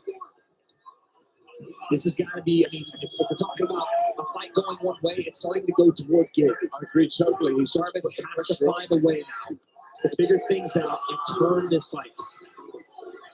He's trying. The setups have to come off the jab, though. What he's done well is Jarvis has been unable to retain the center. If you notice, when he wants to put that pressure on, and referee finally warned Gibb about it. I was wondering what it was coming. Gibb is using his lead hand to frame, but he's also doing it in a super obvious way, which is against the rules of boxing. You can't just hold that hand on the head and use it to manipulate where it's going. You can be sneaky about it. You know that. But Gibb just got caught here. Nice short uppercut there in the clinch. That's the problem for Jarvis. When he looks to assert authority and retain the center, Gibb switches it. I've been really impressed. As you said, there was nothing you hadn't said already, mate. So watch him turn it up. As the longer the back goes on, the more you'll see Gibb come to the fore. And I think we're seeing that. Jarvis is going to get off the ropes here, man. He has to. He can't win this fight until he's back to the ropes. He has to get off the ropes and throw something to get this pressure to stop. This Gibb is just onslaught. Like, that's great work from Jarvis, but he has to get off the ropes. Slide, turn an angle. This Gibb is chasing him. He's hungry. If you don't show him any resistance, that's a nice look. Follow it up, though, because Gibb is taking those. Work in the pocket. This is a war back and forth. At close range, we're seeing Gibb start to win a bit here. It's because he's not like Jarvis out the back door. He's keeping him there. It's lovely ring control. He's not following him. He's walking him down. Yeah? He's keeping him pinned. Look at that variety. This is a huge round. This is a huge round so far. Beautiful work there from Gibb. He goes to the body to start the combination, then goes upstairs. Then, because he has met no resistance, goes back to the body to finish the combination. He's in full flow. He's hitting whatever's in front of him. He doesn't care if it's body, arms, shoulders, chin, whatever, because Jarvis is feeling with that. Show off. You're getting back to the ropes where I want you. He's disrupted Jarvis's flow. There's nothing worse when two of you are throwing. One of you to be out of range and out of sync, and the other one to be finding the target. And this is what's happening to Jarvis at the moment. A lot of inexperience on Jarvis. We talked about in the lead at. This is the first time he's been pushed back like this in a fight. And he's really dealing with it because Gibb is just not stopping. He's struggling now. Yeah, this is Gibb throwing whatever he wants, Jarvis taking it, and then trying to throw Hail Mary punches at him. He is dismantling Jarvis slowly but surely in this round. Yeah. Big right hand there for Gibb. The legs ever so slightly. There is no balance there. It's not there. That was a big right hand Jarvis had. Again, it can't just be one now. It had to be more. Two maybe in this whole round. Yeah.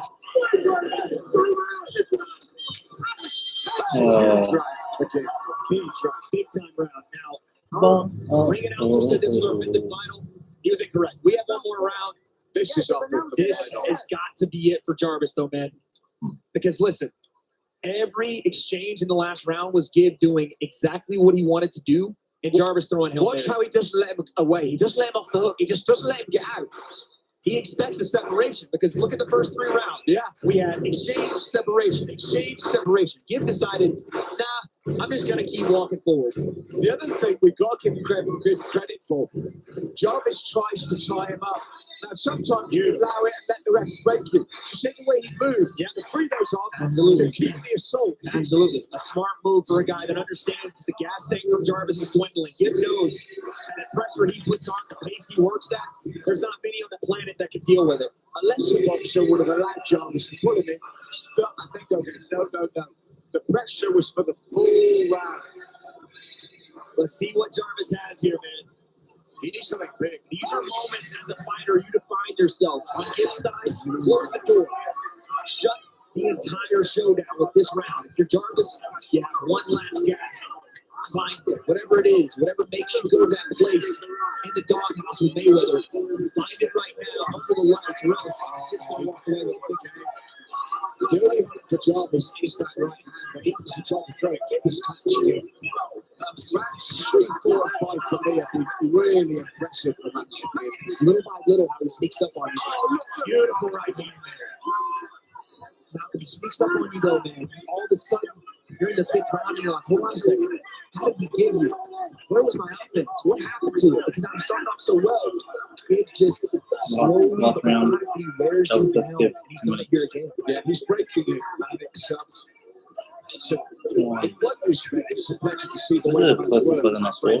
That's his opportunity. That's what he has to do, but he can't. He's taking shots. He's tired. Because of that, it's one shot. He can't do it in one shot. But Jarvis is tired. And Gibb senses it. Nice right hand through there from Gibb as well.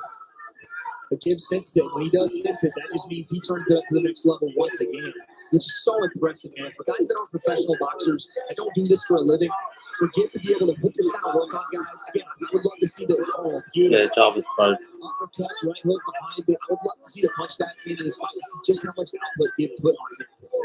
Especially from round 3 onward. It's like he used the first 2 rounds to figure out what Jarvis was doing and how best to work against it. And all he's done is stayed in the pocket, but he's circled change. He's circled the whole time. And again, left hook upstairs. Beautiful. Right hand to the body, goes underneath it, left hook, and then goes upstairs with it. Gibbs put that variety on Jarvis, man. When have you seen him out of range from the 3rd round on? He's been right there. And he said it. I told you. He said it was a gentleman's agreement. Both guys said, listen, I need the middle. I know what happens when you meet me in the pocket. I'm not going anywhere. I'm not taking any back steps. Sure enough, Gibb has shown that here tonight. Last minute, it's Hail Mary time for Jarvis, man. Jarvis, you got to hit, bro. You can't just defend. Oh, don't do a jab, do a hook. Do a hook, do a hook, do a hook, do a hook. His soul, and I mean it both Chuckle ways. in there. The soles of his feet and the soul inside, man, because it's gotta be. Otherwise, Gibb is taking home a victory here. And Jarvis is Gibb is going. Gibb is going. He is. That's the other problem for him now. That right hand might not carry the sting anymore either. This is beautiful. This is great work, man. Jarvis has more to win this. If Jarvis wins, Gibb retires and he's back from like, Gibb will win and go all through Kingpyn. And as I did say, I will fight the winner of Kingpyn. But if they're going to be KSI versus Gibb or KSI versus Kenny. There it is. Look at the body language, wait. There's a clear winner in this one, and his name is Anisan Gibb. I always felt the winner would come from the next man we're going to watch. This man's made me rethink that. He was picked when this tournament started as the favorite for a reason. I don't know of any influencers that can handle that kind of pace. That was phenomenal way. It just puts it on you, and it's not just pressure physically. It's I don't know. It's the volume of punches. It's the charisma, the mantra that he just continues to beat off. Nothing. A great poker face, nothing faces him, and he just walks forward, more punches. Walks forward, more punches. Got you looking at the rounds like, what round are we in? I thought this was round 2. And we're in round 5. He's been swimming while you've been sinking. Wherever you turn, he's there. Yes. He just does not let up. He does not quit. And again, I think he just punched his ticket to the finals. I'll have to go find out about. You will, Wade. I'm almost certain you're right, though. What a performance there from Anderson Gibb. I feel from round 3 onwards, took the bout by the scruff of the neck and just kept Jarvis under consistent pressure. Always in sync with him, always moving, always turning, always able to fire back. By round 4, Jarvis sadly was reduced to single punches. And as I said, this sets up an incredible final because now I feel Anderson Gibb has really sat out a stall there. I can't wait. I mean, the record I was right. Gibb did win. Masterclass from about the midway point.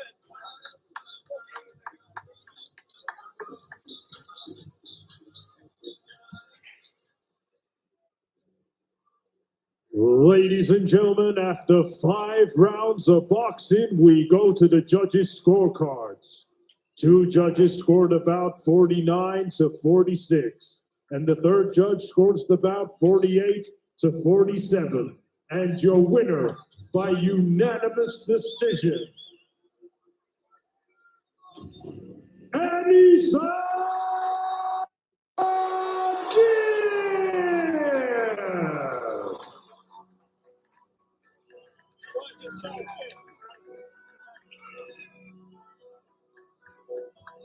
Ladies and gentlemen, I am here with your winner, Anissa Gibb. Yeah, talk to me, man.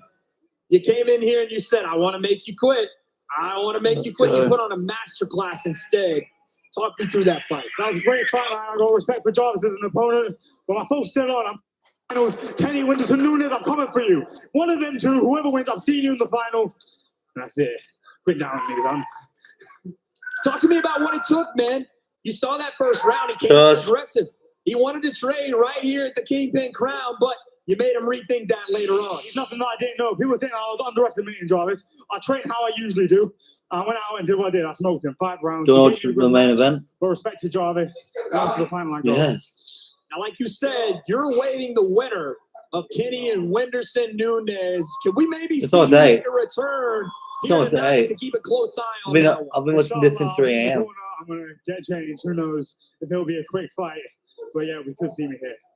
Yeah. What is your message to your future opponent? Like you said, you don't know who it is. My friend went to save it straight away. You just showed him in the ring. Now tell him on cam. The exact same message. You're either quitting, I'm getting a decision, or I'm knocking you out. It's one of those 3. So yeah, you pick the way you want to go out when you step in with a Nissan Gibb. Either way, the train keeps rolling. For your winner, a Nissan Gibb.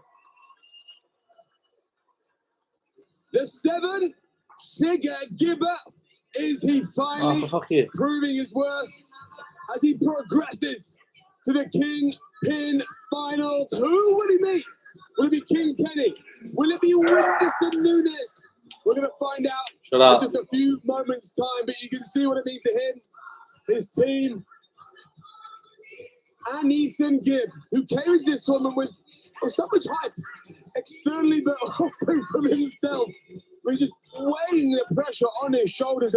But that fight wasn't all going his way. He had to work for it. But like a juggernaut, he marches forward.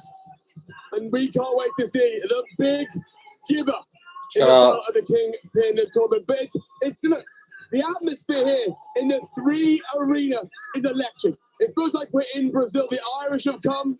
The Brazilians have come. I don't know if you can hear in the background. The music is going wild. I think Lauren Alexis is, I think she's deep in the party. Lauren, how are you getting on? We're good. No, we are here with the Brazilian fans. They are waiting for Winterson. Are you excited? We're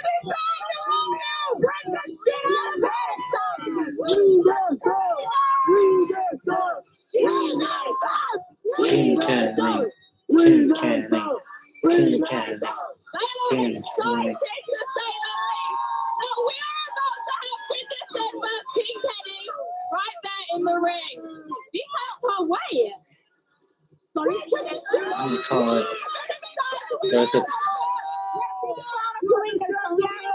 we love you, Winterson. It's not just the Brazilians that join the music, everyone is. Oh, don't dance. Is this, yes sir, is this how we samba? That's how we do it. Oh, bring on Rio Carnival. Oh, wait, this is, again, such a special night. For so many reasons. We talk about the tournament and why it's so important to the scene. But also, man, look, hats off to the Kingpyn guys. The atmosphere again is electric. Nothing I've ever felt. The quarterfinals, I felt like, was the most magic I'd ever seen in an arena for a boxing match. Somehow, the semifinals have topped that. And Andy, still got one more fight. Still got finals to go. And talking about those finals, the women have booked their place. We've got Julie Parker versus Barbie. Man, that's going to be a war. Banger already. Again, you know the support Julie's going to get. But Barbie doesn't need support because she got two of these to support her the whole fight. Do you see a favourite going to that fight? Because you got the stocky power of Julie, but man, Barbie, who saw the range, the resilience of her in that fight. It's tough, man, because Barbie is so good at extending fights and extending her shots with that range. But Julie's been able to take and really just put her will on shorter fighters the entirety of the fight. It's a different challenge for her, but for Barbie, it's a completely different challenge as well. That power level's over 9,000. And in the men's bracket, Andy Sumgiv, 7-figure giver. Is he starting to prove his worth to you? Oh, man, listen, give him all the money at this point because I just got my money's worth with that boxing match. Gib put on a master class. He started off the fight, letting the fight come to him, seeing what he could do with it, and then all of a sudden, gear up just another level and did what he does to everybody. He swims, you sink. We're just moments away from finding out who he will be facing in the final of the Kingpyn tournament. We've got Whindersson Nunes, we've got King Kenny. Look, Nunes, global superstar. This is his house tonight. It's his house. The place is going to go absolutely wild when he makes the walk. Kenny's going to hear that, and Kenny's going to go in the ring first. That's going to be a big factor. You're already starting to hear the man. Doesn't even make a pay for shit. Andy, we're going to have to talk a little louder. But that's what he has to deal with. Whinderson's a superstar. But wait, Kenny's been here for several hours now. He's heard the receptions of the Irish, of the Brazilians. I'm sure he's just heard that puppy standing by about to come out. Whatever he says, whatever his coach Daly has said this week about, no, Kenny is focused. Nothing to prepare you for this. It can't. No matter how much you've done it in the sparring room. There's not 5,000 to 10,000 cheering the other guy's name. This is different.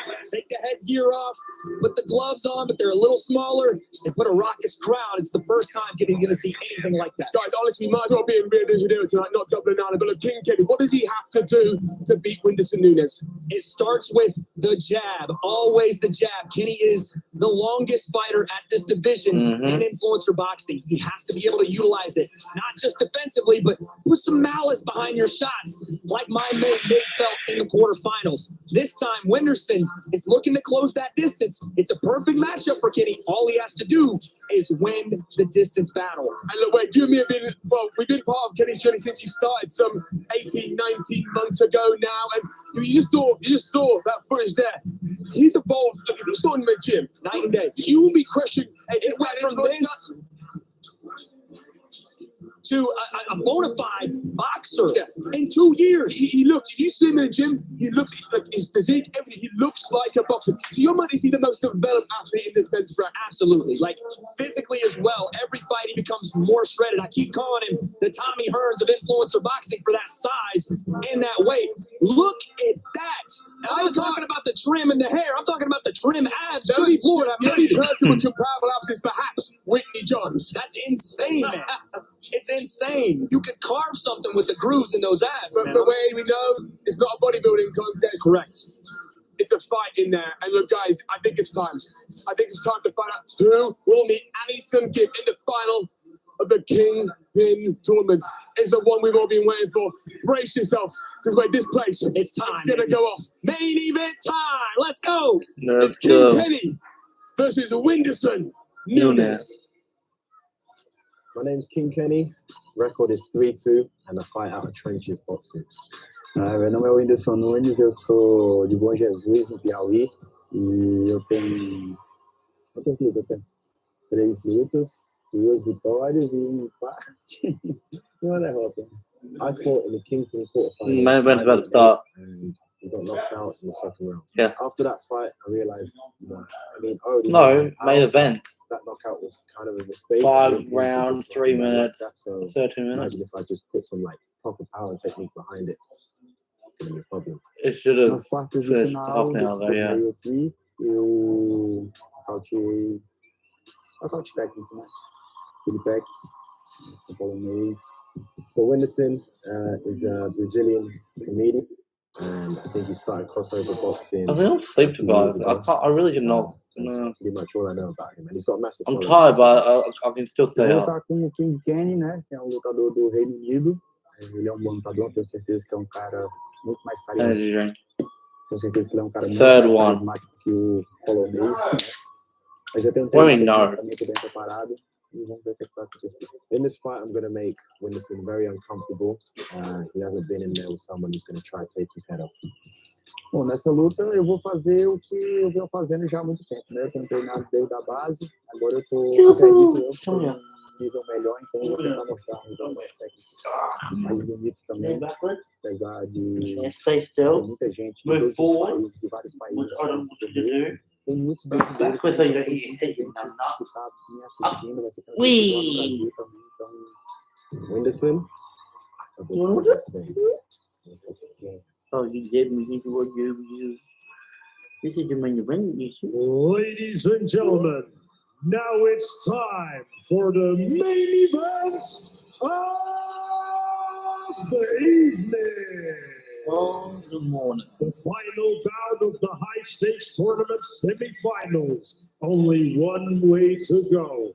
And now, making his way to the ring, Kingpyn.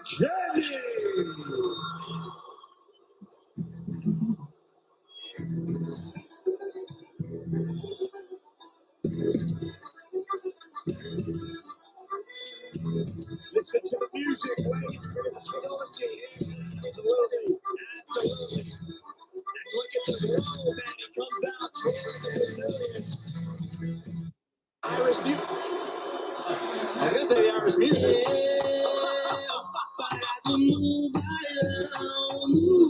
What a play for Kingpyn. He pulls the big switch. Goes Brazilian in the middle. He's got Johnny Walker, the UFC native dancer beside us, Malcolm. He knows what he's doing.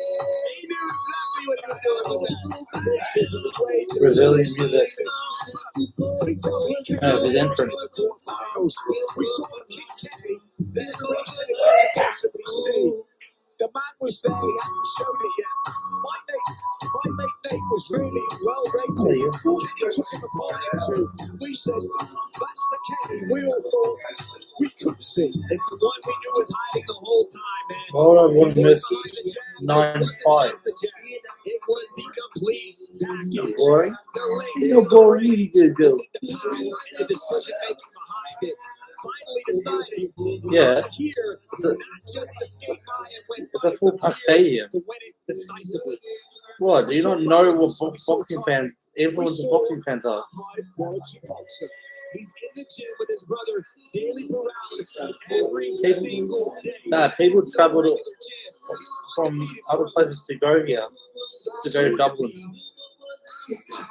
Just watching Kenny, man. I can't take my eyes off him. The star, soon to be champions in that gym. And potentially Kenny, should he win this one and head to the finals? Well, let's go there. Let's go there. There we go. You'll get off? I don't give a fuck about beer. And now, Sure. ladies and gentlemen, You're paying, right? his opponent to the ring. Do you hear the audience right now? Yeah, the real audience, actually. There's a lot of Brazilians supporting him.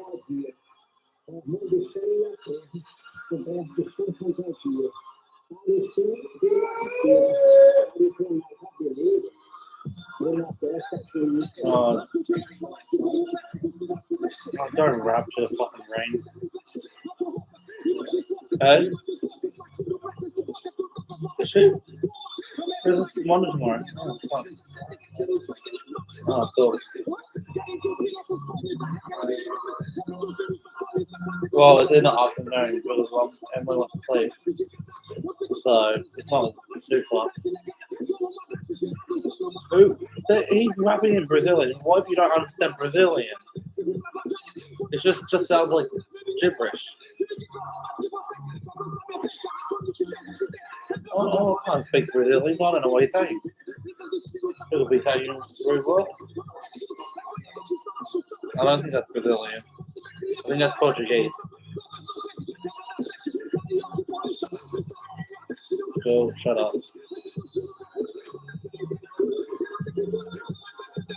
Yeah.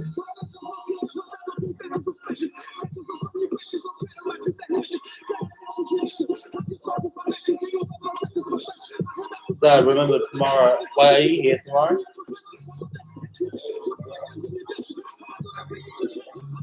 No, but you normally go to Peter. Well, the Haunted season 2 starts at 7:30. Yeah, why do you say that? Shut the fuck up. Shut the fuck up. I need to go to the gym in a bit, so I need to go.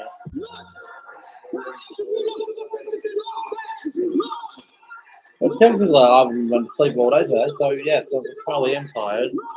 But I got 2 energy drinks in me, so caffeine's helping me up. Bro, I can't understand Brazilian. Man. Fucking dumb.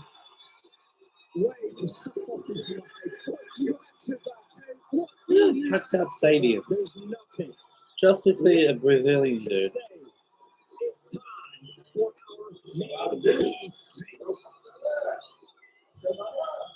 Alright. Pick one now. Brazilian or UK? Alright, I'm going for UK.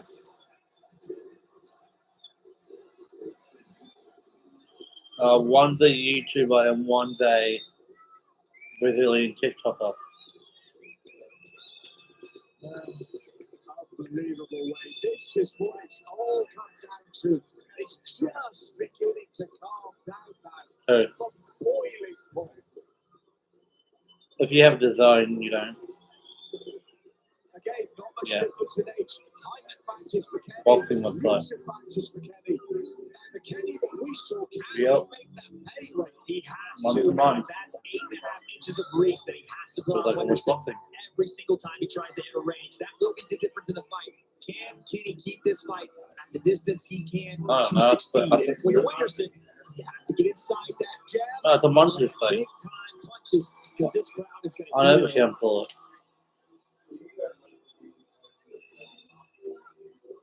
Yeah. I just cancel it when there's no boxing on you to watch. Only either when there's boxing. Ladies and gentlemen.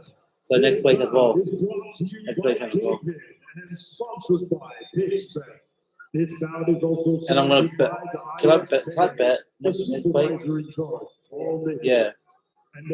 Oh, I want to put a bet on a fucking fight. I want money.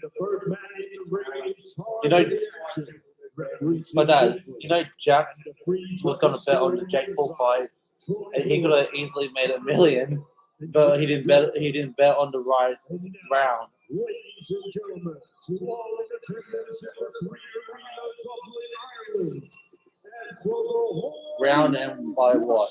live from the show, ladies and gentlemen, let's see some thunder.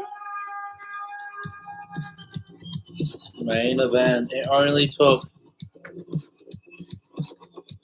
5 hours to get here. Fucking hell.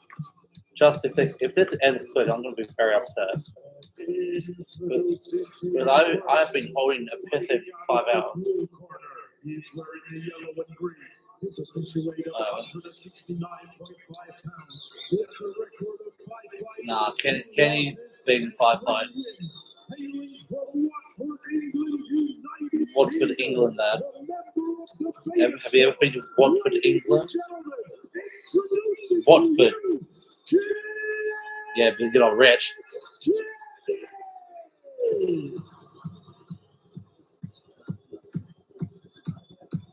Why?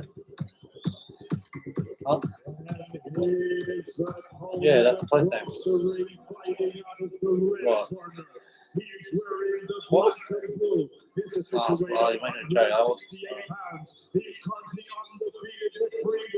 One draw and 2 wins. Hailing from the biggest star in Russia, the multi-talented entertainer, the comedian. You've been in England. Where did you go?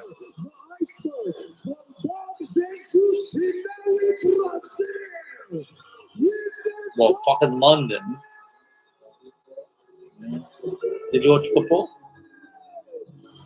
Yeah. You should have went to the stadium.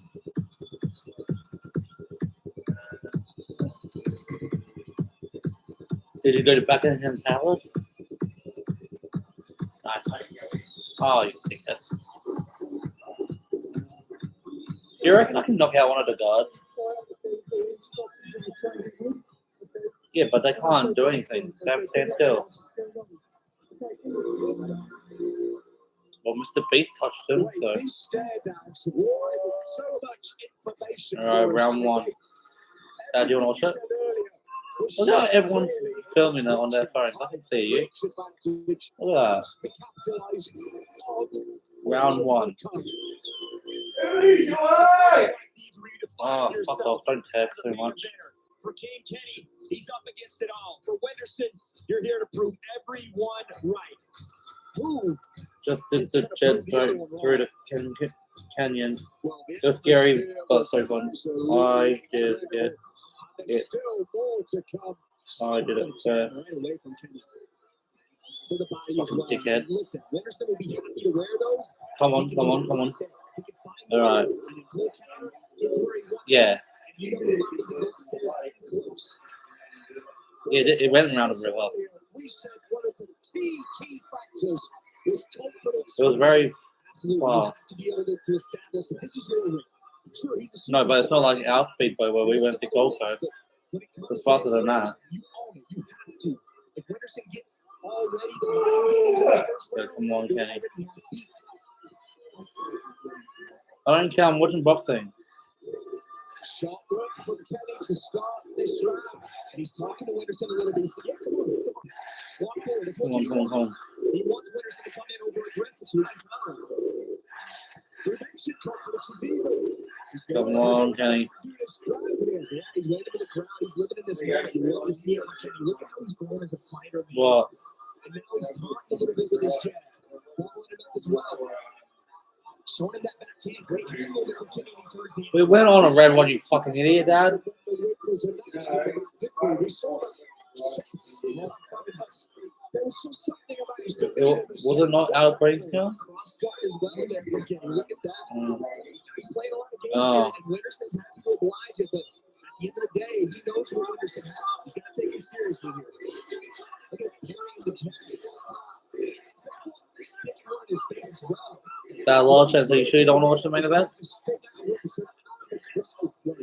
He is. He's playing with him a little bit. This crowd is only going to continue to try to add their guy on. Shut up. Dad, can you shut the fuck up? I'm trying to watch the boxing. Yeah, it doesn't mean you talk back. I haven't slept for almost 10 hours. So fuck off. When did I leave? Since 10 I haven't slept.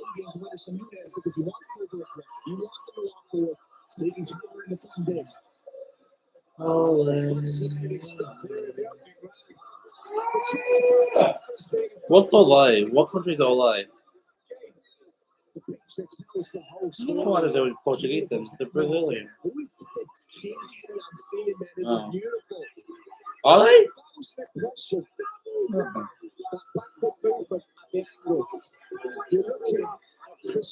what Portuguese is for Portugal? It's unbelievable. He's got that right hand triggered and ready too, man. It's not like it's confusing. He's just playing with his foot a little bit. He's using that jab with his lead hand. And Henderson right what type of English? American English? Canadian English?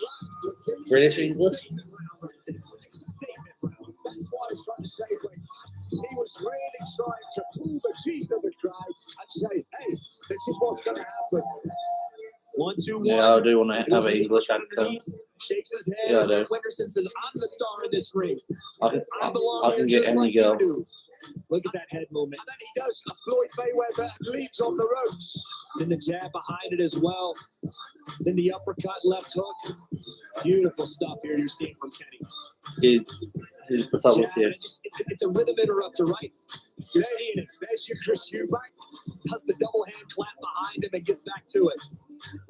Beautiful. Round work. two, it's Just happening. shades of Chris Eubank there, and then all of this window dressing, all Kenny's doing is to break the rhythm of Wenderson Nunes. That jab is a rhythm. You reckon breaker. you wouldn't do a What I mean boxing is match Wenderson at loves Christmas? to work off his first punch landing. You and me. Opens up the lane for him Rematch. to move inside and then create combinations. Kenny doesn't even allow that. I'll give you time to do a workout. By being right in the middle of the ring before Wenderson could get off his stool. Kenny is so loose right now. I don't think I've ever seen him fight like this. Oh.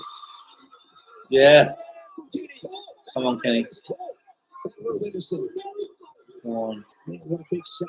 This is Come on. just Come a on. Yes. making performance right now for Kenny. But I will say this: you can't get lax. You cannot allow Wenderson to creep his way back into this fight. And Kenny is styling on him right now. But that play could very much turn the predator if Kenny's not careful. Gotta keep on that jab and keep working. It's the variety of the work as well, though, Wes. Which I think is confusing Wenderson. Yes. Oh, that's a knockdown. Come on. Come on. Come on. About this when I went and watched him spar and train, they said his left hook is deadly. And he puts Wenderson down with it here in round 2. It's the variety of the work. Oh, that was a perfect knockdown. As well. This is bad news if you're a Come on, Wenderson Kenny. fan. Kenny is here to silence the crowd and stop Yeah, Wenderson everyone. here. Again, he Come on. closed the show. Right hand as well. Dangerous times for Wenderson Nunes. Kenny is on fire. And I love this patience here from Kenny. He's not looking to rush anything. This fight has come to him the entire time. Why change things now? You're having success fighting your fight. Just because you're not forcing down doesn't mean you change the game plan. You do exactly what you're doing. He's playing with him at the moment. That's what he's doing. Absolutely right. Playing with his food and again, just being patient with the shots. Come on. Come on. Mentally here, right? Right hand lands there. Wenderson can get his legs back. He can make things a little interesting here. He needs to as well to get the crowd inspired again, to get himself inspired. That's the biggest point. Right there, Malcolm. The crowd be damned. He has to get himself back into this fight. Everything that he came in, Kenny just flipped it on its head. Okay.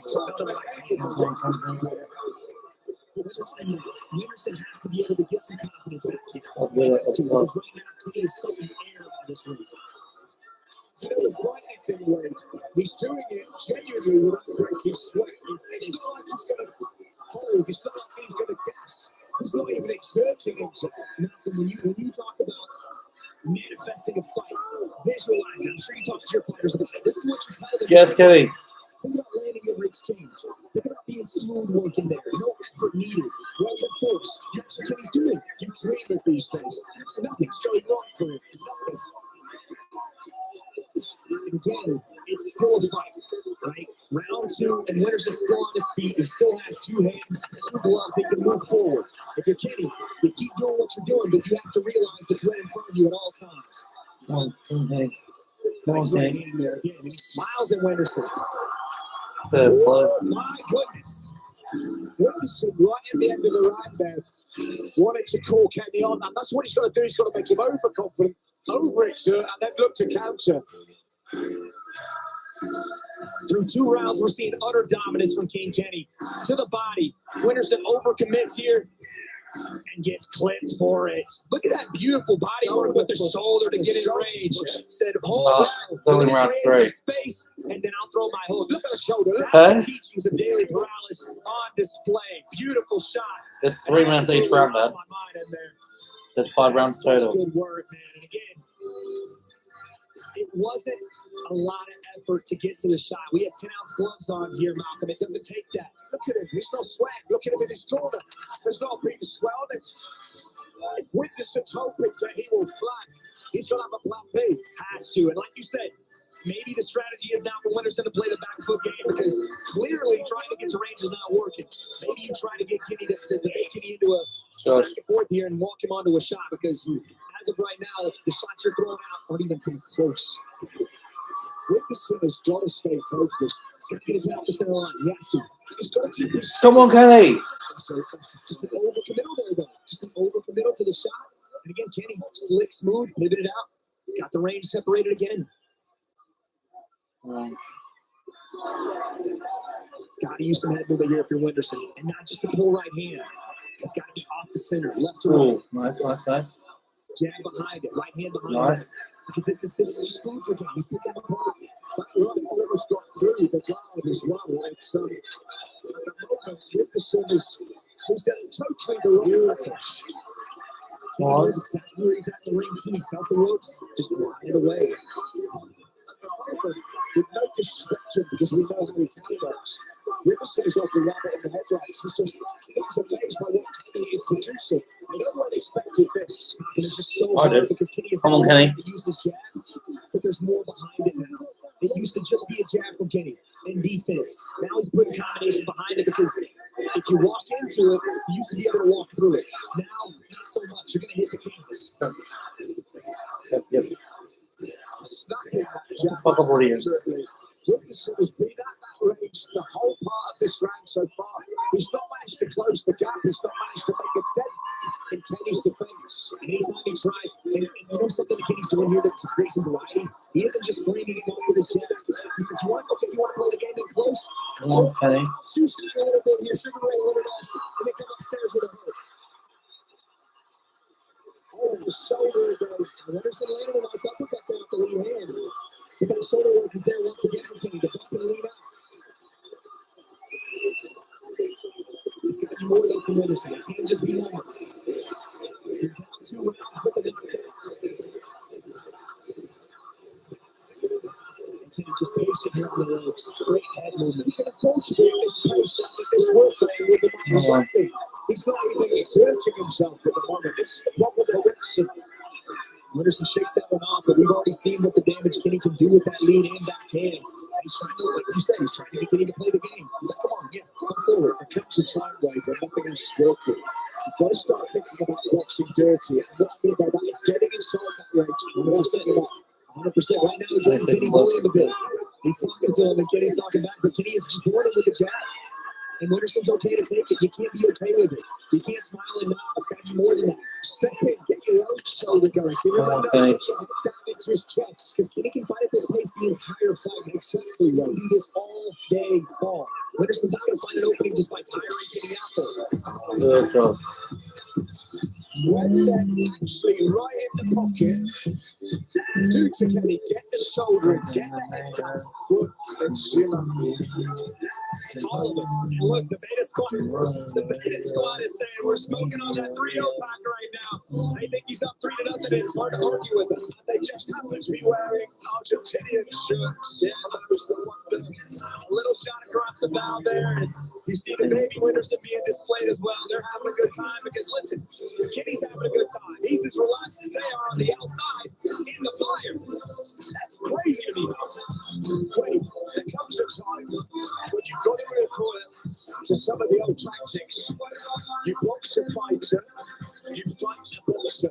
Winterson has now got to fight Kenny. He's got to drag him into trenches to get any chance of a big right hand landing.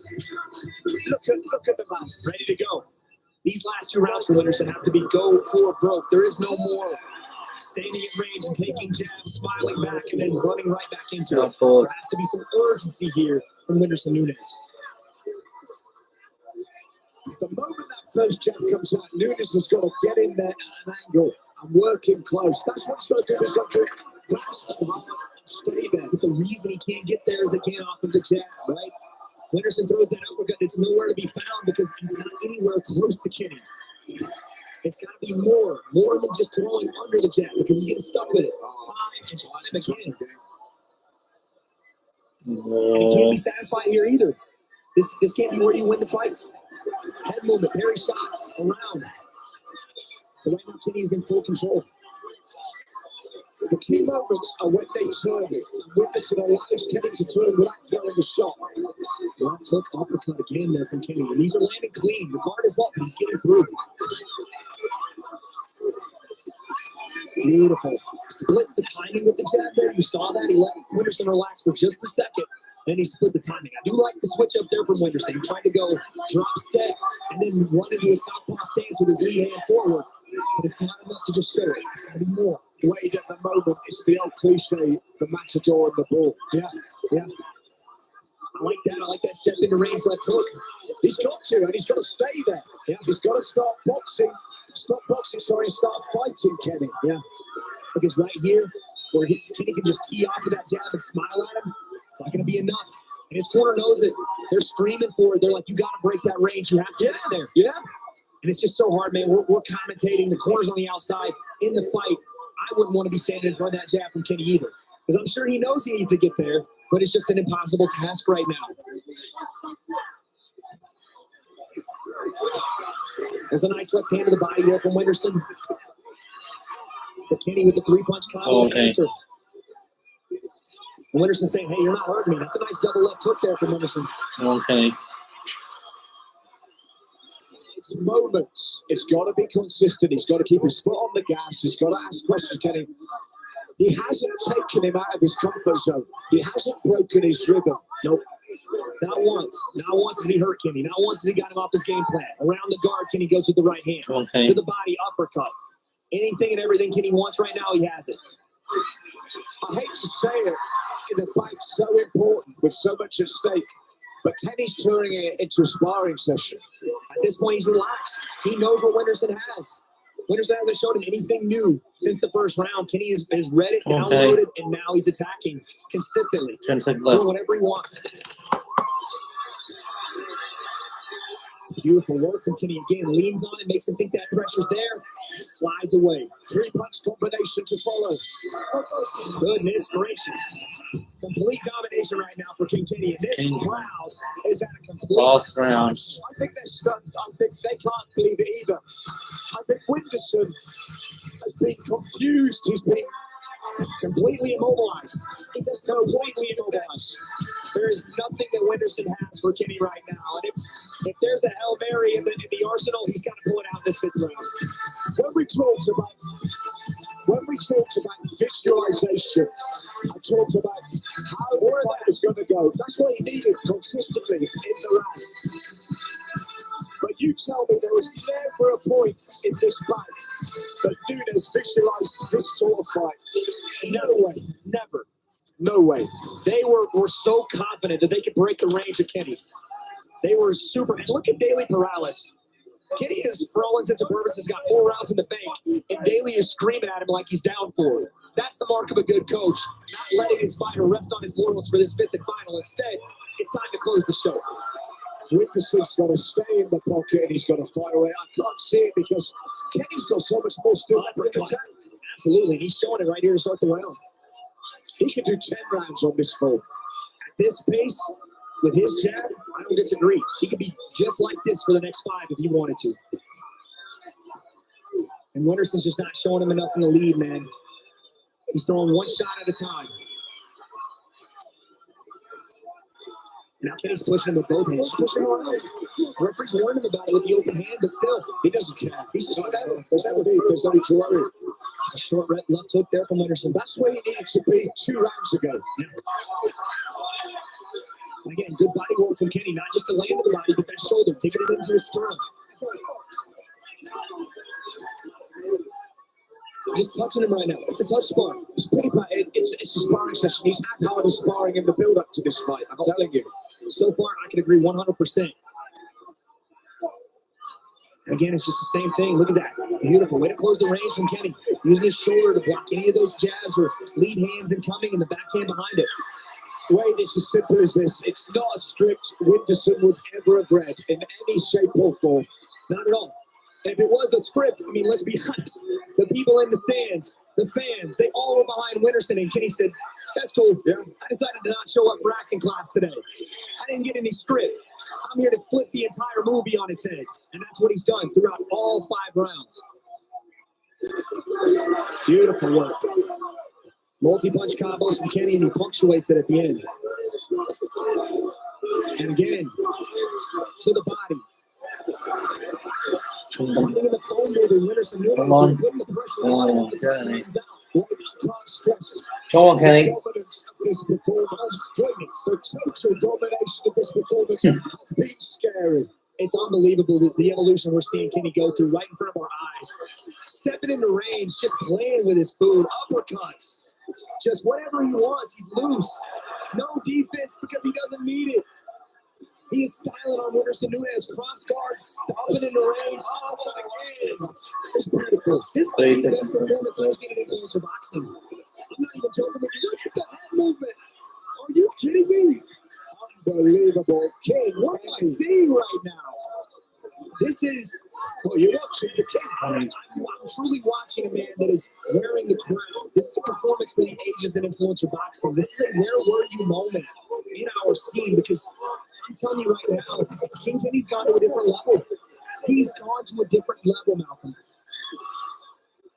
Well, a 5-round shutout is an understatement.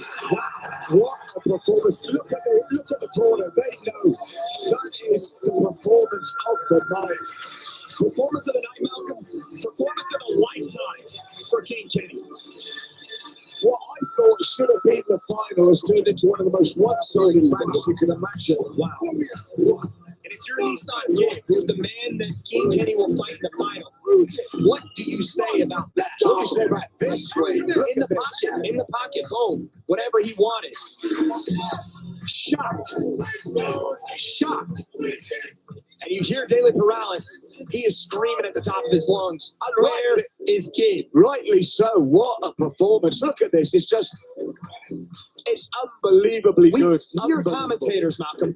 Our job is to put things into words that the viewing audience can understand. And we don't have the words to describe this.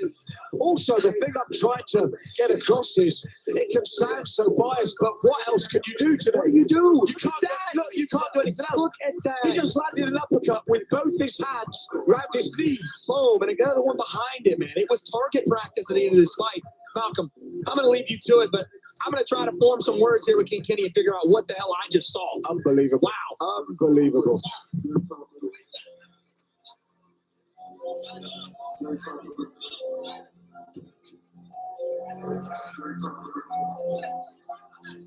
Unbelievable from Kingpyn. Unbelievable from Kingpyn. Dave.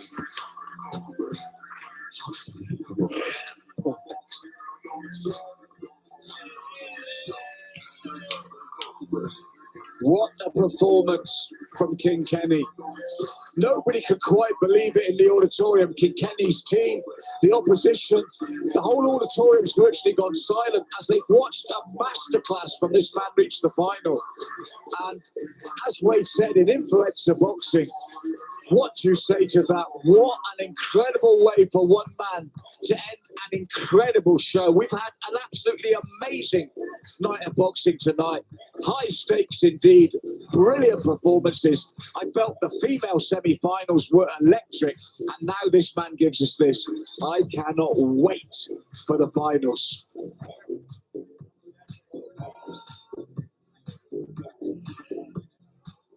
Ladies and gentlemen, after 5 rounds of boxing, we go to the judges' scorecard. All 3 judges scored about 50 to 44. And your winner by unanimous decision,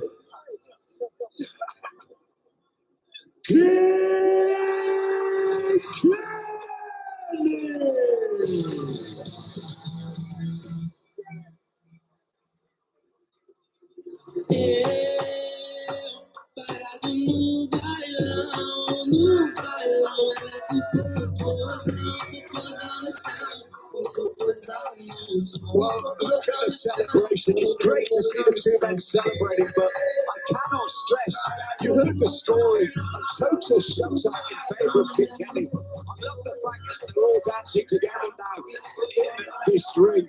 What a way for Kingpyn to finish the show. And I can't wait to see what he has to say to Wade, because everything Daly said could happen has happened. Here's Wade.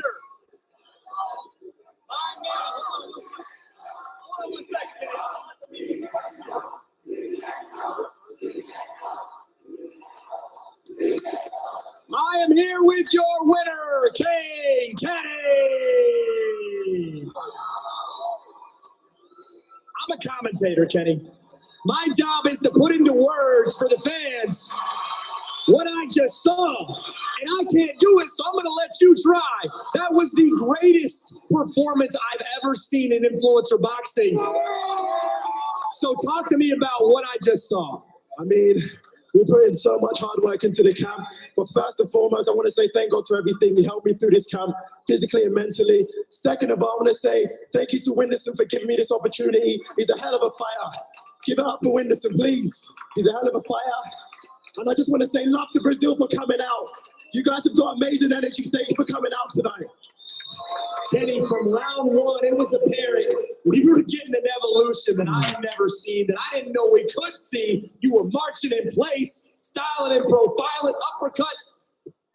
Who is this guy, man? King Kenny. You're on to the finals now, but I want to talk about this fight before. What was the moment you knew you had it in the bag? Honestly, round one, I landed my jab so easy, so clean. And from then on, you know, in boxing, the jab is the most important punch in the game. And from the jab, I was able to work everything off that. And I've got to say, it wasn't easy because he just kept coming forward. He's like the fucking Terminator. He just kept eating my punches. But it was a great fight. And I'm happy everyone was entertained by the fight tonight. Thank you, everyone, for coming out. Honestly, love. Entertaining is an understatement. That was a lifetime performance, but the journey's not over. And like you said, that jab will take you around the world. It's taking you to the Kingpyn finals. And I heard the chirps as the fight ended. I heard, where's Gib? Where is Gib? Kenny, where is he? Little Gibba, where you at? Where are you, Gib? Where is he? I don't know if he's even here, but he's going to see you soon. What's your last message for your finals opponent? So I said, I said, what is your last message for your finals opponent? He may not be here now, but he'll see you soon. Be ready, little Gibba. I'm coming for you. There he is, folks, your winner. Moving on to the Kingpyn finals, Kingpyn.